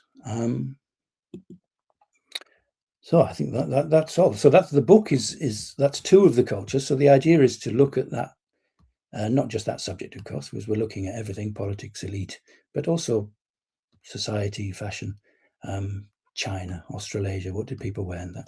So that's kind of the idea of the book. All right, Mark, thank you very much. I got a couple of questions for you. First sure. off, I was wondering the title. What makes the 14th century forsaken, so to speak? Yeah, well, we tried to get a catchy word, of course. So people would say exactly that. Well, why is it forsaken? Well, there's a lot of conquering going on. I mean, you could say that in any century, I suppose. But you had the Mongols in China, so that's a big rift from tradition. You had the African empires were really growing at that time in the sub-Sahara. Like we said, Mali from Mansa Musa, the rich guy there. So that was a big change. The first real sort of like big African kingdoms, empires, let's say, not kingdoms, empires. And the plague as well that caused so much disruption around the world. And it was a global effect. Obviously, if a lot of people tend to focus on what happened in Europe, but of course it did have consequences in all kinds of parts of the world. So yeah, that was really, but there seemed to be a lot of bad things going down in the 14th century. It's one of the ones you might want to miss if you were reincarnated going back in the past. Don't want to be in the 14th one, but so it was just an interesting one as well, because we wanted to present that global perspective to really sort of give, like the Americas as well is just like, obviously it's got a longer history, but I think it's true to say that we know more about certain parts of the world from that period. So that was another reason as well that we could really shine a light on different parts of the world which maybe are not so commonly looked at. Yeah, interesting. A couple of questions from the viewers. So regarding, I think this was written when the Wari textile panel was up. They were wondering how they made that. Is it a special type of weaving? And is it a normal type of weaving that we're familiar with around the world, or did they have their own techniques for that? Yeah, well, I'm not actually a specialist on that, or I don't Mhm. remember because I wrote it quite a while ago. But I would say, yeah, I mean, I remember reading. I mean, I'm not a specialist in that. I don't actually understand when it says something like so many weaves per weft and all this. I don't Yeah. actually know what that means, but it was very technically accomplished for sure in Andean Mhm. culture and story. Compare it if you took a textile and you compared it with one made from, I don't know, Persia or somewhere like that, they would hold their own and probably have more concentrated threads, I would say, in layman's language, per millimeter, per centimeter, Sure. square centimeter. So they're very technically accomplished, but using simple spindles and as most cultures really. Yeah. Another question regarding the checkered pattern. I think in the image before this on that tunic, do we have any idea why they might have chosen a pattern like that? Is it to help break up the person so it's harder to focus on them, like camouflage type of thing? I mean, I don't know of any checkered patterns in nature, but if you're amongst a whole group of people like that, maybe it'd be hard to distinguish one from another. No, I suspect the opposite. I mean, yeah, military history is one of my things. Camouflage is quite a new thing. So it Yeah. was. I mean, you only need to look at the British Army with their red cuts. It was like we only got rid of those and had khaki in the late 19th century, but because we knew that it made people distinctive. But that was the point. So I suspect the Incas were exactly the same as the British Empire soldiers. Is that we are soldiers? Be afraid of us. You can see us. We are professional people. We know what we're doing with our weapons. We are armed, and you probably aren't, and you certainly wouldn't know how to use a weapon like I do. So I think all of that messaging was part of that. So I would imagine, as you said, it's not in nature. So it's and it's actually. I mean, I don't remember seeing so much check patterns in Andean art. So it's almost as if they also chose a pattern that was deliberately. It's like this is different from what we normally do, as you can see with those tunics. And it's often figures, often animals. So to have purely geometrical, I think would have been quite striking. So I think, I mean, I'm not saying I know, but my guess would be that that's deliberate. Yeah, to make them conspicuous. Yeah. Awesome. Well, thank you very much for that conversation. I'm sure everybody can go check out the book and take a look at all the history and the focus. I really like my own podcast, The Archaeology Show. Sometimes we do an episode called Timelines, where we take one sort of anchor culture that people might know about, or event, or item, or something like that, and then we look at two other cultures or two other things happening simultaneously around the world. And I really love looking at, taking a slice of time, so to speak, and seeing what's happening around the world at that. Yeah, it's really interesting to see how different cultures are, like where they're at. Oh yeah, I mean that's one things. reason why I do my job is I mean, you said in the introduction wrote 100 articles. Well, I've actually written 1,500. But the reason why I'm interested and motivated to keep doing it in different cultures is precisely that, because you so often historians are specialized, and I am a sort of semi-historian, but I'm not a specialized historian. So I'm allowed to look at different cultures, and my reputation will not be in tatters if I talk about something else. But it is interesting that often it's ignored. A huge event is happening in another part of the world, on another continent, and it's not discussed at all. But it could be very relevant. Obviously, communication was a lot in those days, but that's in the book as well. I think there's a timeline of things to give that snapshot of like, well, what else is happening?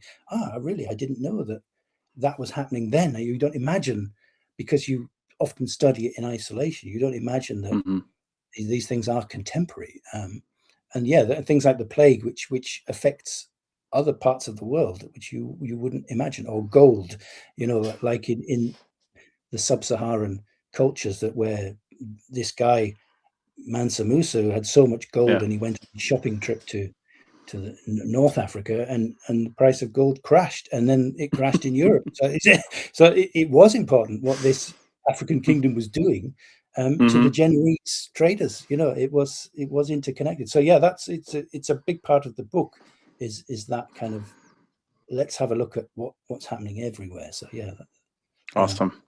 All right, well, check out the book. And again, thanks, Mark, for bringing this up and discussing this book with us. Thank you.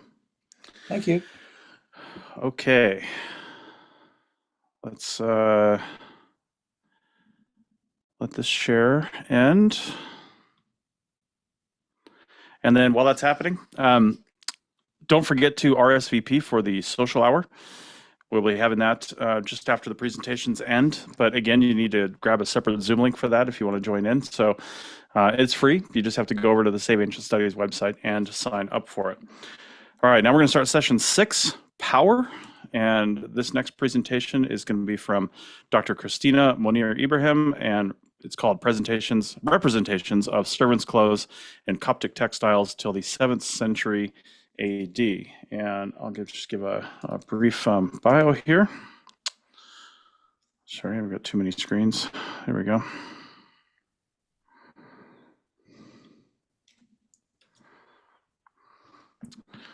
Give me a second. Okay. Dr. Christina Monir has a PhD in Coptic and Byzantine archaeology from Alexandria University in 2022 and is an archaeologist in the Ministry of Tourism and Antiquities in Egypt. Okay. Dr. Christina, go ahead. Thank you for joining in the conference, and it's all yours. Thank you.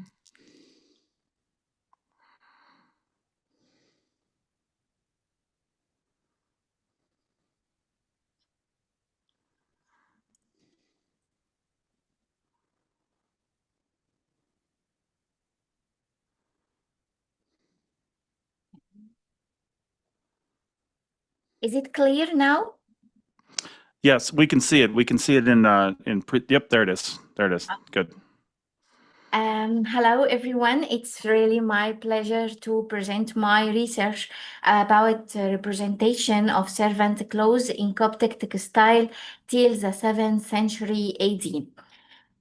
This study examines how servants were depicted in Coptic art and explores what their clothing reveals about social identity, occupation, and daily life in late antique Egypt. Through the analysis of selected examples, the presentation highlights the artistic conventions as well as the historical significance of this representation. Now we are supposed to ask an important question. What did the Coptic community wear in the early centuries? Let's start with an example from burial chamber of Theodosia, who died at the age of 15 from Antinoe. Dates back to the 5th century.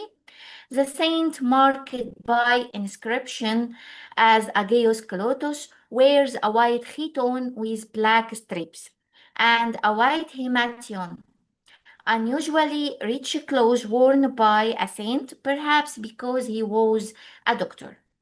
The girl marked by inscription as Theodosia wears a light yellow chiton decorated with brown woolen ribbons, which were the most popular decoration of that period.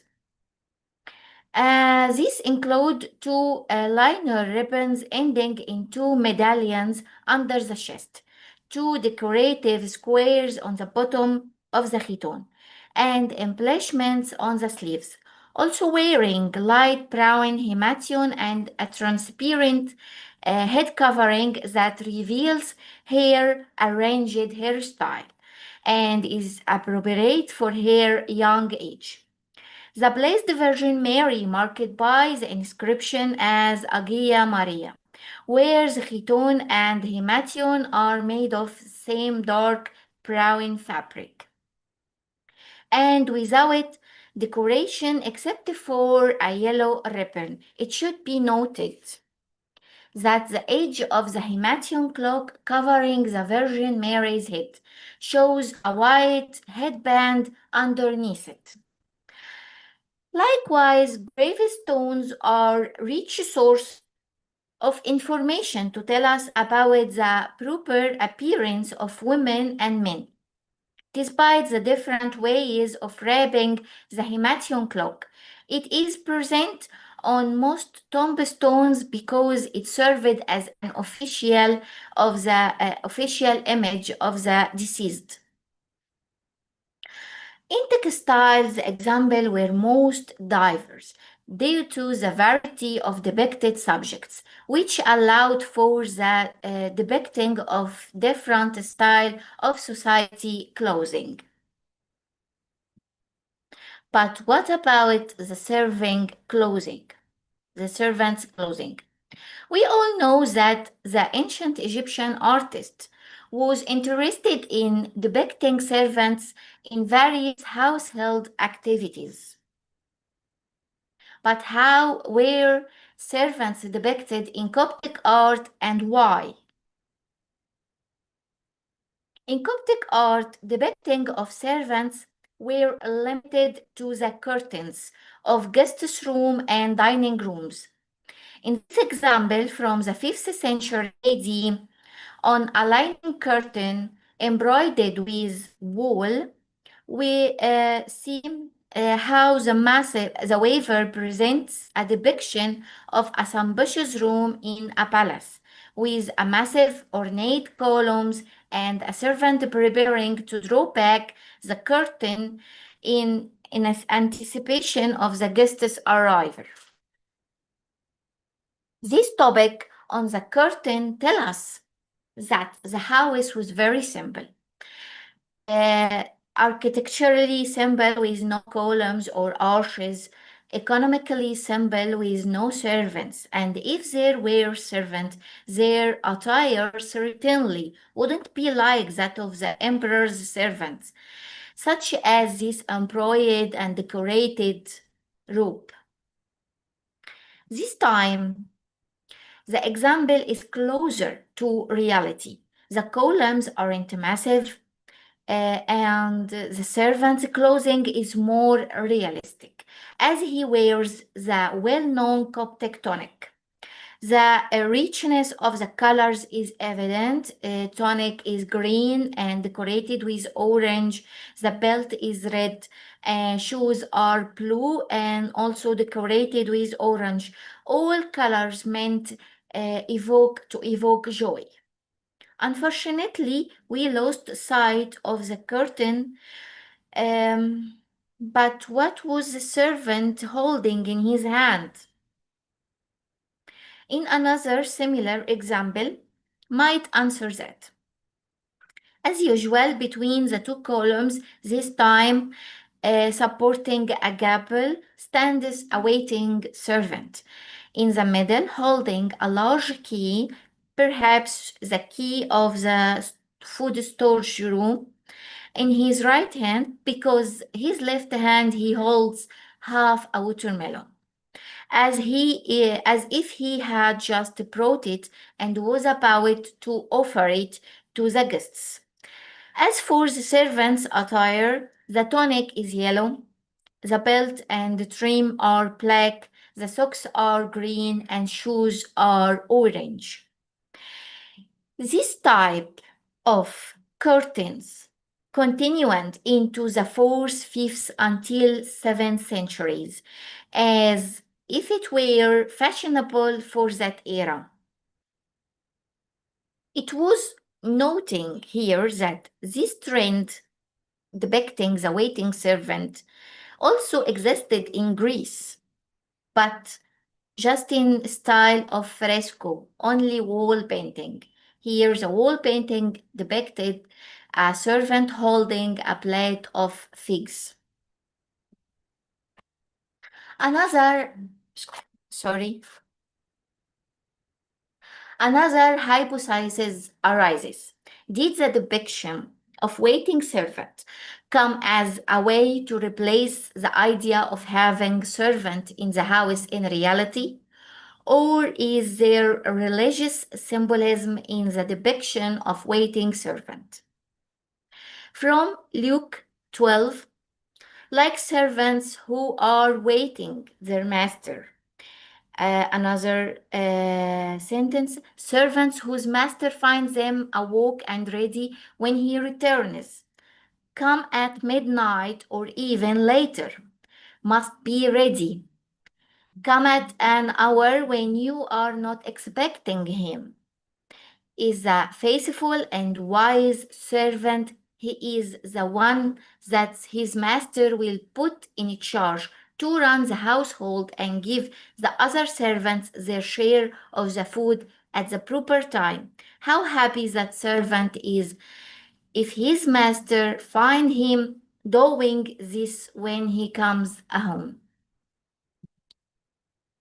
However, the depiction of the waiting servant is only a decorative element replacing the real one, or a symbolic idea reminding the homeowner of Christ's commandment about waiting and spiritual vigilance.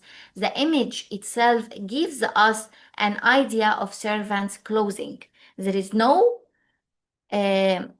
tonic, excuse me, there is no chiton or hemation to restrict movement, only a short tunic, a belt at the waist, and shoes. Clothing that suggests ease of movement and constant readiness. Thank you for your kind attention.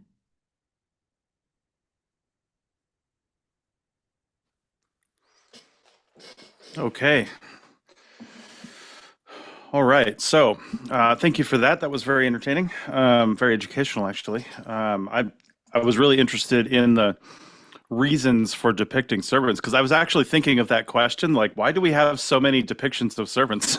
And then you went and gave somewhat of an answer for it. So, but do we think those depictions, I mean, if they were saying, hey, if I have a picture of a servant in my house, but I can't actually afford one, maybe this is somewhat of a status, how much do we trust how those servants were depicted? You know what I mean? Like, it could have been very stylized up, I guess, from what normal servants are. I don't know. Is there any thoughts on that? I am with the opinion of symbolic idea. Just, Coptic art depends on a symbol more than how to act the reality. He preferred to depict the symbol. So I am with the opinion of it's just only a symbolism idea. Okay. And we had another question from the chat as well, referring really just in general to some of the dyes that were used for some of these. Do you have any idea on what kind of dyes were used, where they may have sourced these? Because the colors were so vibrant on some of the depictions that you had in there. So do you have any information on that? We actually find the tonic a lot of colorful. It's already best colorful, a very colorful tonics. It's we found it especially in Upper Egypt. So it's already existed to be green with orange, white with black, brown with yellow. So it's already exists. Yes. Okay. Awesome. All right. Well, thank you for that. We appreciate it. And again, thank you very much. You can end your presentation. It looks like you've ended your presentation. That's good. All right. Thank you. Appreciate it. We're going to bring on our next speaker a little bit early. And let me get myself prepared here.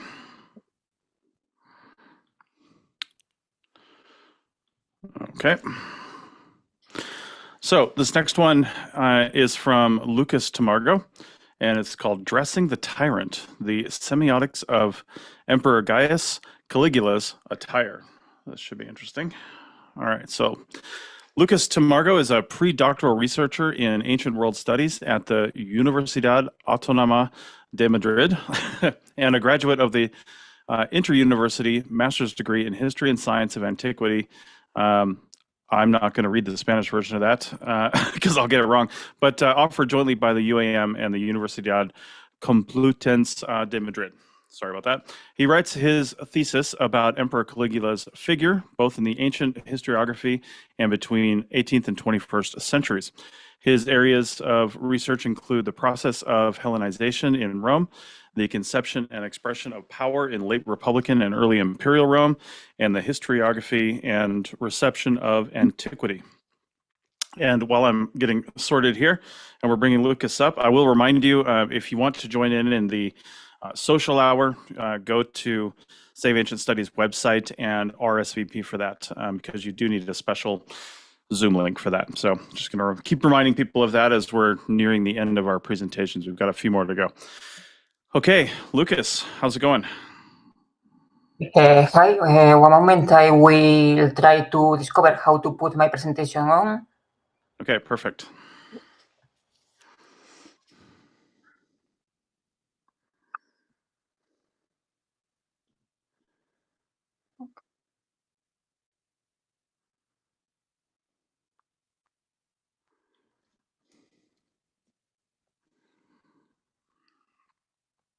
Okay, here it is. Do you see it Looks well good. correctly? Yep, I see it. There it is. Okay, perfect. So I start. Sorry, because I will read the presentation from a script. English is not my native tongue, and I prefer to read to make it clearly. So, good morning, everyone, and thank you for the introduction.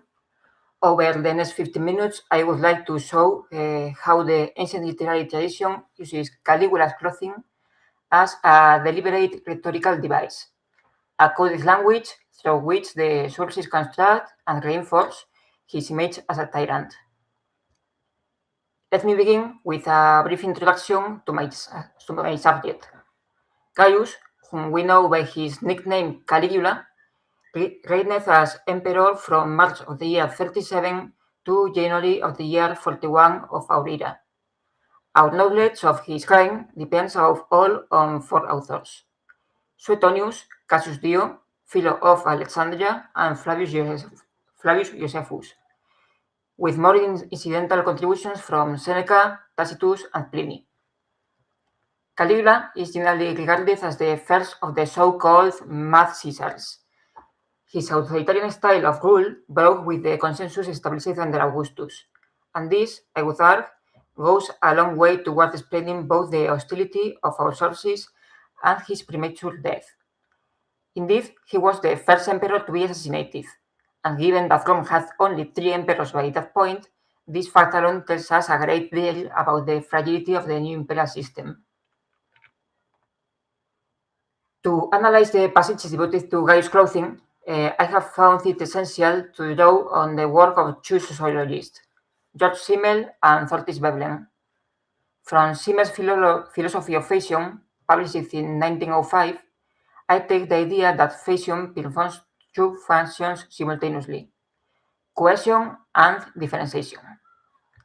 It unites a given social circle while distinguishing it from others.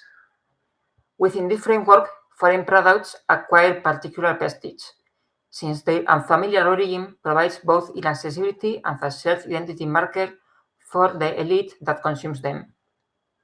From Veblen's theory of the leisure class, published in 1899, I take the notion that certain garments symbolize the leisure class precisely because they are impractical for manual labor. This is especially visible in women's clothing, but Veblen also notes that in the pursuit of maximum ostentation, men could border on cross-dressing, and it is precisely this dynamic that will concern us today.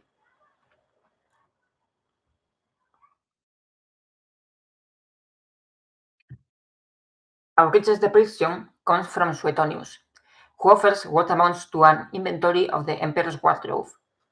Allow me to read the passage in full, since it is the cornerstone of my entire analysis. In his clothing, his shoes, and the rest of his attire, he did not follow the usage of his country and his fellow citizens, not always even that of his sex, or in fact that of an ordinary mortal. He often appeared in public in embroidered cloaks covered with precious stones, with a long-sleeved tunic and bracelets, sometimes in silk, and in a woman's robe, now in slippers or buskins, again in boots, such as the emperor's bodyguards wear, and at times in the low shoes which are used by females. But oftentimes he exhibited himself with a golden beard, holding in his hand a thunderbolt, a trident, or a caduceus, emblems of the gods, and even in the garb of Venus. He frequently wore the dress of a triumphing general, even before his campaign, and sometimes the breastplate of Alexander the Great, which he had taken from his sarcophagus. As you can see, in a single passage, Suetonius manages to weave together 4 distinct accusations: cross-dressing, effeminacy, ostentation, and what I will call thieving cosplay, impersonating the gods themselves. Every garment named here will reappear in more detail over the course of this talk. Cassius Dio corroborates this image, focusing above all on the motive of cross-dressing. Indeed, to match the change of name, he would assume all the rest of the attributes that belonged to the various gods, so that he might seem really to resemble them.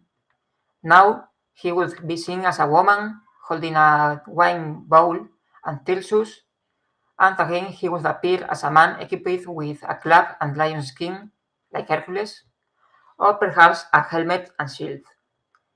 He would be seen at one time with a smooth chin and later with a full beard. Sometimes he wielded a trident and again he brandished a thunderbolt, Poseidon or Zeus. Now he would impersonate a maiden equipped for hunting or for war, and a little later would play the married woman.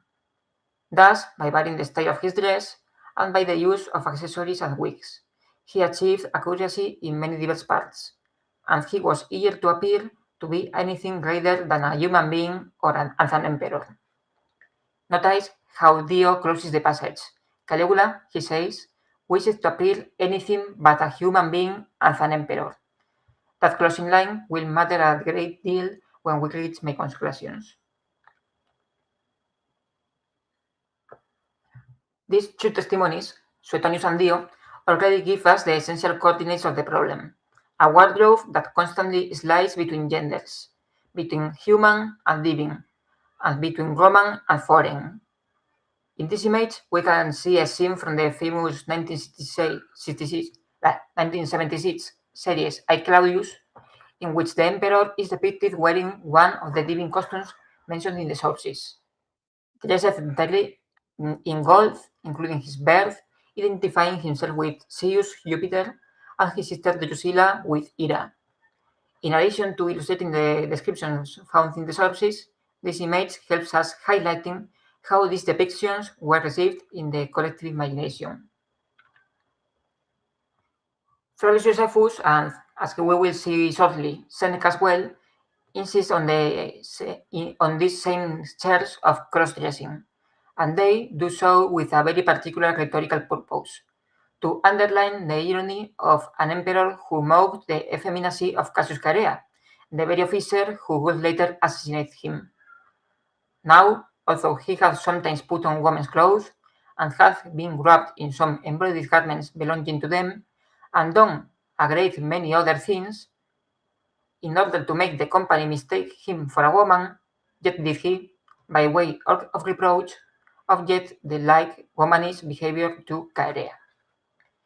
The accusation, in other words, rebounds on its author. Caligula condemns in Charea precisely the trait for which he himself was most notorious. Once again, I present a scene from my Claudius in which Caligula dresses as a woman and dances before the senators, depicting exactly what we have just read in Flavius Josephus, along with an anecdote from Suetonius, according to which one night he woke the senators and brought them to the palace to teach them a dance he had just invented. We can identify each of the garments named by Suetonius, together with its social connotations. The paenula was a sleeveless cloak worn by both sexes as a kind of raincoat. In Gaius' case, embroidered and studded with jewels, clear signs of ostentation. Manuleatus refers to long-sleeved tunics, a fashion associated far more with women than with men. Bracelets, armillatus, were for women and foreigners, exactly like silk, sericatus. The kyklax was a light, circular garment with decorated edges worn by women. The crepidae were sandals typical of the Greek world. The soki, Greek-style footwear worn by comic actors. And the coturni high boots worn by tragic actors. The caligae, finally, were studied military sandals, associated with the speculatores, praetorians who served as special agents and executioners. Taken together, this inventory presents Gaius as a man who dresses as a Roman who dresses as a Greek, an emperor who dresses as an actor, and a man who dresses as a god. In short, the classic image of the tyrant as a transgressor of boundaries, the negation of everything he ought to be. This same logic extends to what we might call barbaric dress. Foreign garments allow the sources to portray the tyrant as an outsider, not simply to Roman custom, but to civilization itself. The long sleeve, the silk, the jewels, even the Hellenistic and Oriental references we will discuss shortly, all serve to consistent narrative purpose, to place Gaius outside the boundaries of what a legitimate Roman princeps should be, and to align him instead with the stereotype of the Eastern despot. Let us look more closely at what is perhaps the least obvious of these effeminate markers for a modern reader, the long sleeve. Our best explanation comes from Aulus Gellius, writing in the Attic Nights during the reign of Marcus Aurelius. It was considered indecent in Rome and throughout Latium for a man to wear tunics that extended beyond the arms, down almost to the fingers. Our people called these tunics chiroditae, long-sleeved, and considered that such garments were proper only for women. Publius Africanus reproached Publius Sulpicius Gallus, an effeminate man, for wearing tunics that completely covered his hands. In Scipio's own words, will anyone doubt that he who, as a young boy, dressed in a long-sleeved tunic, reclines at banquets beside his lover, that he does what sodomites do? Applying Veblen's theory to the Roman case is, I think, particularly illuminating here. Roman men originally favored short sleeves precisely because long sleeves are impractical for manual labor. This mattered enormously in a culture that tied virtue directly to virility, and that placed the great value of labor, cultivation, and combat, even among the elite. A garment that hindered the use of one's hands was not merely uncomfortable, it was a visible symbol of distance from the Roman civic ideal. It was through Greek and Eastern influence that the long sleeve slowly entered Rome, and since the passive partner in a homosexual relationship, the kinaeus, was defined by adopting traits of the opposite gender, it is natural that the long sleeve came to be associated with that figure as well.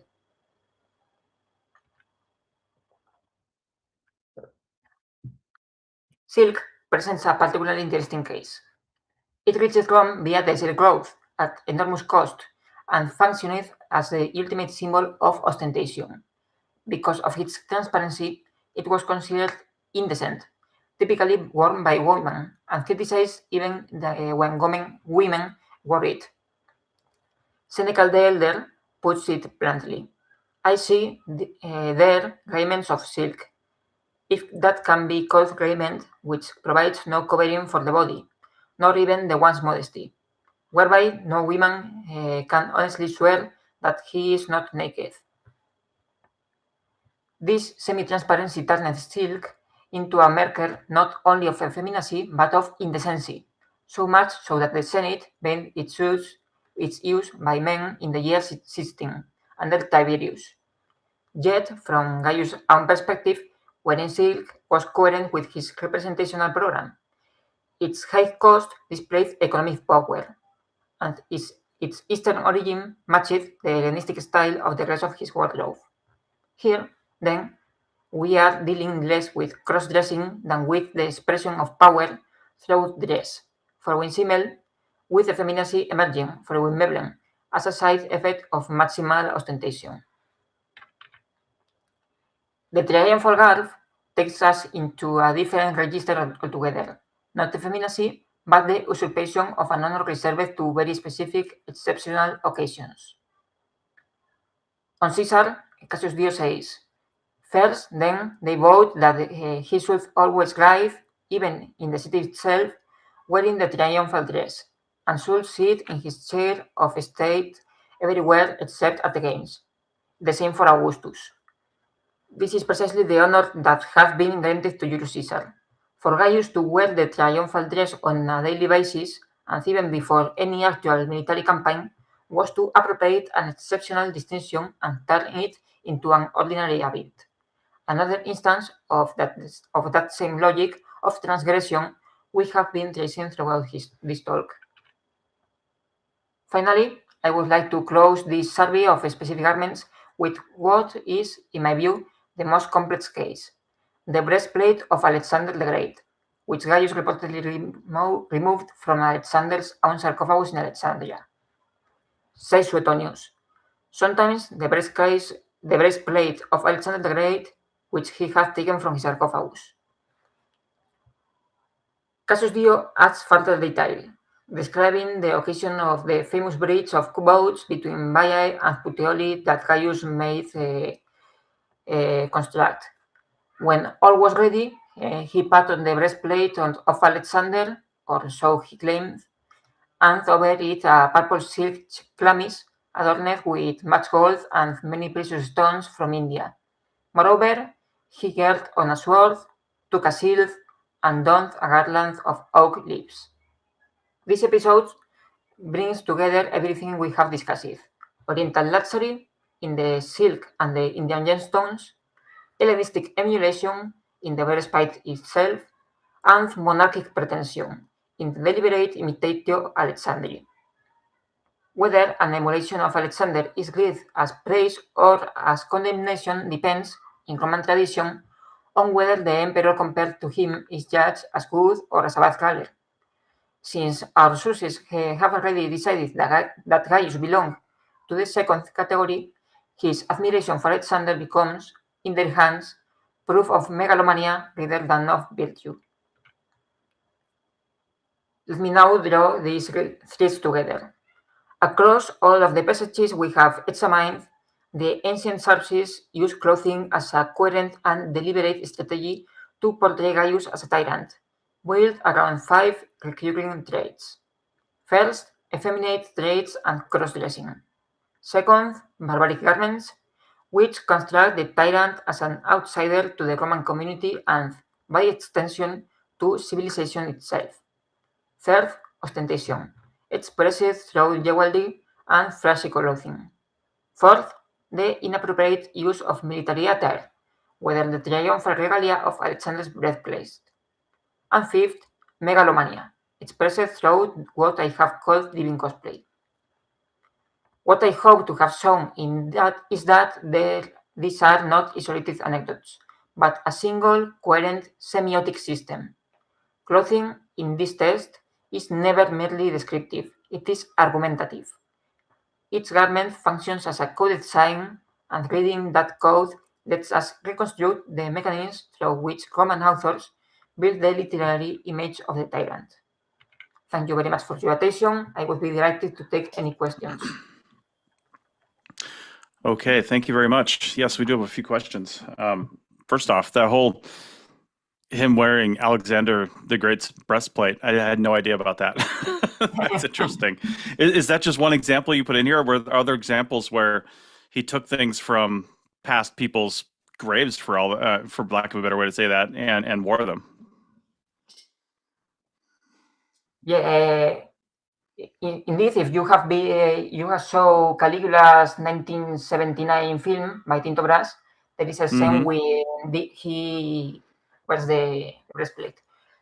Doing this, the Romans were very familiar with cosplay as a performative parallel with past personages, like in the funerals, when they wore the mask of the defunct of the family. In this manner, Caligula says, I am like Alexander. This can be interpreted in two ways. In a positive way, I am a great conqueror, I am the best king, and so on. Or in a negative way, as the authors say. Alexander the tyrant, Alexander the Greek, not the Roman, an orientalized one that aimed to and absolute power. So the Romans had 2 Alexanders, and the representation with the breastplate has 2 translations. Okay, interesting. All right. Another question from the chat. You mentioned, images of him and discussions of him wearing women's clothing. How do we actually know that it was specifically women's clothing, like exclusive to women, and not just more gender neutral clothing that he probably preferred? Yeah, as I said, there was difficult cases such as silk. The silk could be interpreted as a very luxury dress to say I have a lot of money and I show it, or can be interpreted as a translucent dress appropriate for women and particularly for prostitutes. So as Thorsten Veblen said, in this association into feminine dress and ostentation, there are definite boundaries, and one dress that can be interpreted by Gaius like expensive, ostentative, could be shown by his fellow citizens as feminine. The objective cases are the dresses of gods. If he dresses as Athena, as Hera, as Artemis, it is clearly cross-dressing with a difficult sense. Is he associating with the goddesses for his virtues, for a gender question? It's difficult, and we even don't know in which circumstances, in which cases he did so. In a parade, in a quotidian contest, we don't know when he did it. We have small tesselas from the mosaic and try to give a general image that is difficult to say. Okay. I'm curious too, with a lot of cultures, famously like, England and things like that in the 1800s, when the leader does something, right? The leader dresses a certain way, acts a certain way, has a certain behavior. A lot of times that perpetuates throughout the culture and other people start acting that way. Do we have any evidence that his eccentric style of dress carried through beyond either beyond his death? I mean, he was assassinated, so it's not like they liked what he was doing. But did anything carry through? Did his style, perpetuate? Yes, for Caligula's style of dress, I don't know. We know of another emperors who imitates him, Nero, Domitianus. They have a similar dress, but the common people or the senators is more difficult to say. In a sculpture, we can see it. No, there is no senators that has cross-dressing sculptures.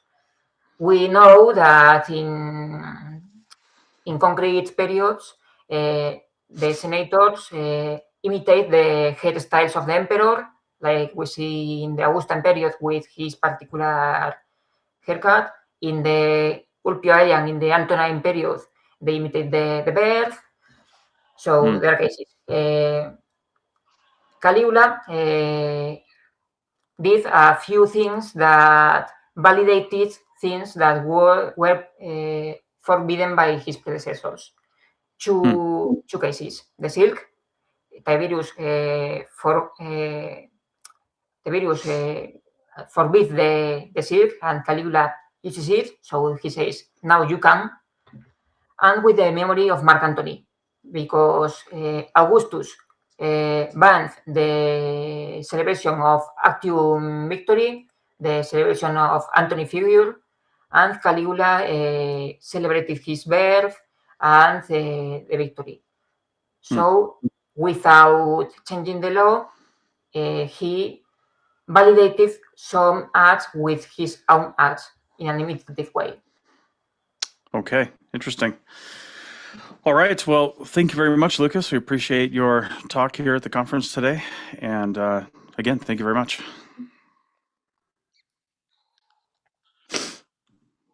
All right.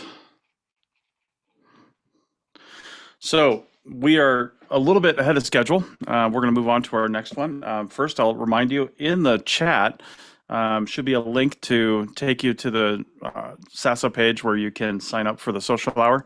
That's going to be coming up here in a bit. You just have to sign up, and then you should get a link. Usually when you sign up for stuff like that, you'll get a link through the email.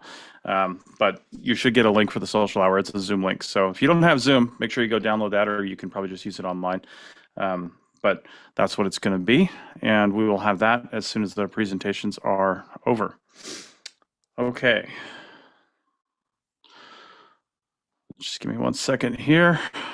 All right. So this next presentation in session 6 on power is called Dressing Power, Clothing, Embodiment, and Social Hierarchy in the Late Post-Classic Mexico Tenochtitlan. And this is by Rosa Mayra Avila Aldapa. I probably said that wrong, and I apologize. But let me say her bio real quick before we get on to the presentation.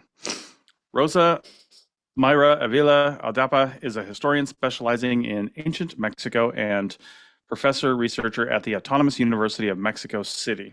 She holds a PhD in history from the National Autonomous University of Mexico, where she also completed her undergraduate and master's studies in history. Her academic work is situated at the intersection of history, archaeology, and cultural studies, with a particular focus on material culture, clothing, and the construction of social hierarchy in Mexica society during the late post-classic period.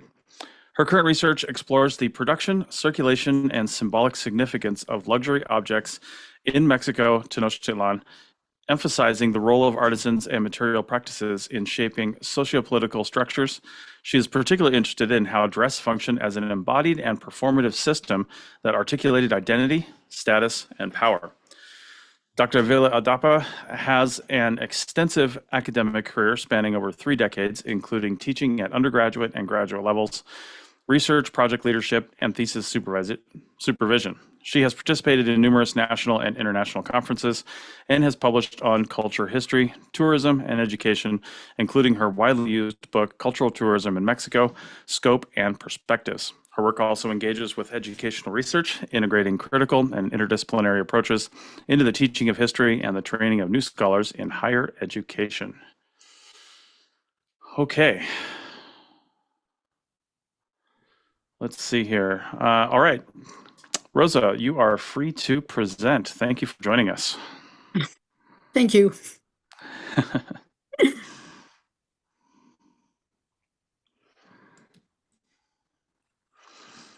I'll just stay on and make sure we get that presentation going.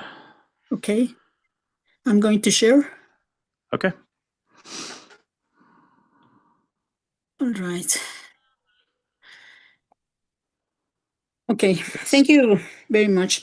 I would like to thank the organizing committee of the Safe Ancient Studies Alliance for the invitation to participate in this international gathering dedicated to the study of fashion in antiquity. It's a true honor to share with you a research of the history of fashion in the Mexico Tenochtitlan city during the last post-classic period. I'm going to present in Spanish because my English is quite poor, as you have been able to hear. Thanks. Bien, mi ponencia lleva por título Vestir el poder, indumentaria y jerarquía social en México Tenochtitlan. Generalmente, al pensar en la moda antigua, la atención se dirige hacia otras culturas como Egipto, Grecia o Roma. Sin embargo, las sociedades mesoamericanas desarrollaron sistemas de indumentaria igualmente sofisticados, profundamente regulados y cargados de significado político, económico y religioso. Mi propósito es mostrar que en el caso mexica, vestir nunca fue un acto individual ni una simple decisión estética. La indumentaria constituía un auténtico lenguaje visual mediante el cual se hacía visible el orden social y se legitimaba el poder político. La investigación parte de una pregunta aparentemente sencilla, pero con profundas implicaciones históricas. ¿Cómo codificaba la indumentaria el poder político y social en México Tenochtitlan?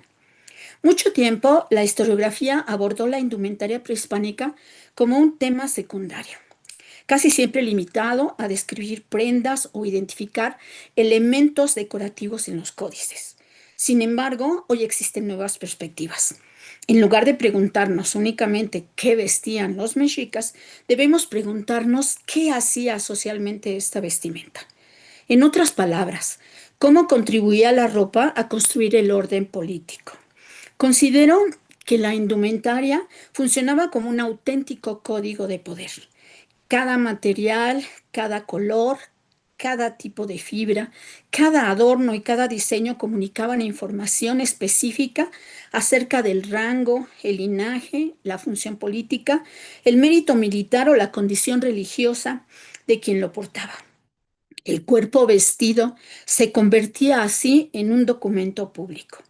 La sociedad podía leer ese cuerpo del mismo modo en que nosotros leemos hoy una insignia militar o una toga judicial.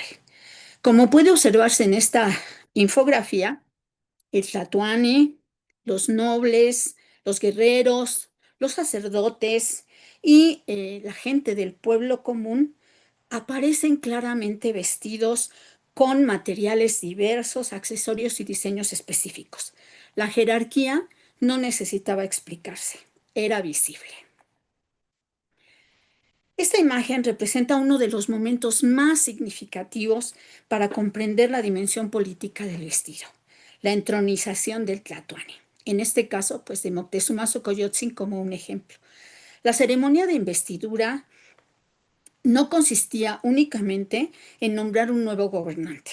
Era, sobre todo, un proceso mediante el cual el cuerpo del soberano era transformado visualmente en un cuerpo sagrado. Cada uno de los elementos que observamos posee un significado específico. El penacho de plumas, que vinculaba al tlatoani con el poder divino y con el poder ritual, el pectoral que significaba riqueza, pero también la conexión con diferentes ámbitos rituales.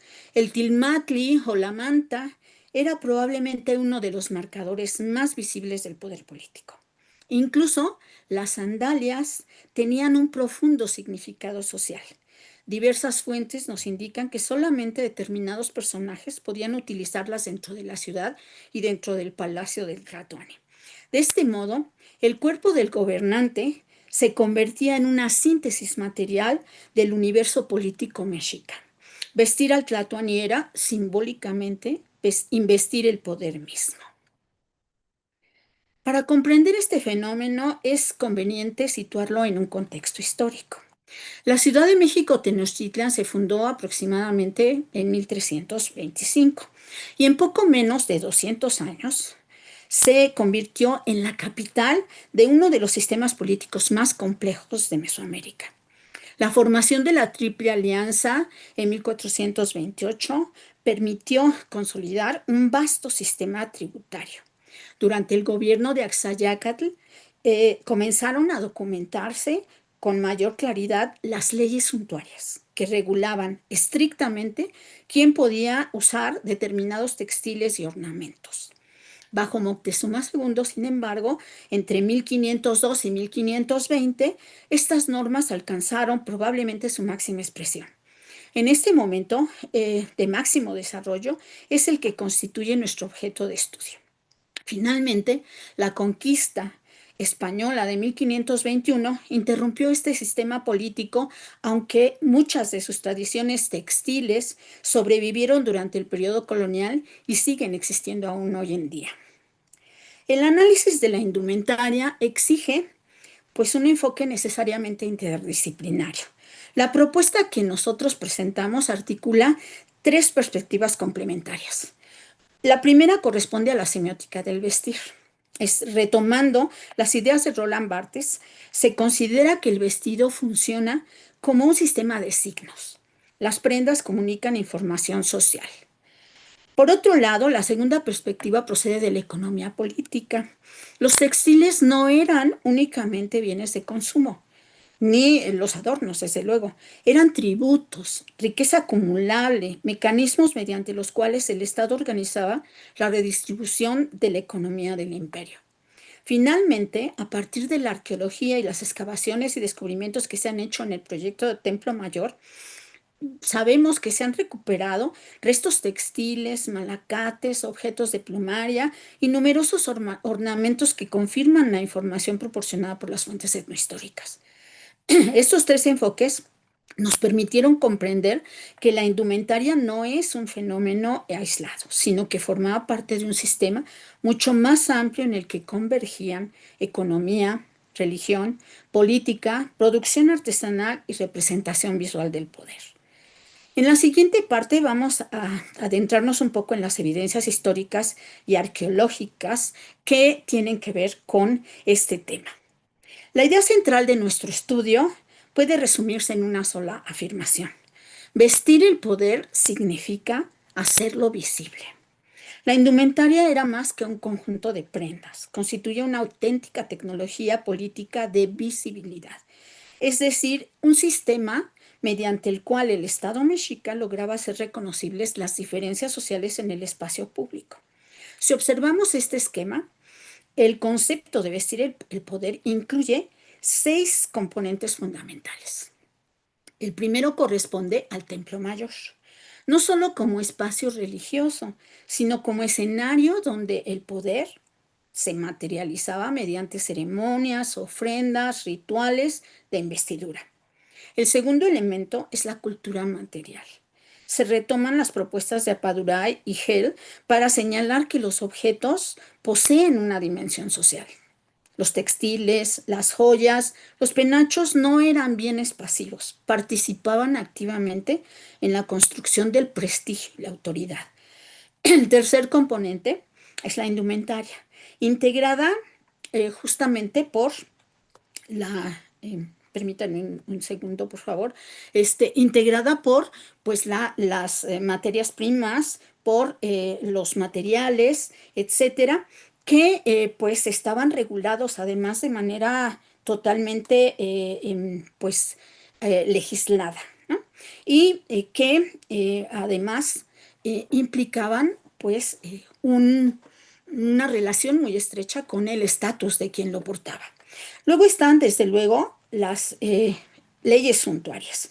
Existen dentro de los diferentes, de las diferentes fuentes mucha información con respecto a leyes estrictas que indicaban pues cómo se debía vestir y quién podía utilizar o no utilizar las prendas y cierto tipo de no solamente algunos elementos, algunas materias primas, sino sobre todo los diseños que eran pues exclusivos. Por otro lado, tenemos pues los artesanos especializados. Sin ellos no hubiera sido posible el tener toda esta producción y ellos garantizaban que el prestigio permaneciera asociado exclusivamente a ciertos grupos. Otro elemento importante pues es el de las fuentes pictográficas, en donde pues destaca el Códice Mendoza, sobre todo para este tema particular, porque constituye una fuente visual para reconstruir el sistema de representación. Todos estos componentes convergen en una misma función: comunicar estatus, legitimar el poder y reproducir el orden político. En esta investigación se ha trabajado con 2 grandes tipos de fuentes.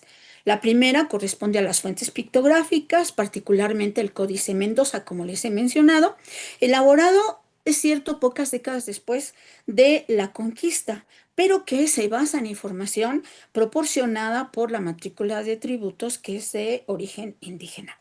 Este códice es un extraordinario registro de la organización política, del sistema tributario y especialmente de la diversidad de prendas utilizadas por los distintos grupos sociales.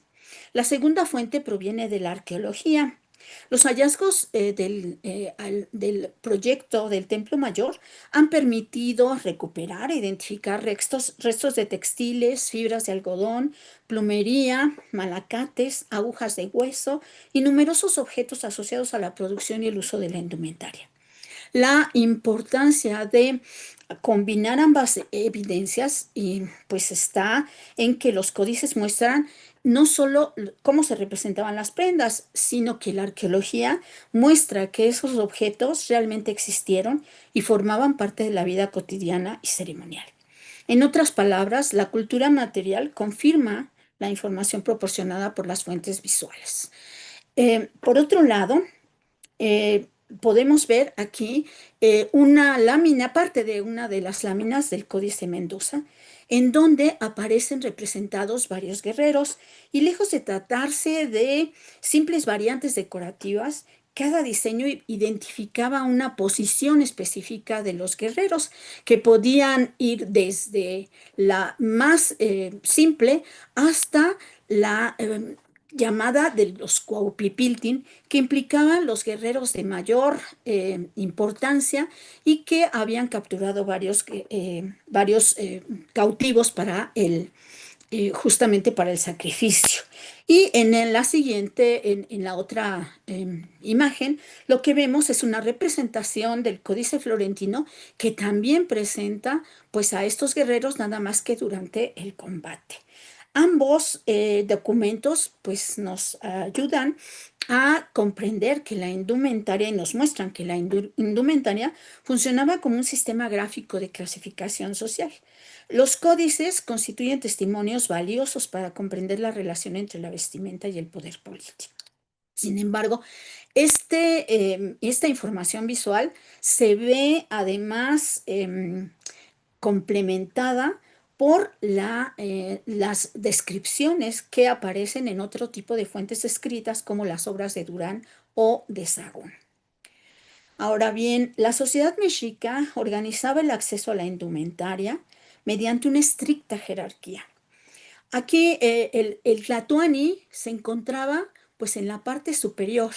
Él era pues la máxima autoridad política, económica, social, religiosa y era el único personaje autorizado a portar ciertas insignias que eran exclusivas del poder, como mosaicos de plumas o adornos de turquesa. Después estaban los pipiltin o la nobleza, que podían vestir algodón fino, joyas y ornamentos, aunque siempre dentro de límites claramente establecidos. Finalmente estaban los masehualtin, que utilizaban prendas mucho más sencillas, generalmente confeccionadas con fibras de maguey o algodón, de menor calidad cuando éste estaba disponible. Esta regulación no respondía únicamente a criterios económicos. Su propósito era impedir que los símbolos de poder circularan libremente. De esta manera, la vestimenta contribuía a preservar la estabilidad del sistema político, haciendo visibles las diferencias sociales en todo momento. Una prenda que puede sintetizar el significado político de la indumentaria mexica es el tilmatl o la manta, que era mucho más que eso, porque funcionaba como un marcador visual de prestigio y de poder. En el Códice Mendoza, como podemos ver, particularmente en las láminas que están dedicadas al tributo, observamos una gran cantidad de mantas que fueron clasificadas con diversos diseños, como vamos a ver en una lámina posterior. Cada patrón geométrico indicaba una combinación específica de rango, mérito militar, etc. Entonces, estas mantas formaban parte de esa tributación que sostenía la economía del imperio. Por otro lado, la plumería constituye otra de las manifestaciones más refinadas del arte mesoamericano. Los amanteca, artesanos especializados en el trabajo de las plumas, desarrollaron técnicas sumamente complejas en el trabajo de las plumas. Desarrollaron, por ejemplo, conocimientos textiles, iconográficos y rituales. Usaban plumas de quetzal, de cotinga, de guacamaya, que provenían de regiones muy lejanas y que requerían complejas redes comerciales y tributarias para llegar a Tenochtitlan. El célebre penacho de Moctezuma, que está atribuido a él, constituye quizá el ejemplo más conocido, aunque las excavaciones del Templo Mayor han recuperado numerosas ofrendas con restos de aves tropicales y elementos de plumería. Las plumas, pues eran no solo un adorno, sino eran una forma de riqueza portátil, un símbolo de prestigio, una expresión tangible de la capacidad del Estado para controlar recursos procedentes de amplios territorios mesoamericanos. Hasta ahora hemos analizado la dimensión simbólica de la indumentaria. Sin embargo, para comprender de manera más plena su importancia, debemos comprender cómo se sostenía económicamente. El lujo mexica no surgía únicamente de la habilidad artesanal, dependía de una compleja organización tributaria que organizaba y que integraba decenas de provincias sometidas. Como puede observarse en este mapa, el imperio mexica articuló un sistema de extracción de recursos que tenía uno de sus principales productos justamente los textiles. De acuerdo con la matrícula de tributos y con el Códice Mendoza, numerosas provincias entregaban periódicamente cerca de 400 mantas por provincia cada determinado tiempo. Se ha llegado a plantear que llegaban a México Tenochtitlan anualmente 1 millón de prendas. Por otro lado, había 38 provincias tributarias y prácticamente todas tenían que entregar algún producto textil. Los códices, por otro lado, registran más de 20 diseños registrados acerca de estos textiles que son de lujo precisamente. Sin embargo, a pesar de que el sistema tributario era muy amplio, no sirve exclusivamente para comprender ni explicar la diversidad de materiales que se utilizaban en la nobleza mexica. Hay que considerar pues la labor y la importancia que tuvieron los Posteca, que fueron comerciantes especializados que recorrían enormes distancias que iban desde México Tenochtitlan hacia el norte, hacia el sureste, hacia las costas o hacia la península de Yucatán, inclusive para obtener productos que eran imposibles de obtener en la cuenca de México, como plumas de quetzal que procedían de Chiapas y Guatemala, conchas marinas que venían de las costas, cacao, algodón fino, tintes, pieles y metales preciosos que provenían pues de otras provincias, sobre todo en Tierra Caliente. Los pochtecas además no solo eran comerciantes, desempeñaban funciones diplomáticas y de inteligencia política. Eran agentes del Estado responsables de mantener el abastecimiento de aquellos bienes indispensables para construir el prestigio visual de la élite gobernante. De esta manera, la moda mexica también fue el resultado de extensas redes económicas y geopolíticas. Ahora bien, las rutas comerciales llevaban los materiales hasta la capital, los tributos hacían que llegaran cantidades enormes de productos, pero el gran espacio que permitía que esos bienes circularan en la región, sobre todo en México Tenochtitlan, pues era el mercado de Tlatelolco. En las crónicas de Hernán Cortés y de Bernal Díaz del Castillo, pues estos autores describen este mercado como uno de los más impresionantes del mundo conocido. Miles de personas acudían diariamente para intercambiar productos cuidadosamente organizados por especialidades. En esta reproducción, lo que podemos ver es una sección dedicada justamente a los textiles y ornamentos. Ahí se podían encontrar mantas de algodón, bordados, plumerías, tintes, fibras, joyería y numerosos objetos destinados tanto al consumo cotidiano como al ceremonial. Es importante señalar que el algodón no era solamente una materia prima. En muchas regiones funcionaba como unidad de valor e incluso como medio de pago. De esta manera, la producción textil se integraba simultáneamente en tres esferas: la economía, la producción, el prestigio social, perdón, y la representación política. Los textiles circulaban como mercancías, pero también como símbolos del poder estatal. Las mantas, conocidas como cuaxli y también las tilmatli, que portaba el emperador, constituían uno de los bienes de mayor importancia económica dentro del imperio. Diversos estudios han mostrado que se podían utilizar como tributo, como salario, como medio de intercambio e incluso como reserva de riqueza. En consecuencia, controlar la producción y circulación del algodón significaba controlar una parte esencial de la economía imperial. El algodón representaba simultáneamente riqueza material y prestigio político. Quien dominaba los textiles dominaba también una parte significativa del poder económico del Estado mexica. Ahora bien, detrás de cada textil, de cada tilma, de cada huipil, de cada bordado, de cada insignia, existían personas concretas que producían estos objetos. En el caso del tejido, estas personas fueron principalmente mujeres. Desde edades muy tempranas, las niñas aprendían a hilar y tejer. Las fuentes etnohistóricas nos muestran que esta enseñanza formaba parte de su formación y tejer no era únicamente aprender un oficio, era participar activamente en el sostenimiento del orden social, político y económico. Cada hilo contribuía literalmente a vestir el poder. Las mujeres producían buena parte de los textiles que después circulaban mediante el tributo, el comercio o las ceremonias palaciegas. La producción textil constituye uno de los espacios donde las mujeres participaron de manera decisiva en la economía política de México Tenochtitlan.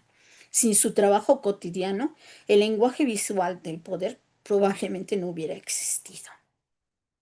Finalmente, antes de pasar a las conclusiones generales, quisiera detenerme brevemente en las herramientas de producción. Con frecuencia imaginamos el tejido prehispánico como una actividad artesanal sencilla. Sin embargo, la evidencia arqueológica muestra un elevado grado de especialización técnica. Malacates de distinto tamaño, usos, agujas de hueso, telares de cintura y diversos instrumentos permitían elaborar textiles que estaban destinados a diferentes consumidores, desde la población común hasta la nobleza y el propio tlatoani. La tecnología textil fue, por lo tanto, una tecnología política. No solamente permitía fabricar ropa, hacía posible la producción material de la jerarquía social. Cada herramienta representaba un eslabón dentro de una extensa cadena que comenzaba con la obtención de fibras y concluía con la construcción visual del poder sobre el cuerpo de quienes gobernaban. Finalmente, quiero comentar que hasta el momento pues hemos visto lo que las fuentes documentales describen. Sin embargo, las excavaciones del proyecto del Templo Mayor han transformado profundamente nuestro conocimiento sobre la cultura material mexica. Se han encontrado numerosas ofrendas en donde destacan restos de textiles que se han conservado pues casi milagrosamente. Fragmentos de algodón, malacates, agujas, figurillas vestidas y diversos objetos relacionados con la producción y el uso ceremonial de la indumentaria. Es particularmente relevante la ofrenda 102, descubierta durante las excavaciones en el recinto sagrado. En ella se localizaron diversos textiles de algodón que se han conservado, asociados a un conjunto de unos 150 objetos depositados entre los años 1502 y 1519, que fue la última etapa de la ampliación del Templo Mayor. Este hallazgo muestra que los textiles no eran simples bienes de uso cotidiano, sino que formaban parte del ritual del Estado mexica. Cuando analizamos conjuntamente el tributo, las rutas comerciales, la producción artesanal y los mercados, comprendemos que la articulación de los textiles era en realidad la circulación del prestigio. Cada manta que era entregada, como tributo, cada penacho que era realizado por los amantecas y cada pieza de algodón distribuida por el Estado contribuían a reproducir el orden político. Los textiles conectaban territorios distantes, movilizaban enormes cantidades de trabajo especializado y permitían que la autoridad de Tlatoani se materializaba sobre los cuerpos de quienes integraban la élite. Por ello, creo que es necesario entender el comercio textil no únicamente como un fenómeno económico, sino como una estrategia de construcción del poder imperial. Permítanme ahora presentar algunas conclusiones. La primera es que la indumentaria mexica debe entenderse como un sistema semiótico de poder. Las prendas no solamente cubrían el cuerpo, sino que pues ayudaban a comunicar información política, económica, religiosa. La segunda conclusión señala que las leyes suntuarias desempeñaron un papel fundamental en la reproducción del orden social. Al restringir el acceso a determinados materiales como el algodón fino, las plumas de quetzal, la turquesa o ciertos diseños textiles, el Estado garantizaba que el prestigio permaneciera asociado exclusivamente a quienes ocupaban sus posiciones privilegiadas. La tercera conclusión sería que la producción textil involucró una compleja red de actores, mujeres tejedoras, amantecas, comerciantes posteca, provincias tributarias y funcionarios encargados de la redistribución de los bienes. Todos ellos participaron en la construcción material del poder imperial. Finalmente, propongo comprender la indumentaria como una tecnología política de la visibilidad. Un cuerpo vestido hacía inmediatamente reconocible la posición social de cada individuo. En consecuencia, el vestido no reflejaba la jerarquía, la producía, la legitimaba y contribuía a reproducirla cotidianamente. La investigación que he presentado pues es el resultado de la consulta y la búsqueda de información en una gran cantidad de fuentes de distintas disciplinas. Y bueno, pues por último, me gustaría concluir regresando a la pregunta que dio origen a esta investigación. ¿Cómo codificaba la indumentaria el poder político y social de México Tenochtitlan? La evidencia presentada espero que nos permite sostener que la respuesta va mucho más allá de la descripción de un conjunto de prendas. En la sociedad mexica, vestir significaba participar activamente en la construcción del orden político.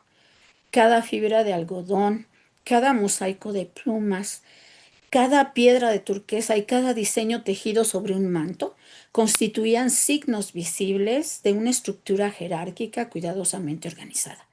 Desde esta perspectiva, la moda no fue un fenómeno exclusivamente europeo ni exclusivamente moderno. Las sociedades mesoamericanas desarrollaron complejos sistemas de representación corporal en los que la indumentaria desempeñó funciones políticas, económicas y rituales comparables a las otras grandes civilizaciones de la antigüedad. Muchas gracias por su atención. Estaré encantada de responder sus preguntas. Okay, gracias. The translation for me didn't pick up until a little ways in, but we still have some questions. One from the chat. You mentioned and showed some garments and images with feathers on them.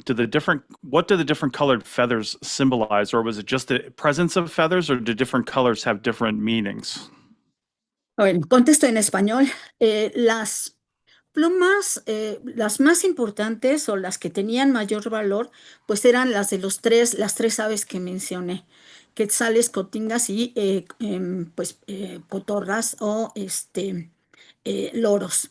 De estas, probablemente la que tenía mayor valor eran las de quetzal y por supuesto el color azul era pues el más importante, porque el color azul se relacionaba con muchos elementos, con el agua, con el cielo y con otros elementos que tienen que ver con pues la cosmología y la cosmogonía mesoamericanas. Okay, excellent. Additionally, well, first off, I thought it was fascinating that traders could be used as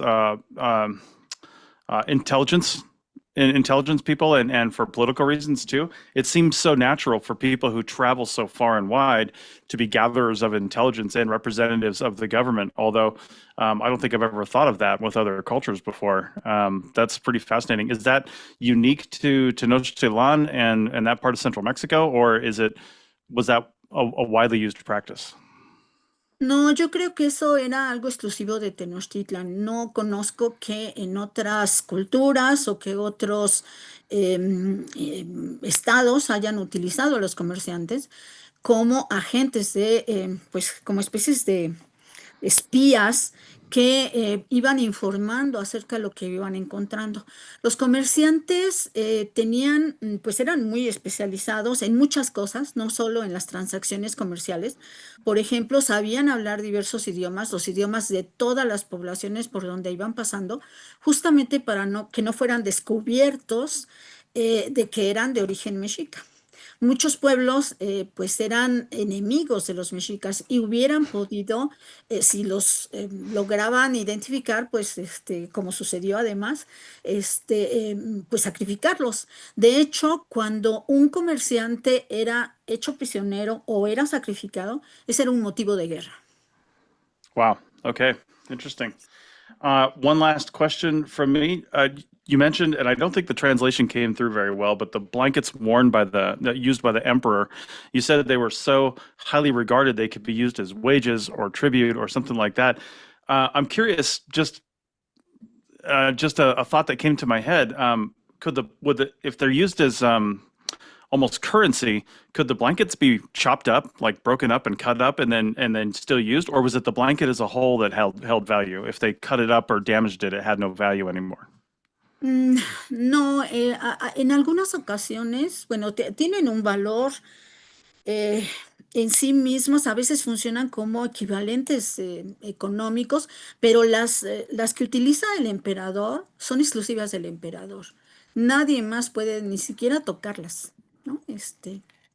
Nadie puede utilizarlas y menos tocarlas. No se utilizaban para como medio de cambio. Los medios de cambio eran unas mantas pequeñas llamadas quashley que se utilizaban para intercambiar. Eran como funcionaban un poco como moneda, como el cacao, por ejemplo, que servía como un intercambiador general. Pero las del Tlatoani, pues esas eran exclusivas para él. Parece ser que, aunque no se ha podido determinar, que cuando se incineraba el cuerpo del Tlatoani, pues iban con él todas sus prendas, entre ellas pues la tilma. Indeed. Okay, well, thank you very much. Gracias. We're going to have the translation for these responses and for the presentation over the produced video because we do have a transcript for this. So sorry for the Zoom translations not working so well. But again, Rosa, thank you very much. This was fascinating. Very good. Thank you. Thank you. All right. David, I think we'll throw it back to you. Hi, everyone. Thank you very much, Rosa. That was wonderful. I really enjoyed your presentation. I'm sorry we couldn't get the translations and the captions to work. It's been a wonderful conference. I really thank everybody for joining us here over the last 2 days. I would love to see all of you come back to saveancientstudies.org, to our website, participate in our other projects, such as our live events, our ongoing reading groups and masterclasses this summer. Please check out the events page there. Also, please check out the new scholarships program. We really are looking to support some wonderful undergraduates this coming fall, and we're aiming to reach our goal of $1,000 so we can send somebody. We're getting there. Please, everybody, send in your donations to support young, budding, potential scholars, undergraduate students who otherwise wouldn't necessarily have the funds to attend a conference in person, to enable them to do so. Now we're going to sign off and end the conference and then head over to a social hour. If anybody wants to join me and other folks from the conference, please go to saveancientstudies.org, go to the virtual conference page, and then you can RSVP at the specific event for the social hour, and you will be sent the private Zoom link, which will not be live streamed, and we can chat about anything you're interested in. Thank you all again very much. Thank you to our moderators. Thank you to Chris. Thank you to APN.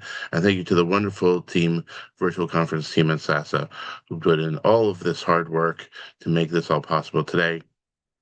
Have a wonderful week.